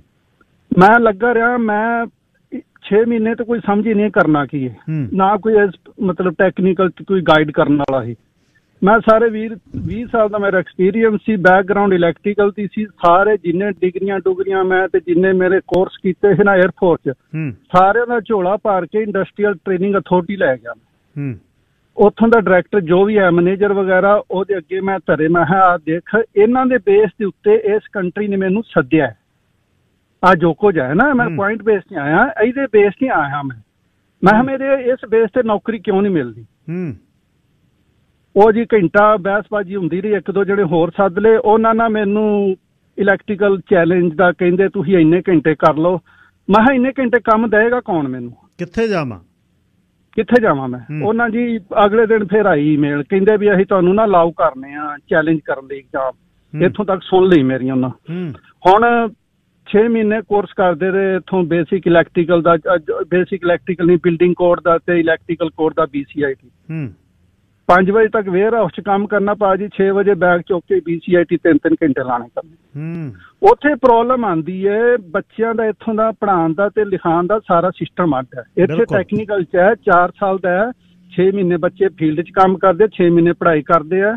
ਜਦੋਂ ਤੱਕ ਉਹਨਾਂ ਦੇ 4 ਸਾਲ ਪੂਰੇ ਹੁੰਦੇ ਆ, 5-6 ਮਹੀਨੇ ਦੇ ਅੰਦਰ ਅਗਲੇ ਚੈਲੰਜ ਐਗਜ਼ਾਮ ਕਰ ਲਏ, ਕਲੀਅਰ ਹੋ ਜਾਂਦਾ ਉਹਨਾਂ ਦਾ। ਕਿਉਂਕਿ ਮੇਨ ਆਉਂਦਾ ਉਹਦੇ ਵਿੱਚ ਕੰਸਟਰਕਸ਼ਨ ਦਾ ਬਿਲਡਿੰਗ ਕੋਡ ਹੈ, ਮੇਨ ਉਹ ਕਵਰ ਹੁੰਦਾ ਉਹਦੇ ਵਿੱਚ। ਉਹ ਜਿੰਨਾ ਚ ਤੁਸੀਂ ਫੀਲਡ ਦੇ ਵਿੱਚ ਕੰਮ ਨਹੀਂ ਕਰਦੇ, ਉਹ ਤੁਹਾਡਾ ਨਹੀਂ ਹੋ ਸਕਦਾ। ਆਪਾਂ ਜਿਹੜੇ ਭਾਜੀ ਕਹਿ ਗਏ ਨਾ, ਕੋਈ ਫਾਇਦਾ ਨਹੀਂ ਇੱਥੇ ਇਲੈਕਟ੍ਰੀਕਲ ਇੰਜੀਨੀਅਰ ਭਾਵੇਂ ਕਿੰਨੀਆਂ ਡਿਗਰੀਆਂ ਲੈ ਆਵੇ, ਕੁਝ ਫੀਲਡ ਹੈ ਨਾ ਜਿੱਥੇ ਚੱਲ ਜਾਂਦੀਆਂ ਨੇ। ਕੰਪਿਊਟਰ ਦਾ ਲੈ ਲਓ ਤੁਸੀਂ, ਉਹ ਚੱਲ ਜਾਂਦਾ। ਜਿਹੜੇ ਟੈਕਨੀਕਲ ਟ੍ਰੇਡ ਨੇ ਨਾ, ਕੀ ਕਰਨ ਵਿਰਕ ਸਾਹਿਬ, ਕੀ ਕਰੇ ਪਰਮਵੀਰ? ਫਿਰ ਕਿੱਧਰ ਨੂੰ ਜਾਵੇ? ਇੰਜੀਨੀਅਰਿੰਗ ਛੱਡ ਕੇ ਕੀ ਕਰੇ? ਮੇਰੀ ਗੱਲ ਸੁਣੋ। ਫਿਰ ਮੈਂ ਲੱਕੀ ਹਾਂ ਜਿੱਥੇ ਵੇਅਰ ਹਾਊਸ 'ਚ ਕੰਮ ਕਰਦਾ ਸੀ ਮੈਂ, ਉੱਥੇ ਇੱਕ ਨਾ ਅਫਰੀਕਨ ਮਾਈਗ੍ਰੇਟ ਆ ਗਿਆ, ਉਹ ਫਾਇਰ ਅਲਾਰਮ ਇੰਸਪੈਕਸ਼ਨ ਦੀ ਕੰਮ ਕਰਦਾ ਸੀ। ਤੁਸੀਂ ਦੱਸਿਆ ਮੈਨੂੰ ਲਾਸਟ ਟਾਈਮ ਇਹ ਸਾਰੀ ਗੱਲ। ਹਾਂਜੀ। ਉਦੋਂ ਜਦੋਂ ਮੈਂ 2007 'ਚ ਸਾਰੀ BCIT ਵਗੈਰਾ ਪੜ੍ਹਾਈ ਕੀਤੀ, ਆਪਣੇ ਲਿਮਟਿਡ ਬੰਦੇ ਹੁੰਦੇ ਸੀ ਇਸ ਫੀਲਡ ਦੇ ਵਿੱਚ। ਹੁਣ ਤੇ ਮੁੰਡੇ ਆ ਗਏ ਬਹੁਤ ਜ਼ਿਆਦਾ। ਮੈਂ 2007 ਤੋਂ ਲੈ ਕੇ 2022 ਹੋ ਗਈ ਵੀਰੇ, ਇੱਕੋ ਕੰਪਨੀ 'ਚ 15 ਸਾਲ ਹੋ ਗਏ ਮੈਨੂੰ ਕੰਮ ਕਰਦੇ। ਪਰ ਇੱਥੇ ਜੇ ਬੰਦਾ ਸੋਚੇ ਨਾ ਵੀ ਆਪਾਂ ਪਿੱਛੋਂ ਲਿਆ ਕੇ, ਖਾਸ ਕਰ ਟੈਕਨੀਕਲ ਟ੍ਰੇਡ ਦੀਆਂ ਮੈਂ ਦੱਸਣਾ ਵਾ। ਨਹੀਂ ਜੀ, ਬਹੁਤ ਵੱਡਾ ਇਸ਼ੂ ਹੈ। ਤੁਹਾਨੂੰ ਟੈਕਨੀਕਲ ਟ੍ਰੇਡ ਦਾ ਵੀਰੇ ਤੁਹਾਨੂੰ ਨਵੇਂ ਸਿਰੇ ਤੋਂ ਕਰਨਾ ਪੈਣਾ। ਇੱਥੇ ਕੋਈ ਫਾਇਦਾ ਨਹੀਂ ਜੇ। ਵਿਰਕ ਸਾਹਿਬ ਥੈਂਕ ਯੂ ਤੁਹਾਡਾ ਵੀ। ਪੌਲ ਜੀ, ਲਾਈਨ ਨੰਬਰ 5। ਹੈਲੋ, ਸਤਿ ਸ਼੍ਰੀ ਅਕਾਲ। ਸਤਿ ਸ਼੍ਰੀ ਅਕਾਲ ਜੀ। ਹਾਂਜੀ ਭਾਈ, ਸਾਡੇ ਬੱਚੇ ਨੂੰ ਵੀ ਹੈਗੀ ਪ੍ਰੋਬਲਮ, ਉਹਨੇ ਵੀ ਇੰਟਰਨੈਸ਼ਨਲ ਮੈਡੀਕਲ ਸਟੂਡੈਂਟ ਹੈਗਾ, ਉਹ ਵੀ ਪੜ੍ਹ ਕੇ ਆਇਆ ਜੀ ਆਇਰਲੈਂਡ ਤੋਂ। ਓਹੋ, ਤੇ ਤੁਹਾਡੇ ਇਨਵਾਈਟਾਂ 'ਚ ਐਕਸੈਪਟ ਨਹੀਂ ਕਰ ਰਹੇ ਉਹਨੂੰ? ਹਾਂਜੀ, ਉਹ ਹੀ ਇਜ਼ ਅੰਡਰ ਸਟ੍ਰੈਸ, ਉਹ ਕਰਾਈ ਵੀ ਕਰ ਰਿਹਾ। ਉਹਨੂੰ ਜਵਾਕਾਂ ਦਾ ਵੀ ਧੂੰਆਂ ਨਿਕਲ ਜਾਂਦਾ ਪੜ੍ਹਾਈ ਕਰਕੇ, ਆਪਣਾ ਵੀ ਨਿਕਲ ਜਾਂਦਾ ਰਾਈਟ। ਤੇ ਫਿਰ ਮੈਂ ਖਲ ਹੁਣ ਜਿਵੇਂ ਆਪਾਂ ਕਹਿੰਦੇ ਜਿਹੜੇ ਆਪਣੇ ਕਈ ਹੈਗੇ ਨੇਸ਼ਨ ਆ, ਉਹ ਵਿੱਚੋਂ ਪੜ੍ਹਦੀਆਂ ਤੇ ਆਪਦੇ ਜਾ ਕੇ ਸਰਵ ਕਰਦੀਆਂ ਆਪਦੀ ਕੰਟਰੀਆਂ ਦੇ ਵਿੱਚ ਨਾ, ਵੀ ਉਹਨਾਂ ਨੂੰ ਉਹ ਪੜ੍ਹਾਇਆ ਜਾਂਦਾ ਡੈਡੀਕੇਸ਼ਨ ਨਾਲ। ਇੱਥੇ ਸਾਰਾ ਕੁਛ ਖਿਲਾਰਦਾ, ਸਾਰਾ ਕੁਛ ਪਹਿਲਾਂ ਆਪਣੇ ਹੋਰਾਂ ਕੰਟਰੀਆਂ 'ਚ ਲਿਆ ਕੇ ਉਹਨਾਂ ਦਾ ਫੈਮਿਲੀ ਸਿਸਟਮ ਖਿਲਾਰਦੇ, ਫਿਰ ਆਪਣਾ ਖਿਲਾਰਦੇ। ਇੱਥੇ ਸਭ ਕੁਝ ਖਿਲਾਰੀ ਬੈਠੇ ਆ। ਹਾਂਜੀ, ਇਹ ਕਹਿੰਦੇ ਵੀ ਖਿਲਾਰੋ ਜਿੰਨਾ। ਇਹ ਇਕਨੋਮਿਕਸ ਹੀ ਸਾਰੀ ਇਹਨਾਂ ਦੀ, ਸਾਰਾ ਕੁਛ ਆਲੇ ਦੁਆਲੇ ਘੁੰਮਦਾ ਹੀ, ਸਾਰਾ ਕੁਛ ਖਿਲਾਰ ਦਿੰਦੇ ਆ। ਗੱਲ ਬਿਲਕੁਲ ਠੀਕ ਹੈ। ਜਿਹੜੀਆਂ ਗੱਲਾਂ ਦੱਸ ਕੇ ਗਏ ਨੇ ਕਾਲਰ ਪਰਮਵੀਰ ਹੋਣੀ, ਬਾਈ ਜੀ ਸੁਖਦੇਵ ਹੋਣੀ, ਬਾਈ ਜੀ ਵਿਰਕ ਸਾਹਿਬ ਦੀ ਗੱਲ ਪੱਕੀ ਆ। ਜਿਹੜੀਆਂ ਪੜ੍ਹਾਈਆਂ ਉੱਥੇ ਦੀਆਂ ਡਿਗਰੀਆਂ, ਉਹਨਾਂ ਨੂੰ ਇੱਥੇ ਕੋਈ ਨਹੀਂ ਪੁੱਛਦਾ। ਬਹੁਤ ਸਮਾਂ ਲੱਗਦਾ, ਖਾਸ ਤੌਰ 'ਤੇ ਟੈਕਨੀਕਲ ਵਾਲੇ ਪਾਸੇ। ਡਾਕਟਰ ਜਿਹੜੇ ਪੜ੍ਹ ਕੇ ਆ ਰਹੇ ਨੇ ਉਹ ਰੁੜ ਰਹੇ ਨੇ। ਸਕੈਜ਼ਮਾ ਵਾਲੇ ਗੱਲ ਦੱਸ ਕੇ ਗਏ ਨੇ, ਰੋਜ਼ਮੈਰੀ ਪੌਲਿਕ। ਸਾਡਾ ਦੇਸ਼ ਚੱਲਿਆ ਕਿੱਧਰ ਨੂੰ ਆ? ਬਹੁਤ ਬਿਗ ਸ਼ਿਫਟ, ਬਿਗ ਚੇਂਜ ਦੀ ਜ਼ਰੂਰਤ ਆ ਤੁਹਾਨੂੰ ਸਿਟੀ ਦੇ ਲੈਵਲ ਤੋਂ, ਸਿਟੀ ਤੋਂ ਸੂਬੇ ਅਤੇ ਦੇਸ਼ ਦੇ ਵਿੱਚ। ਵਧੀਆ ਹੱਥਾਂ ਦੇ ਵਿੱਚ ਆਪਣੇ ਸੂਬੇ ਨੂੰ ਦੇ ਕੇ, ਵਧੀਆ ਹੱਥਾਂ 'ਚ ਆਪਣੇ ਸ਼ਹਿਰ ਨੂੰ ਦੇ ਕੇ, ਵਧੀਆ ਹੱਥਾਂ 'ਚ ਦੇਸ਼ ਨੂੰ ਦੇ ਕੇ ਕੋਈ ਭਲਾ ਹੋ ਸਕਦਾ। ਜੇ ਇਹ ਹੱਸਣ ਵਾਲੇ ਚਿਹਰੇ, ਜੱਫੀਆਂ ਪਾਉਣ ਵਾਲੇ ਚਿਹਰੇ ਜਾਂ ਸਾਡੇ ਵਿਆਹਾਂ ਮਰਗਾਂ 'ਤੇ ਆਉਣ ਵਾਲੇ ਬੰਦਿਆਂ ਨੂੰ ਤੁਸੀਂ ਚੁਣਨਾ, ਇਹ ਕਿਸੇ ਪਾਸੇ ਨਹੀਂ ਗੱਲ ਜਾਣੀ। ਇਹ ਸਮਝ ਲਓ ਲੋਕੋ ਗੱਲ। ਕੱਲ੍ਹ ਨੂੰ ਪਿੱਟਾਂਗੇ, ਮੋਢਿਆਂ 'ਤੇ ਲੈ ਲੈ ਕੇ ਡਾਂਗਾ ਰਸਤਿਆਂ 'ਚ ਖੜਾਂਗੇ, ਲੋਕਾਂ ਦਾ ਪਿੱਟ ਸਿਆਪਾ ਕਰਾਂਗੇ। ਹੁਣ ਸਮਾਂ ਐਕਟ ਕਰਨ ਲਈ। ਜਿਨ੍ਹਾਂ ਲਈ ਸਾਰਾ ਕੁਝ ਛੱਡਿਆ, ਉਹ ਦੇਸ਼ ਤੁਹਾਡਾ ਹੱਥੋਂ ਕਿਰਦਾ ਜਾ ਰਿਹਾ। 2.5 ਡਾਕਟਰ ਨੇ 1000 ਬੰਦੇ ਪਿੱਛੇ ਐਵਰੇਜ। ਯੂਰਪੀਅਨ ਹੈਲਥ ਸਿਸਟਮ ਨੂੰ ਫੋਲੋ ਕਰਦੇ, ਉਹਨਾਂ ਦੇ 5 ਨੇ। 2.5 ਡਾਕਟਰਾਂ ਨੂੰ 38 ਮਿਲੀਅਨ ਨਾਲ ਗੁਣਾ ਕਰ ਲਓ, ਕਿੰਨੇ ਚਾਹੀਦੇ ਆ? 2500 ਚਾਹੀਦਾ ਮਿਲੀਅਨ ਲਈ, ਮਲਟੀਪਲਾਈ ਬਾਈ 40, ਦੇਖੋ ਕਿੰਨੇ ਚਾਹੀਦੇ ਆ ਤੁਹਾਨੂੰ। ਮਤਲਬ ਜੇ ਨਹੀਂ ਐਕਟ ਕਰਨਾ, ਕੰਮ ਤੋਂ ਘਰ 'ਤੇ, ਘਰ ਤੋਂ ਕੰਮ 'ਤੇ, ਡੱਬਾ ਚੱਕਿਆ ਰੋਟੀ ਦਾ ਮੁੜਿਆ, ਫਿਰ ਕਰੀ ਚੱਲੋ, ਫਿਰ ਕੋਈ ਨਹੀਂ ਰੋਕ ਸਕਦਾ। ਜ਼ਖਮ 'ਤੇ ਮੱਲਮ ਆਪ ਲਾਉਣੀ ਪੈਣੀ ਹੈ, ਕਿਸੇ ਨੇ ਨਹੀਂ ਕਰਨਾ ਆ ਕੇ ਤੁਹਾਨੂੰ। ਇਹ ਗੱਲ ਸਮਝ ਲਿਓ ਤੁਸੀਂ, ਕਿਸੇ ਨੇ ਨਹੀਂ ਕਰਨਾ, ਕੋਈ ਨਹੀਂ ਕਰੂਗਾ। ਹੁਣ ਮੇਰਾ ਸਮਾਂ ਕਹਾਣੀ ਦਾ, ਪਲੀਜ਼ ਫੋਨ ਕਾਲ ਨਾ ਕਰਿਓ ਹੋਰ। ਕੱਲ੍ਹ ਨੂੰ ਵੀਰਵਾਰ ਨੂੰ ਇਸ 'ਤੇ ਹੋਰ ਡਿਸਕਸ਼ਨ ਕਰਾਂਗੇ ਕਿ ਸਾਡਾ ਅਸੀਂ ਕੀ ਕਰ ਰਹੇ ਹਾਂ ਅਤੇ ਕਿੱਧਰ ਨੂੰ ਅਸੀਂ ਜਾ ਰਹੇ ਹਾਂ। ਅਤੇ ਇਹ ਬਹੁਤ ਵੱਡਾ ਇੱਕ ਇਸ਼ੂ ਹੈ ਜਿਹਦੇ 'ਤੇ ਐਕਟ ਕਰਨ ਦੀ ਲੋੜ ਹੈ। ਅਤੇ ਵੋਟਾਂ ਦੇ ਨਾਲ ਬਦਲਾਅ ਆਉਣਾ, ਵੋਟਾਂ ਦੇ ਨਾਲ। ਸਥਾਪਿਤ ਧਿਰਾਂ ਜਿਹੜੀਆਂ ਨੇ, ਉਹਨਾਂ ਨੇ ਤੁਹਾਨੂੰ ਕਿਸੇ ਪਾਸੇ ਨਹੀਂ ਤੁਰਨ ਦੇਣਾ, ਸਮਝ ਲਿਓ ਗੱਲ। ਮੈਂ ਕਹਾਣੀ ਸੁਣਾ ਦੇਵਾਂ, ਜੇ ਸਮਾਂ ਲੱਗਿਆ ਤਾਂ ਮਾਨ ਸਾਹਿਬ ਅਤੇ ਸਿੰਘਾ ਸਾਹਿਬ ਪਲੀਜ਼ ਕਾਲ ਕਰ ਰਹੇ ਹੋ ਫਿਰ, ਕਿ ਕਹਾਣੀ ਦਾ ਸਮਾਂ ਹੁਣ 12:20 ਹੋ ਗਏ। ਕੱਲ੍ਹ ਨੂੰ ਮੈਂ ਇਸ 'ਤੇ 1 ਘੰਟਾ ਗੱਲਬਾਤ ਕਰਾਂਗਾ, ਕਿਉਂਕਿ ਕਮਿਊਨਿਟੀ ਦਾ ਜਿਹੜਾ ਦਿਨ ਹੁੰਦਾ ਵੀਰਵਾਰ, ਅਤੇ ਕੱਲ੍ਹ ਨੂੰ ਇਸ 'ਤੇ ਆਪਾਂ ਗੱਲਬਾਤ ਕਰਾਂਗੇ ਅਸੀਂ ਕਿੱਧਰ ਨੂੰ ਚੱਲੇ ਹਾਂ। ਅਤੇ ਅਸੀਂ ਇਹਨਾਂ ਨਖਿੱਧ ਪੋਲੀਟੀਸ਼ਨ ਨੂੰ ਚਮਲਾ ਕੇ ਸਿਰ 'ਤੇ ਬਿਠਾ ਲਿਆ, ਅਤੇ ਉਹ ਤੁਹਾਡੇ ਲਈ ਨਹੀਂ ਬੋਲਦੇ, ਉਹ ਗੂੰਗੇ ਬਣ ਜਾਂਦੇ ਆਪਣੇ ਦਫ਼ਤਰਾਂ 'ਚ ਜਾ ਕੇ। ਇਹਦੇ 'ਤੇ ਐਕਟ ਕਰੀਏ। ਜਿਹੜਾ ਆਸਵੰਦ ਹੋ ਜਿਹਦੇ 'ਤੇ ਹੈਲਥ ਕੇਅਰ 'ਚ 60% ਫੈਡਰਲ ਗਵਰਨਮੈਂਟ ਦਾ ਹਿੱਸਾ, ਅਤੇ ਹੁਣ ਪ੍ਰੀਮੀਅਰ ਲੜਕੇ ਆਏ ਨੇ ਟਰੂਡੋ ਨਾਲ। ਇਹ ਸਮਾਂ ਆ ਗਿਆ ਐਕਟ ਕਰਨ ਦਾ, ਤੁਹਾਨੂੰ ਕਰਨਾ ਪੈਣਾ। ਅੱਜ ਦੀ ਕਹਾਣੀ ਹੈ, ਬਾਹਰੀ ਕੋਹੀਬਲ ਦਾ ਦੀਵਾ। ਆਥਣ ਦਾ ਵੇਲਾ ਸੀ, ਗਰਮੀ ਸੀ, ਹਾੜੀ ਦੀ ਵਾਢੀ ਸ਼ੁਰੂ ਹੋਣ ਲੱਗੀ ਸੀ। ਖੂਨ ਪਸੀਨੇ ਦੀ ਕਮਾਈ ਕਿਰਤ ਘਰੇ ਆਉਣੀ ਸੀ। ਦੇਸੀ ਘਿਓ ਦੇ ਮੱਟ ਘਰਾਂ 'ਚ ਆ ਗਏ ਅਤੇ ਸ਼ੱਕਰ ਆ ਗਏ ਸੀ। ਦਾਤੀਆਂ ਦੇ ਜਿਹੜੇ ਨੇ ਦੰਦੇ ਕੱਢੇ ਜਾ ਰਹੇ। ਕੀ ਹਾਲ ਹੈ ਸੰਤੂ ਚਾਚਾ? ਦਾਤੀਆਂ ਦੇ ਦੰਦੇ ਕੱਢਣ ਵਾਲੇ ਸੰਤੂ ਨੇ ਅਸਗਰ ਨੂੰ ਕਿਹਾ। ਸੰਤੂ ਨੂੰ, ਠੀਕ ਆ ਅਸਗਰਾ, ਕੀ ਹਾਲ ਆ ਤੇਰਾ? ਮੱਲਾ, ਤਿਆਰੀਆਂ ਹੀ ਮੈਂ ਕਿਹਾ ਕਣਕ ਦੀਆਂ ਪੂਰੀਆਂ ਕਿ? ਮੈਂ ਕਿਹਾ ਬਿਲਕੁਲ। ਕਿਹੜੇ ਮਿਸਤਰੀ ਦੇ ਪਿਆ ਜਾਣਾ ਚਾਚਾ? ਬਰਿਆਮ ਦੇ। ਚੱਲ ਮੈਂ ਵੀ ਆਇਆ। ਬਰਿਆਮ ਮਿਸਤਰੀ ਬਰਾਂਡੇ 'ਚ ਬੈਠਾ, ਕਸ਼ਹਿਰਾ ਪਾਇਆ ਹੋਇਆ ਅਤੇ ਗੋਡੇ ਕੰਨ ਨਾਲ ਲੱਗਦੇ ਤਿੱਖੇ, ਗਾਜਰ ਦਾ ਸਰੀਰ, ਐਨ ਕੈਮ ਬਾਸਕਟ ਪਾਈ ਹੋਈ ਉੱਪਰ ਦੀ, ਬਣੈਣ ਨਾ ਪਾਈ ਹੋਈ ਬਾਸਕਟ, ਐਨ ਭਿੱਜੀ ਪਈ ਬਾਸਕਟ ਦੇ ਮੂਹਰਲੇ ਬਟਨ ਖੁੱਲ੍ਹੇ। ਦਾੜੀ ਲੰਮੀ ਜਿਹੜੀ ਘੱਟੋ ਘੱਟ ਅੱਧੇ ਢਿੱਡ ਤੱਕ ਆਉਂਦੀ ਸੀ। ਉੱਪਰ ਖੱਦਰ ਦਾ ਸਾਫਾ, ਚਿੱਟੀ ਭਾ ਮਾਰਦੀ ਚਿੱਟੀ ਦਾੜੀ, ਸਣ ਵਰਗੀ, ਖੁਸ਼ ਪੂਰਾ। ਅਤੇ ਨਾਲ 2 ਮੁੰਡੇ ਬਿਠਾਏ ਇੱਕ ਪਾਸੇ ਨੂੰ, ਅਤੇ ਦਾਤੀਆਂ ਦੇ ਦੰਦਿਆਂ 'ਤੇ ਕੱਢ ਕੇ ਚਰ ਦੀ ਆਵਾਜ਼ ਆ ਰਹੀ ਸੀ। ਯਾਰ ਗਰਮੀ ਕਾਹਦੀ ਆ ਯਾਰ, ਜਾਨ ਕੱਢੀ ਜਾਂਦੀ ਆ ਮੇਰੇ ਸਾਲੇ ਦੀ। ਬਰਿਆਮ ਮਿਸਤਰੀ ਨੇ ਮੱਥੇ ਤੋਂ ਨਾ ਤੇਸੇ ਵਾਂਗੂ ਕੱਢ ਕੇ ਜਿਹੜੀ ਉਂਗਲੀ ਦੇ ਨਾਲ ਧਾਰ ਜਿਹੜੀ ਪਸੀਨੇ ਦੀ ਬਣਾਈ। ਪਾਣੀ ਧਾਣੀ ਪਿਆਵਾਂ? ਨੱਥੂ ਅੰਬਲੀ ਪਿੱਛੋਂ ਬੋਲਿਆ। ਪਿਆ ਯਾਰ। ਅਮਲੀਆ ਹੁਣ ਤਾਂ ਮਿਸਤਰੀ ਜੱਟ ਨੂੰ ਕਹਿਣ ਵੀ ਪੱਕੀ ਚੱਲ, ਉਹ ਵੀ ਚੱਲਣਗੇ। ਗਾਂ ਐ ਊਂ ਕਿਹੜਾ ਜੱਟ ਵੱਡੀ ਉਂਗਲ 'ਤੇ ਮੂਤਦੇ ਆ? ਮਿਸਤਰੀ ਦਾ ਮੁੰਡਾ ਨਾਲ ਬੋਲਿਆ। ਜਦੋਂ ਐਂ ਬੋਲਿਆ ਮਿਸਤਰੀ ਬਰਿਆਮ ਉਹਦੇ ਵੱਲ ਕਣਖਾ ਝਾਕਿਆ। ਖੜਾ ਓਏ ਮੁੰਡਿਆ, ਐ ਨਹੀਂ ਬੋਲਣਾ। ਤੂੜੀ ਦੀ ਫੰਡ ਲੈਣ ਜੇ ਆਈਏ, ਆਲੇ ਕੌਡੀ ਛਿੱਕੇ ਕੌਡੀ ਕਰੀ ਜਾਣਗੇ। ਦੂਜੇ ਨੇ ਸ਼ਿਕਵਾ ਕੀਤਾ। ਢਾਕ ਹੇਠਾਂ ਆਉਂਦੇ ਹੀ ਹਾੜੀ ਦੀ ਵਾਢੀ 'ਤੇ ਐ। ਕੋਈ ਨਾ ਮਿਸਤਰੀ ਤਾਇਆ, ਦਿਨਾਂ ਦੀ ਗੱਲ ਐ। ਕਾਦਰ ਬੋਲਿਆ। ਤੁਸੀਂ ਕਾਦਰ ਦੀ ਉਹ ਲੈ ਲਓ ਗੱਲ। ਨੱਥੂ ਉੱਧਰ ਨੂੰ ਹੋਇਆ। ਜੇ ਇਹਦੀ ਘਰ ਵਾਲੀ ਨੂੰ ਪੁੱਛ ਲਈਏ, ਤਖੜੀਆਂ ਭਰਜਾਈਏ, ਅੱਗੋਂ ਬੋਲੂ ਹਾਂ ਭਾਈਜਾਨ, ਪੁੱਠੀਆਂ ਗੱਲਾਂ ਕਰਦੀ ਹੈ ਯਾਰ। ਮੈਂ ਇਹਦਾ ਭਾਈਜਾਨ ਕਿੱਧਰੋਂ ਹੋਇਆ? ਮੈਂ ਜੇ ਤੇਰਾ ਦਿਓਰ ਹਾਂ ਜਾਂ ਮੈਂ ਤੇਰਾ ਜੇਠ ਹਾਂ, ਭਾਈਜਾਨ ਦਾ ਕੀ ਮਤਲਬ ਹੈ? ਅਮਲੀ ਦੇ ਦਿਓਰ ਕਹਿਣ 'ਤੇ ਹੱਸੜ ਪਈ, ਅਤੇ ਉਹ ਵੀ ਲਾਡਲਾ। ਹਾਸਾ ਹੋਰ ਉੱਠਿਆ। ਨਹੀਂ ਅਮਲੀਆ, ਦਿਓਰ ਬਣਨ ਵਾਲੀ ਤੇਰੀ ਕੋਈ ਉਮਰ ਨਹੀਂ, ਤੂੰ ਤਾਂ ਉਹਦਾ ਕੋਈ ਭਤੀਜਾ ਭਣੇਵਾਂ ਹੀ ਲੱਗਦਾ ਕਾਦਰ ਦੇ ਕਹਿਣ 'ਤੇ ਅਮਲੀ। ਉਮਰ ਵਧਾਉਂਦਾ ਘਟਾਉਂਦਾ ਕਿਤੇ ਦੇਖੀ ਬੇਬੇ ਦੇ ਸੀਰ ਨਾ ਚੁੰਗਣ ਲਾ ਦੀ, ਬਰਿਆਮ ਮਿਸਤਰੀ ਨੇ ਕਿਹਾ।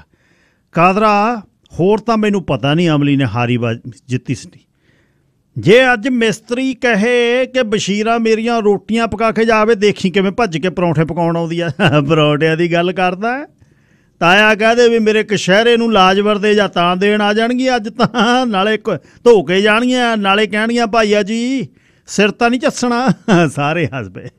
ਤਾਇਆ ਕਸ਼ਹਿਰਾ ਨਹੀਂ ਉਹ ਪਾਉਂਦਾ, ਤਾਇਆ ਜਾਂਗੀਆ ਪਾਉਂਦਾ, ਇੱਕ ਪਿੱਛੋਂ ਬੋਲਿਆ। ਬਰਿਆਮ ਦੇ ਆਲੇ ਦੁਆਲੇ ਸਾਰੇ ਬੈਠੇ ਸੀ। ਤੁਰਨ ਲੱਗੇ ਅਸਗਰ ਨੇ ਸੰਤ ਨੂੰ ਕਿਹਾ, ਵਾਢੀਆਂ ਮੌਕੇ ਟਾਈਮ ਮਿਲੇ ਨਾ ਮਿਲੇ ਚਾਚਾ ਅੱਜ ਕੋਈ ਪਿੱਗੀ ਸ਼ਿੱਗੀ ਨਾ ਲਾਈਏ। ਅਸਗਰ ਨੇ ਦਾਤੀਆਂ ਦਾ ਥੱਬਾ ਚੱਕਿਆ। ਪਿੱਗੀ ਸ਼ਿੱਗੀ ਦਾ ਲਾਣਾ ਅਸਗਰਾ, ਪਰ ਤੇਰਾ ਬਾਪੂ ਕੀ ਆਨੇ ਹੁੰਦੇ ਹੋ ਤੁਸੀਂ ਉਹਨੂੰ? ਅੱਬਾ ਆਹੋ ਆਹੀ ਮੇਰੇ ਮਗਰ ਪੈ ਜਾਂਦਾ ਵੀ ਮੇਰੇ ਮੁੰਡੇ ਨੂੰ ਖਰਾਬ ਕਰਦਾ। ਚਾਚਾ ਉਸ ਤਰ੍ਹਾਂ ਖਰਾਬ ਹੋਣ ਵਾਲੇ ਨੂੰ ਕੀ ਕਿਸੇ ਨੇ ਖਰਾਬ ਕਰਦਾ, ਮੈਂ ਤਾਂ ਚੇਲਾ ਹੀ ਤੇਰਾ ਪੂਰਾ। ਅਸਗਰ ਤੇ ਸੰਤੂ ਦੀ ਬਹੁਤ ਬਣਦੀ ਸੀ। ਅਤੇ ਤੁਰੇ ਜਾਂਦੇ ਕਿਸੇ ਕਹਿੰਦਾ ਮੈਂ ਸੁਣਿਆ ਹਿੰਦੁਸਤਾਨ ਨੂੰ ਆਜ਼ਾਦੀ ਮਿਲ ਜਾਣੀ ਹੈ ਕਿਸੇ ਨਵੀਂ। ਉਹ ਇਹਦਾ ਬਹੁਤ ਚਿਰ ਦੇ ਕਹਿੰਦੇ ਆ, ਉਹ ਆਪਾਂ ਕਿਹੜਾ ਮਿਸਟਰ ਬਣ ਜਾਣਾ। ਆਹ ਦਾਤੀਆਂ ਦੇ ਦੰਦੇ ਕਢਾ ਲਏ। ਬਰਿਆਮ ਦਾਤੀ ਬਾਹਰਲਾ ਘਰ ਅਤੇ ਖੇਤ ਵਾਪਸ ਮੁੜ ਕੇ ਫੇਰ ਆਖਰ ਪੁੱਤ ਬਸੰਤਿਆ ਹੱਟੀ ਬਹਿਣਾ।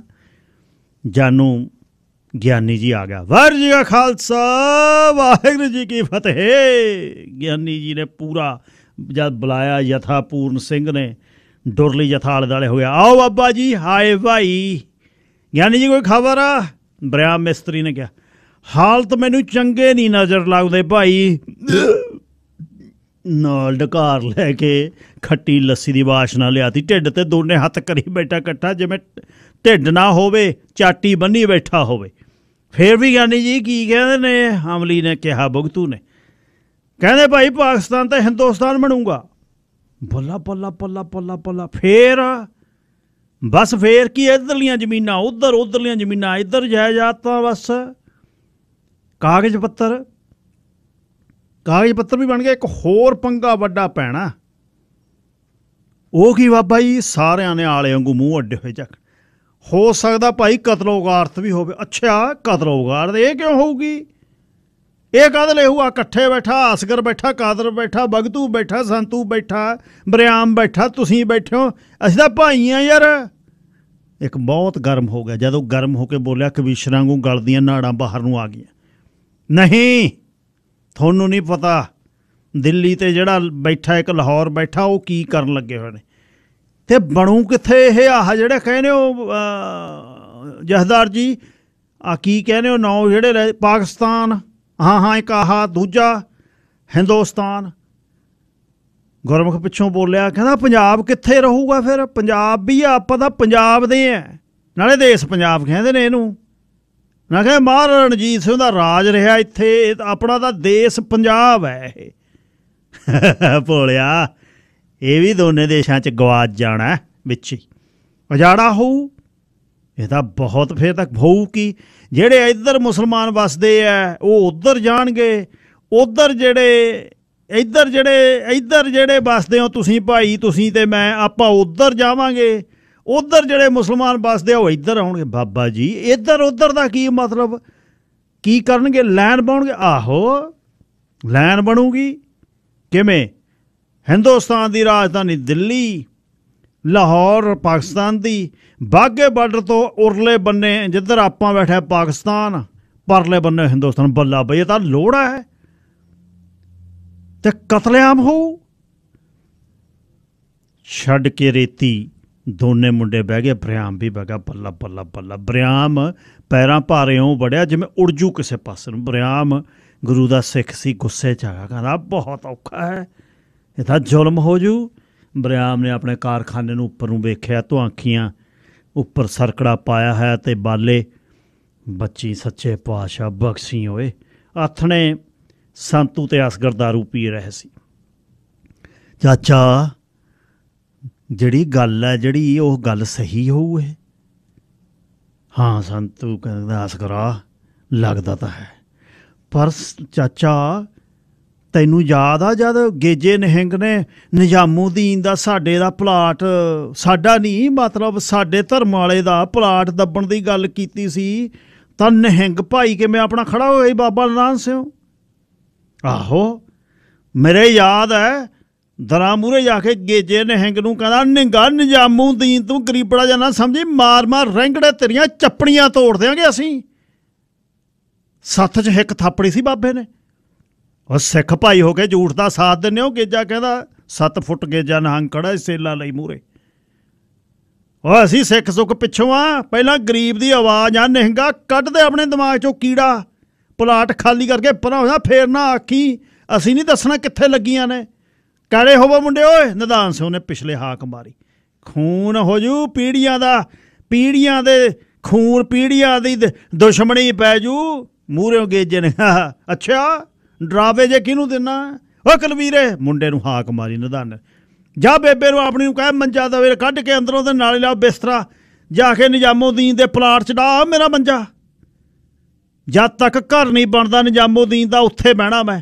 ਤੂੰ ਨੇੜੇ ਲਾ ਕੇ ਦਿਖਾਈਓ ਗੇਜਿਆ, ਜੇ ਨਾ ਤੇਰੇ ਮੌਰ ਛਾਂਗੇ। ਧੁੜਕ ਧੁੜਕ ਪੈਰ ਮਾਰ ਰਹੇ ਧਰਤੀ ਤੇ ਨਿਧਾਨ ਸਿੰਘ। ਸੰਤੂ ਨੂੰ ਗੱਲ ਕਰਾ ਕੇ ਆਸਕਰ ਕਹਿੰਦਾ ਫੇਰ ਆ ਕਿਵੇਂ ਹੋ ਜੂਗੀ? ਆਹ ਦੇਖੋ ਤਾਂ ਤੁਹਾਡੇ ਬੰਦਾ। ਫੇਰ ਮੇਰੇ ਮੂੰਹ ਦੀ ਮੇਰੀ ਜਵਾਨ ਸੜ ਜੇ ਚਾਚਾ। ਫੇਰ ਮੈਂ ਤਾਂ ਤੁਹਾਡਾ ਮੇਰਾ ਕਹਿਣ ਲੱਗ ਗਿਆ, ਹੁਣੇ ਉੱਠ ਕੇ ਆਇਆ ਤੂੰ, ਮੈਂ ਤੇਰਾ ਪੁੱਤ ਹਾਂ, ਤੂੰ ਮੇਰਾ ਬਾਪੂ ਹੈ। ਜੱਫੀ ਪਾ ਲਈ ਅਸਗਰ ਨੇ। ਇਹ ਫਿਰ ਐਂ ਕਿਵੇਂ ਹੋ ਜੂ? ਬਸ ਐਂ ਹੀ ਹੋ ਜਾਂਦਾ ਪੁੱਤ। ਬਸ ਦਿਨ ਘੁੰਮਦਿਆਂ ਦੇ ਸਾਉਣੀ ਦੀ ਫਸਲ ਬੀਜਤੀ, ਹਾੜੀ ਦੀ ਚੱਕ ਲਈ। ਬਸ ਜਿੰਦਾਬਾਦ ਦੇ ਮੁਰਦਾਬਾਦ ਦੇ ਨਾਅਰਿਆਂ ਨੇ ਤੇਜ਼ੀ ਕਰਤੀ। ਚੇਤੂ ਬੁੜਾ ਮਾੜੀ ਸਿਆਸ ਤੋਂ ਅੱਕ ਗਿਆ, ਪਿੰਡ 'ਚ ਬੈਠਾ ਕਹਿੰਦਾ ਚੰਗੇ ਭਲੇ ਬਸਦੇ ਸੀ, ਆਹ ਕੀ ਹੋਈ ਜਾਂਦਾ? ਓਏ ਐਵੇਂ ਉੱਪਰ ਬੈਠੇ ਭੌਂਕੀ ਜਾਂਦੇ ਨੇ। ਤੁਸੀਂ ਨਾ ਕਮਲਪਣਾ ਕਰ ਲਿਓ ਕੋਈ, ਚੌਧਰ ਖਾਤਰੇ ਦਾ ਸੱਪ ਕੱਢੀ ਰਹੇ, ਤੁਸੀਂ ਨਾ ਬੋਲਿਓ।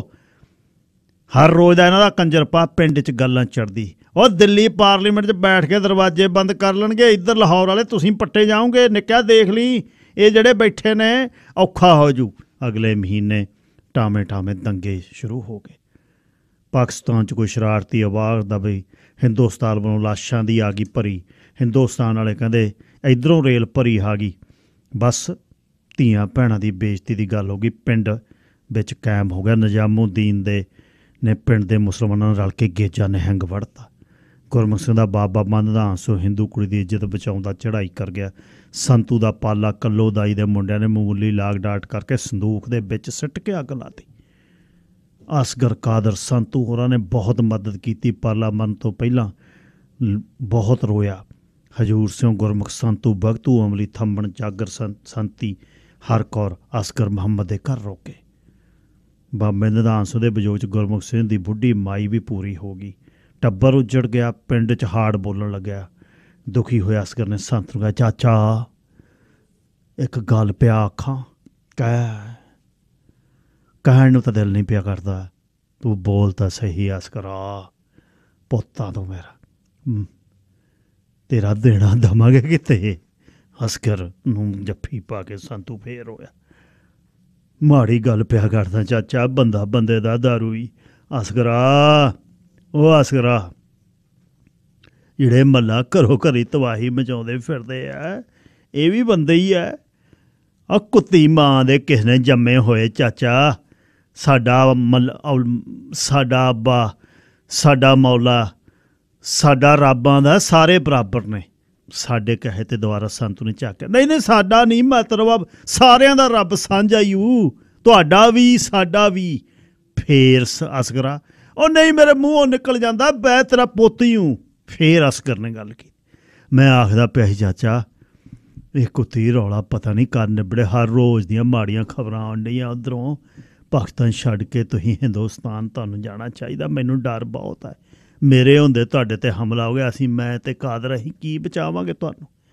ਅਤੇ ਜਦ ਤੁਹਾਡਾ ਠੀਕ ਹੋਵੇ ਤੁਸੀਂ ਮੁੜਿਆ, ਅਸੀਂ ਤੁਹਾਨੂੰ ਮੈਂ ਦੋਨੇ ਅਤੇ ਕਾਦਰ ਅਸੀਂ ਤੁਹਾਨੂੰ ਬਾਰਡਰ ਟਪਾ ਕੇ ਆਉਣੇ। ਇੰਨੀ ਕਹਿ ਕੇ ਅਸਗਰ ਨੇ ਧਾਕ ਮਾਰ ਕੇ ਸੰਤੂ ਦੇ ਗਲ ਨੂੰ ਜੱਫੀ ਪਾ ਲਈ। ਸਿਰ ਦਾ ਪਰਨਾ ਸੰਤੂ ਦਾ ਰਹਿ ਗਿਆ। ਪੈਰਾਂ ਭਾਰ ਸੰਤੂ ਬੈਠਾ, ਨਾ ਮੂਹਰ ਨੂੰ ਜਾਵੇ ਨਾ ਪਿੱਛੇ ਨੂੰ ਜਾਵੇ। ਅਸਗਰ ਮੂਹਰੇ ਪੈਰਾਂ ਭਾਰ ਬੈਠਾ ਹੀ ਲੇਰਾਂ ਮਾਰੇ। ਸਾਰੇ ਭਾਵੁਕ ਹੋ ਗਏ। ਗੱਲ ਤਾਂ ਅਸਗਰ ਦੀ ਠੀਕ ਹੈ, ਤੇ ਜੇ ਕਦੇ ਹਾਲਤ ਬੱਲ ਹੋ ਗਏ ਮੁੜ ਆਇਆ ਜੇ ਤੁਹਾਡਾ ਅਸਗਰ ਤੁਹਾਡਾ ਪੁੱਤੇ ਰਹੂ ਦੁਆਰਾ। ਫੇਰ ਜੱਫੀ ਪਾ ਕੇ ਅਸਗਰ ਨੇ ਸੰਤ ਨੂੰ ਕਿਹਾ। ਸੰਤ ਨੇ ਜਿਉਂਦੀਆਂ ਰੂਹਾਂ ਦੇ ਮੇਲੇ ਨੇ ਪੁੱਤ, ਐ ਨਹੀਂ ਕਰੀਦਾ ਹੁੰਦਾ। ਸੰਤੂ ਨੇ ਫੇਰ ਜੱਫੀ ਪਾਈ। ਜਿਉਂਦੀਆਂ ਰੂਹਾਂ ਇਸ ਸੂਰਾਂ ਜੱਦੀ ਗੌਰਮੈਂਟ ਨੇ ਛੱਡੀਆਂ ਹੀ ਕਦੋਂ ਨੇ, ਰੂਹਾਂ ਤਾਂ ਸੜ ਪੁੱਜ ਗਿਆ ਸਲੀਮ ਦੇ ਅੱਬੂ। ਰਜੀਆ ਕਾਫੀ ਦੇਰ ਦੀ ਤਪੀ ਬੈਠੀ ਸੀ। ਕੀ ਖੱਟਣਗੇ ਪਾਕਿਸਤਾਨ ਤੇ ਹਿੰਦੁਸਤਾਨ 'ਚੋਂ ਇਹ, ਤੂੰ ਨਹੀਂ ਭਾਈ ਸਮਝਦੀ ਸਿਆਸਤਾਂ ਕੁੜੀਏ। ਸੰਤੂ ਦੀ ਘਰ ਵਾਲੀ ਸੰਤੀ ਦਾ ਬਹੁਤ ਬੁਰਾ ਹਾਲ ਸੀ। ਪਾਲਾ ਆਖ ਕੇ ਆਵਾਜ਼ ਮਾਰਦੀ, ਕਦੇ ਧਰਮ ਦਾ ਨਾਂ ਲੈ ਕੇ ਗਾਲਾਂ ਕੱਢਦੀ। ਸੰਤੂ ਉਹਦੇ ਮੂੰਹ ਦੇ ਵਿੱਚ ਚੁੰਨੀਆਂ ਦਿੰਦਾ, ਖਬਰਦਾਰ ਜੇ ਬੋਲੀਆਂ ਕੁਛ। ਆਸਗਰ ਵੀ ਉਹਨਾਂ 'ਚੋਂ ਹੀ ਆ, ਕਾਦਰ ਵੀ ਉਹਨਾਂ 'ਚੋਂ, ਰਜੀਆ ਉਹਨਾਂ 'ਚੋਂ ਘਰੇ ਲਈ ਬੈਠੇ ਨੇ 10 ਦਿਨ ਤੇ। ਖਬਰਦਾਰ ਉਹਨਾਂ ਦਾ ਨਾਂ ਲੈ, ਲਟੇਰੇ ਸੀ, ਧਰਮ ਨਾਲ ਨਾ ਜੋੜਿਆ ਕਰ। ਰਾਤ ਨੂੰ ਅੱਜ ਚਾਲਾ ਪਾਈਏ ਭਾਈ ਫਿਰ, ਨਾਲੇ ਆਸਗਰ ਤੇ ਬੋਝ ਬਣਿਆ। ਗੁਰਮ ਭਾ ਬੋਝ ਬਾਜ ਮੇਰਾ ਕੋਈ ਨਹੀਂ, ਮੈਂ ਸਿਰਫ ਹਾਲਤਾਂ ਤੋਂ ਪਿਆ ਡਰਦਾ ਭਰਾ। ਕੋਈ ਮੇਰੇ ਹੁੰਦੇ ਤੁਹਾਨੂੰ ਹੋ ਗਿਆ, ਰਹਿਣਾ ਕੱਖ ਨਹੀਂ। ਕਾਦਰ ਬਸ਼ੀਰਾਂ ਰਜੀਆਂ ਬੈਠੀਆਂ, ਮਿੱਟੀ ਖੁੱਲ ਰਹੀਆਂ ਸੀ। ਸੰਤੀ ਸੌਂ ਗਈ। ਭਿਆਨਕ ਸ਼ੂਕ ਦੀ ਰਾਤ ਸਾਹਮਣੇ ਆ ਗਈ। ਗੱਡੇ ਜੁੜ ਗਏ। ਸੰਤੀ ਨਡਾਲ ਪਈ, ਚੱਕ ਕੇ ਮੰਜੇ ਤੇ ਗੱਡੇ ਤੇ ਪਾਤੀ। ਪਿੰਡ ਜਿਹੜਾ ਸਾਰਾ ਕੁਛ ਸੀ, ਸੰਤੂ ਨੇ ਖੜ ਕੇ ਪਿੰਡ ਨੂੰ ਵੇਖਿਆ। ਮੇਰਾ ਪਿੰਡ ਓ, ਮੇਰਾ ਸਾਰਾ ਕੁਛ। ਓ ਰੱਬਾ ਮੈਂ ਉੱਜੜ ਗਿਆ ਓਏ। ਤੇ ਦਾਤੜ ਸੰਤੂ ਨੇ ਮਾਰੀ। ਮੇਰਾ ਪੁੱਤ ਦੀ ਮਿੱਟੀ ਇੱਥੇ ਹੀ ਕਿਉਂਟੀ ਗਈ। ਲੋਕਾਂ ਦੇ ਨਾਂ ਲੈ ਕੇ ਭਰਿਆ ਮੈਂ ਕਿੱਥੇ ਆ, ਕਦੇ ਕਿਸੇ ਦਾ ਨਾਂ ਲਵੇ। ਜਿਵੇਂ ਸੰਤੂ ਹਿੱਲ ਗਿਆ। ਰਜੀਆਂ ਨੇ ਰੋਟੀ ਪਕਾਈ, ਭਰਨਿਆਂ 'ਚ ਬੰਨ੍ਹਤੀ। ਡੁੱਲੇ ਖੁੱਲੇ ਪਰੌਂਠੇ ਪਕਾ ਕੇ ਰਜੀਆਂ ਨੇ ਬੰਨ੍ਹਤੇ ਅੰਬ ਦਾ ਅਚਾਰ, ਗੁੜ। ਚਲੋ ਭਾਈ ਬੋਲੋ ਵਾਹਿਗੁਰੂ, ਸੰਤੂ ਨੇ ਕਿਹਾ। ਚੱਲ ਸੰਤੀਏ ਕਿੱਥੇ, ਜਿੱਥੇ ਰੱਬ ਨੇ। ਚਲੋ ਪਾਲਾ ਤਾਂ ਇੱਥੇ ਰਹਿ ਗਿਆ। ਪਾਲੇ ਦੇ ਬਾਪੂ ਇੱਥੇ ਆਪਣੇ ਉਹਦੀ ਰੂਹ ਖੜਕਦੀ ਰਹਿਣੀ, ਉਹਨੂੰ ਨਾਲ ਲੈ ਕੇ ਚੱਲ। ਉਹ ਤੈਨੂੰ ਕਿੱਥੇ ਲੈ ਜਾਵਾਂ, ਉਹਨੂੰ ਲੈਣੇ ਦੇਣੇ ਦੇ ਸਰਬੰਧ ਨੇ। ਤੁਰ ਮੂਹਰੇ ਹੋਣਾ, ਮੈਂ ਪਾਲੇ ਬਿਨਾਂ ਨਹੀਂ ਜਾਣਾ। ਤੂੰ ਤੁਰ ਪਾ ਬੇਬੇ ਮੇਰੀਏ। ਇਹਨੂੰ ਪਾਓ ਮੰਜੇ ਤੇ ਫੇਰ ਓਏ। ਚੱਕ ਕੇ ਫੇਰ ਮੰਜੇ ਤੇ ਪਾਤਾ। ਸੰਤੀਏ ਪੈਂਡਾ ਲੰਬਾ ਕਾਇਮ ਹੋ ਕੇ ਬਹਿ ਜਾ, ਬੋਲੀ ਨਾ। ਕਾਹਦੇ ਸਿਰ ਤੇ ਕਾਇਮ ਹੋਵਾਂ? ਰੱਬ ਨੇ ਇੱਕ ਚੀਚਲਾ ਦਿੱਤਾ ਸੀ, ਉਹ ਵੀ ਇਹਨਾਂ ਨੇ ਖਾ ਲਿਆ। ਬੇ ਤੁਹਾਡਾ ਕੱਖ ਨਾ ਰਹੇ। ਫੇਰ ਧਰਮ ਦੀ ਗੱਲ ਕੀਤੀ ਹੈ। ਗੱਦਾ ਯਦੀ ਮਰਵਾਉ। ਸੰਤੂ ਨੂੰ ਗੁੱਸਾ। ਸਬਰ ਕਰ, ਖਬਰਦਾਰ ਜੇ ਗੱਲ ਕੀਤੀ ਆ ਨਾਲ ਅਸਗਰ। ਕੋਈ ਨਾ ਚਾਚਾ, ਇਹ ਕੀ ਕਹੇ। ਚਾਹ ਪੀਣ ਤੋਂ ਬਾਅਦ ਕਾਦਰ ਨੇ ਰਾਹ 'ਚ ਚਾਹ ਪੀਤੀ। ਸਾਰਿਆਂ ਤੋਂ ਗਾਹਾਂ ਹੋ ਗਿਆ। ਹਥਿਆਰ ਚੱਕ ਲਏ, ਟਕੂਏ, ਗੰਡਾਸੇ, ਤਲਵਾਰਾਂ, ਤਕੜਾ ਖੂੰਡਾ। ਧੁਰ ਬਾਰਡਰ ਤੱਕ ਛੱਡ ਕੇ ਆਉਣਾ ਸੀ। ਜੇ ਗੌਰਮੈਂਟ ਦੇ ਬੰਦਿਆਂ ਦਾ ਖੂਨ ਸਫੈਦ ਪਿਆ ਹੋ ਗਿਆ, ਸਾਡਾ ਤਾਂ ਨਹੀਂ ਹੋਇਆ। ਸਾਹਮਣੇ ਦੋਨੇ ਭਾਈ ਚੱਲੇ, ਗੁਰਮੁਖ ਨਾਲ, ਸੰਤੂ ਨਾਲ, ਕਾਇਮ ਹੋ ਗਏ। ਸਾਰਿਆਂ ਨੇ ਬਸ਼ੀਰਾਂ ਤੇ ਰਜੀਆਂ ਨੂੰ ਪਿਆਰ ਦਿੱਤਾ। ਸਿਰਾਂ ਤੇ ਹੱਥ ਗੱਡੇ ਤੁਰ ਪਏ। ਧਾਹਾਂ ਨਿਕਲੀਆਂ, ਪਿੰਡ ਛੱਡਤਾ। ਚਾਚਾ ਹਾਲਤ ਸੁਧਰ ਕੇ ਮੁੜ ਆਇਓ। ਫੇਰ ਰੋਂਦੀ ਰਜੀਆਂ ਨੇ ਨਸੀਹਤ ਦਿੱਤੀ, ਸਾਡਾ ਕਿਹੜਾ ਗੁੱਡਾ ਦਿਲ ਲੱਗਣਾ ਭਾਈ, ਅਸੀਂ ਕੀ ਕਰੀਏ। ਇਹ ਅੱਲਾ ਦੇ ਘਰ ਦਾ ਕੀ ਪਤਾ ਚਾਚਾ। ਗੌਰਮੈਂਟ ਦੇ ਸੂਰ ਬੰਦੇ ਰੱਬ ਤੇ ਨਹੀਂ ਸਿੱਧੇ ਹੋ ਜਾਣਗੇ। ਬਸ਼ੀਰਾਂ ਰੋਂਦੀਆਂ ਮੁੜੀਆਂ। ਤੁਸੀਂ ਮੁੜੋ ਭਾਈ ਇੱਥੋਂ ਹੁਣ, ਸੰਤੂ ਨੇ ਕਿਹਾ। ਕਾਦਰ ਤੇ ਅਸਗਰ ਹਥਿਆਰਾਂ ਦੇ ਅੱਗੜ ਪਿੱਛੜ ਹੋ ਗਏ। ਸਾਹ ਕੁੱਟੀ ਜਾਂਦੇ। ਸੰਤੀ ਦਾ ਹੂੰਗਾ ਬੰਦ ਰਿਹਾ। ਰਾਹ ਪੌ ਫੁੱਟੀ, ਹੱਲਾ ਹੋ ਗਿਆ। ਬਾਹਰਲੇ ਪਾਸਿਓਂ ਜਦ ਭੱਜ ਕੇ ਪਏ ਸੰਤ, ਕਾਦਰ, ਗੁਰਮੁਖ, ਅਸਗਰ। ਛਵੀਆਂ ਤੇ ਛਵੀਆਂ ਖੜਕਣੀਆਂ। ਗੁਰਮੁਖ ਦੇ ਬਾਂਹ ਤੇ ਬਹੁਤ ਵੱਡਾ ਫੱਟ, ਤਿੱਖਾ ਨੇਜਾ ਡੌਲਾ ਚੀਰ ਕੇ ਲੱਗੇ। ਗੱਲ ਹੱਥੀ ਜਦੋਂ ਕਿ ਅਸਗਰ ਨੇ ਨੇਫੇ 'ਚੋਂ ਸਲਵਾਰ 'ਚੋਂ ਕੱਢ ਕੇ ਪਿਸਤੌਲ ਦਾ ਦੇਸੀ ਫਾਇਰ ਕਰਤਾ। ਲਾਟ ਹੱਥ ਤੰਗੀ ਲਟੇਰਾ ਧੜਾ ਭੱਜ ਲਿਆ। ਸੰਤ ਨੂੰ ਰਸ਼ਕ ਹੋਇਆ, ਵੇ ਪਾਲਾ ਨਹੀਂ, ਨਾਲ ਮੇਰਾ ਅਸਗਰ ਪੁੱਤ ਖੜਾ।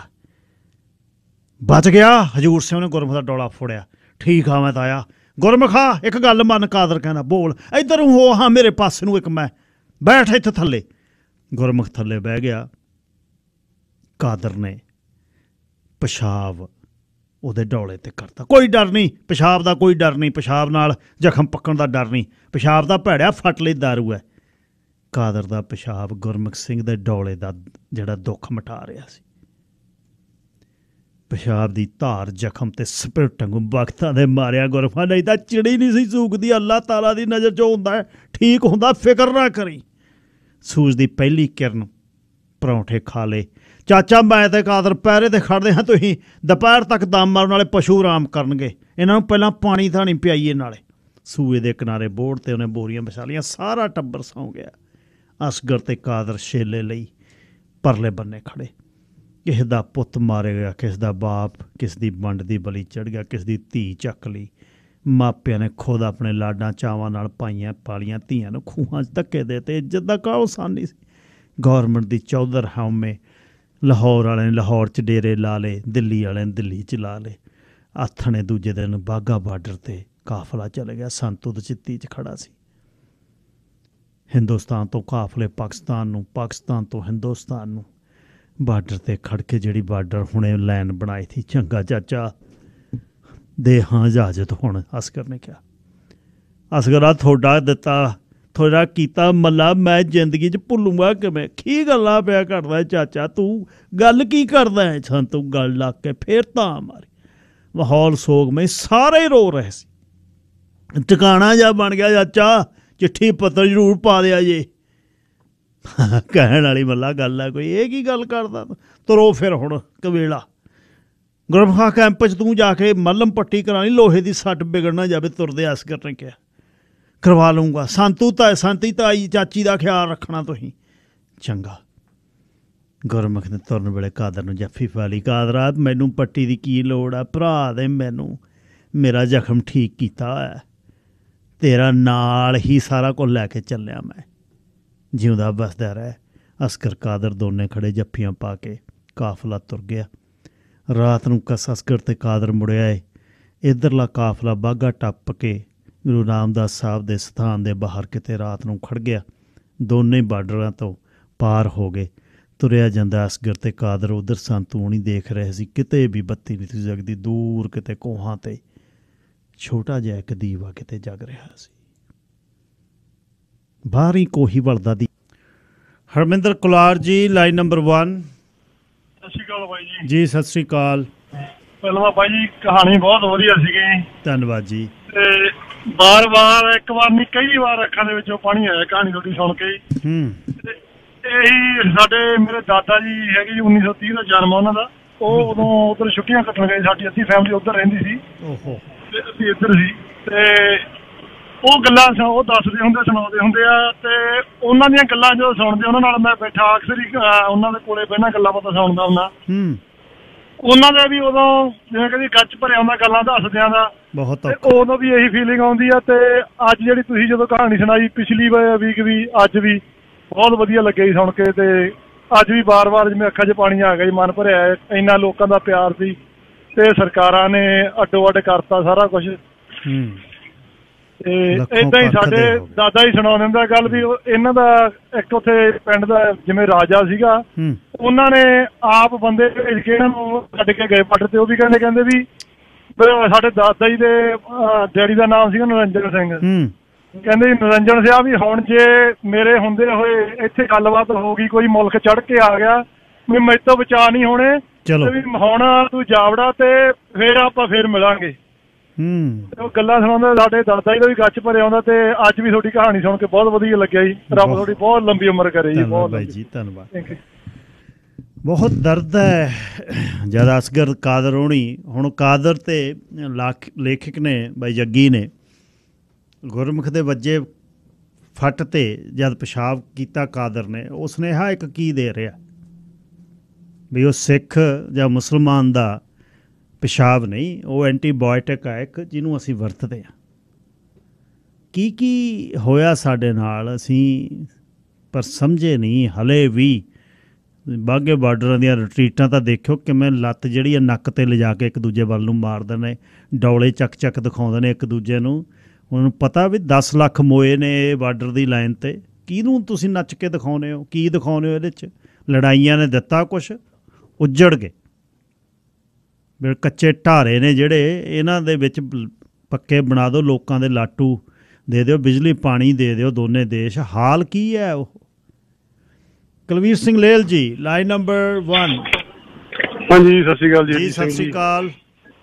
ਜਿਵੇਂ ਤੁਸੀਂ ਇਹ ਕਹਾਣੀ ਸੁਣਾਈ ਆ, ਇਹਦੀ ਰੀਅਲ ਸਟੋਰੀ ਆ। ਜਿਵੇਂ ਆਪਾਂ ਹੈਗੀ ਵੀ ਰੀਅਲ ਹੀ ਆ, ਆਪਾਂ ਦੇਖਣ ਤੁਹਾਨੂੰ ਤਾਂ ਕਹਾਣੀ ਆ।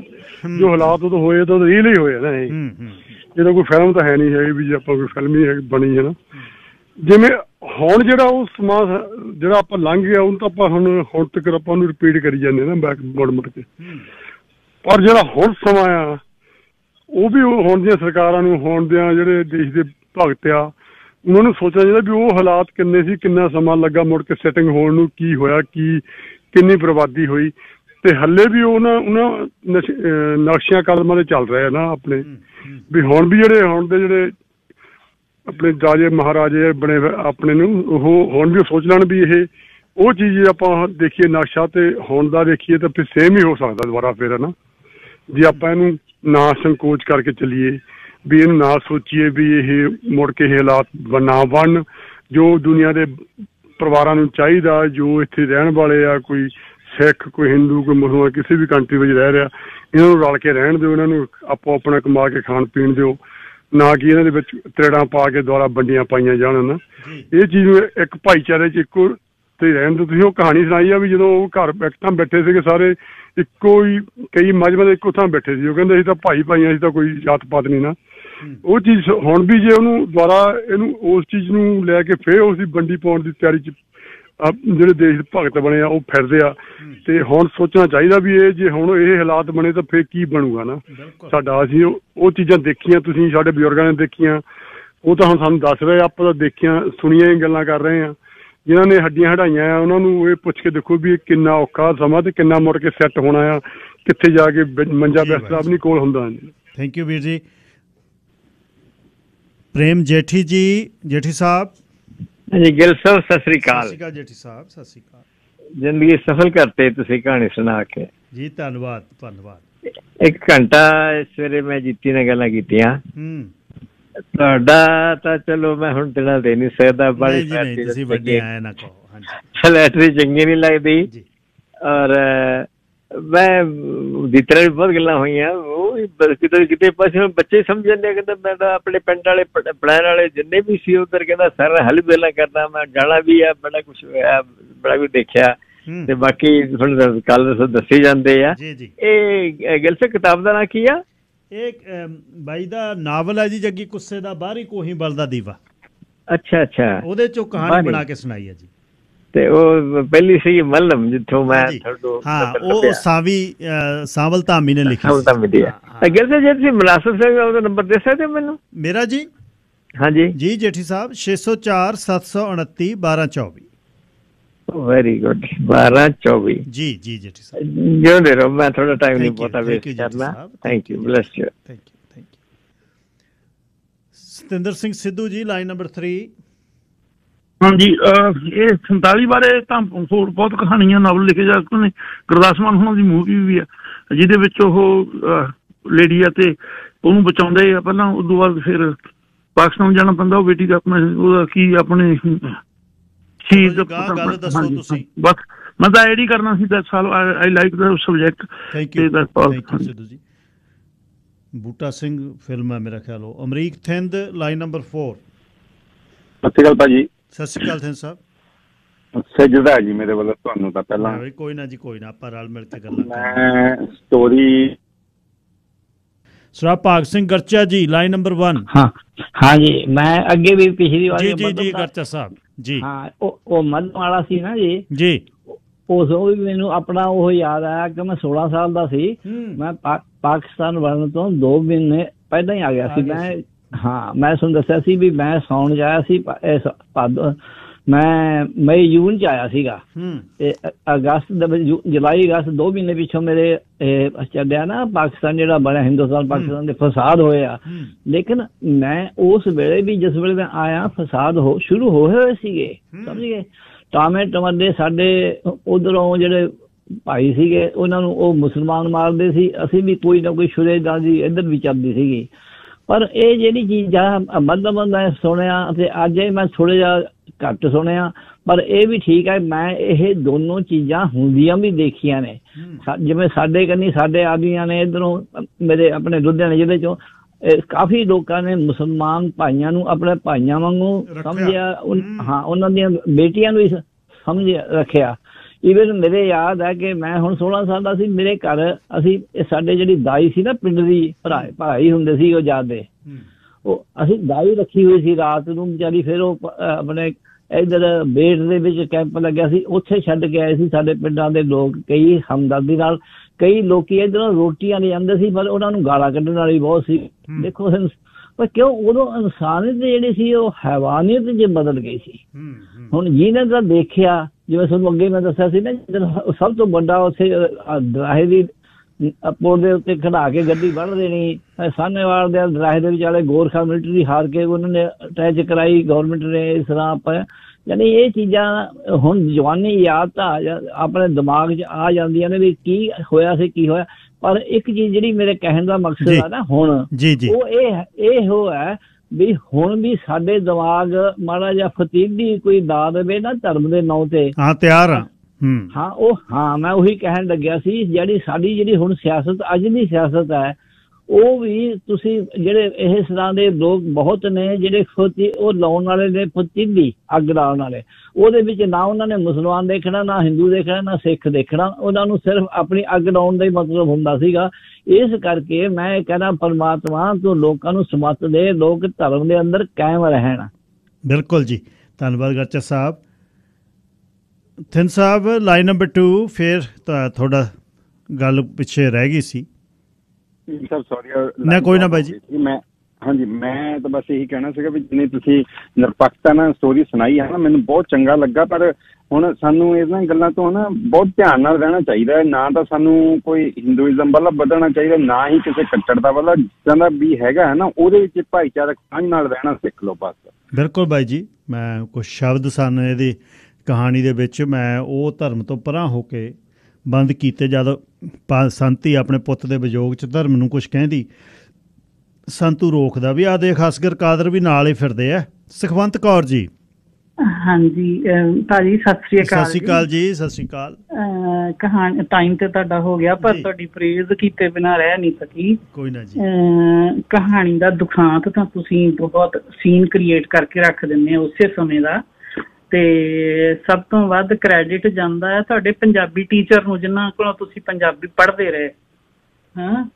ਤੇ ਤੁਸੀਂ ਜਾਨ ਪਾ ਦਿੰਦੇ ਆ, ਤੁਹਾਨੂੰ ਤਾਂ ਕ੍ਰੈਡਿਟ ਜਾਂਦਾ ਹੀ ਜਾਂਦਾ, ਪਰ ਉਸ ਪੰਜਾਬੀ ਟੀਚਰ ਨੂੰ ਵੀ ਜਾਂਦਾ ਜਿੰਨਾ ਮੈਂ ਤੁਹਾਨੂੰ ਇੰਨਾ ਸਾਹਿਤ ਪ੍ਰੇਮੀ ਬਣਾਇਆ। ਪਿਤਾ ਜੀ ਤੋਂ ਹੀ ਪੜ੍ਹੇ ਆ ਜੀ, ਪਿਤਾ ਜੀ ਨੇ ਪੜ੍ਹਾਏ ਆ।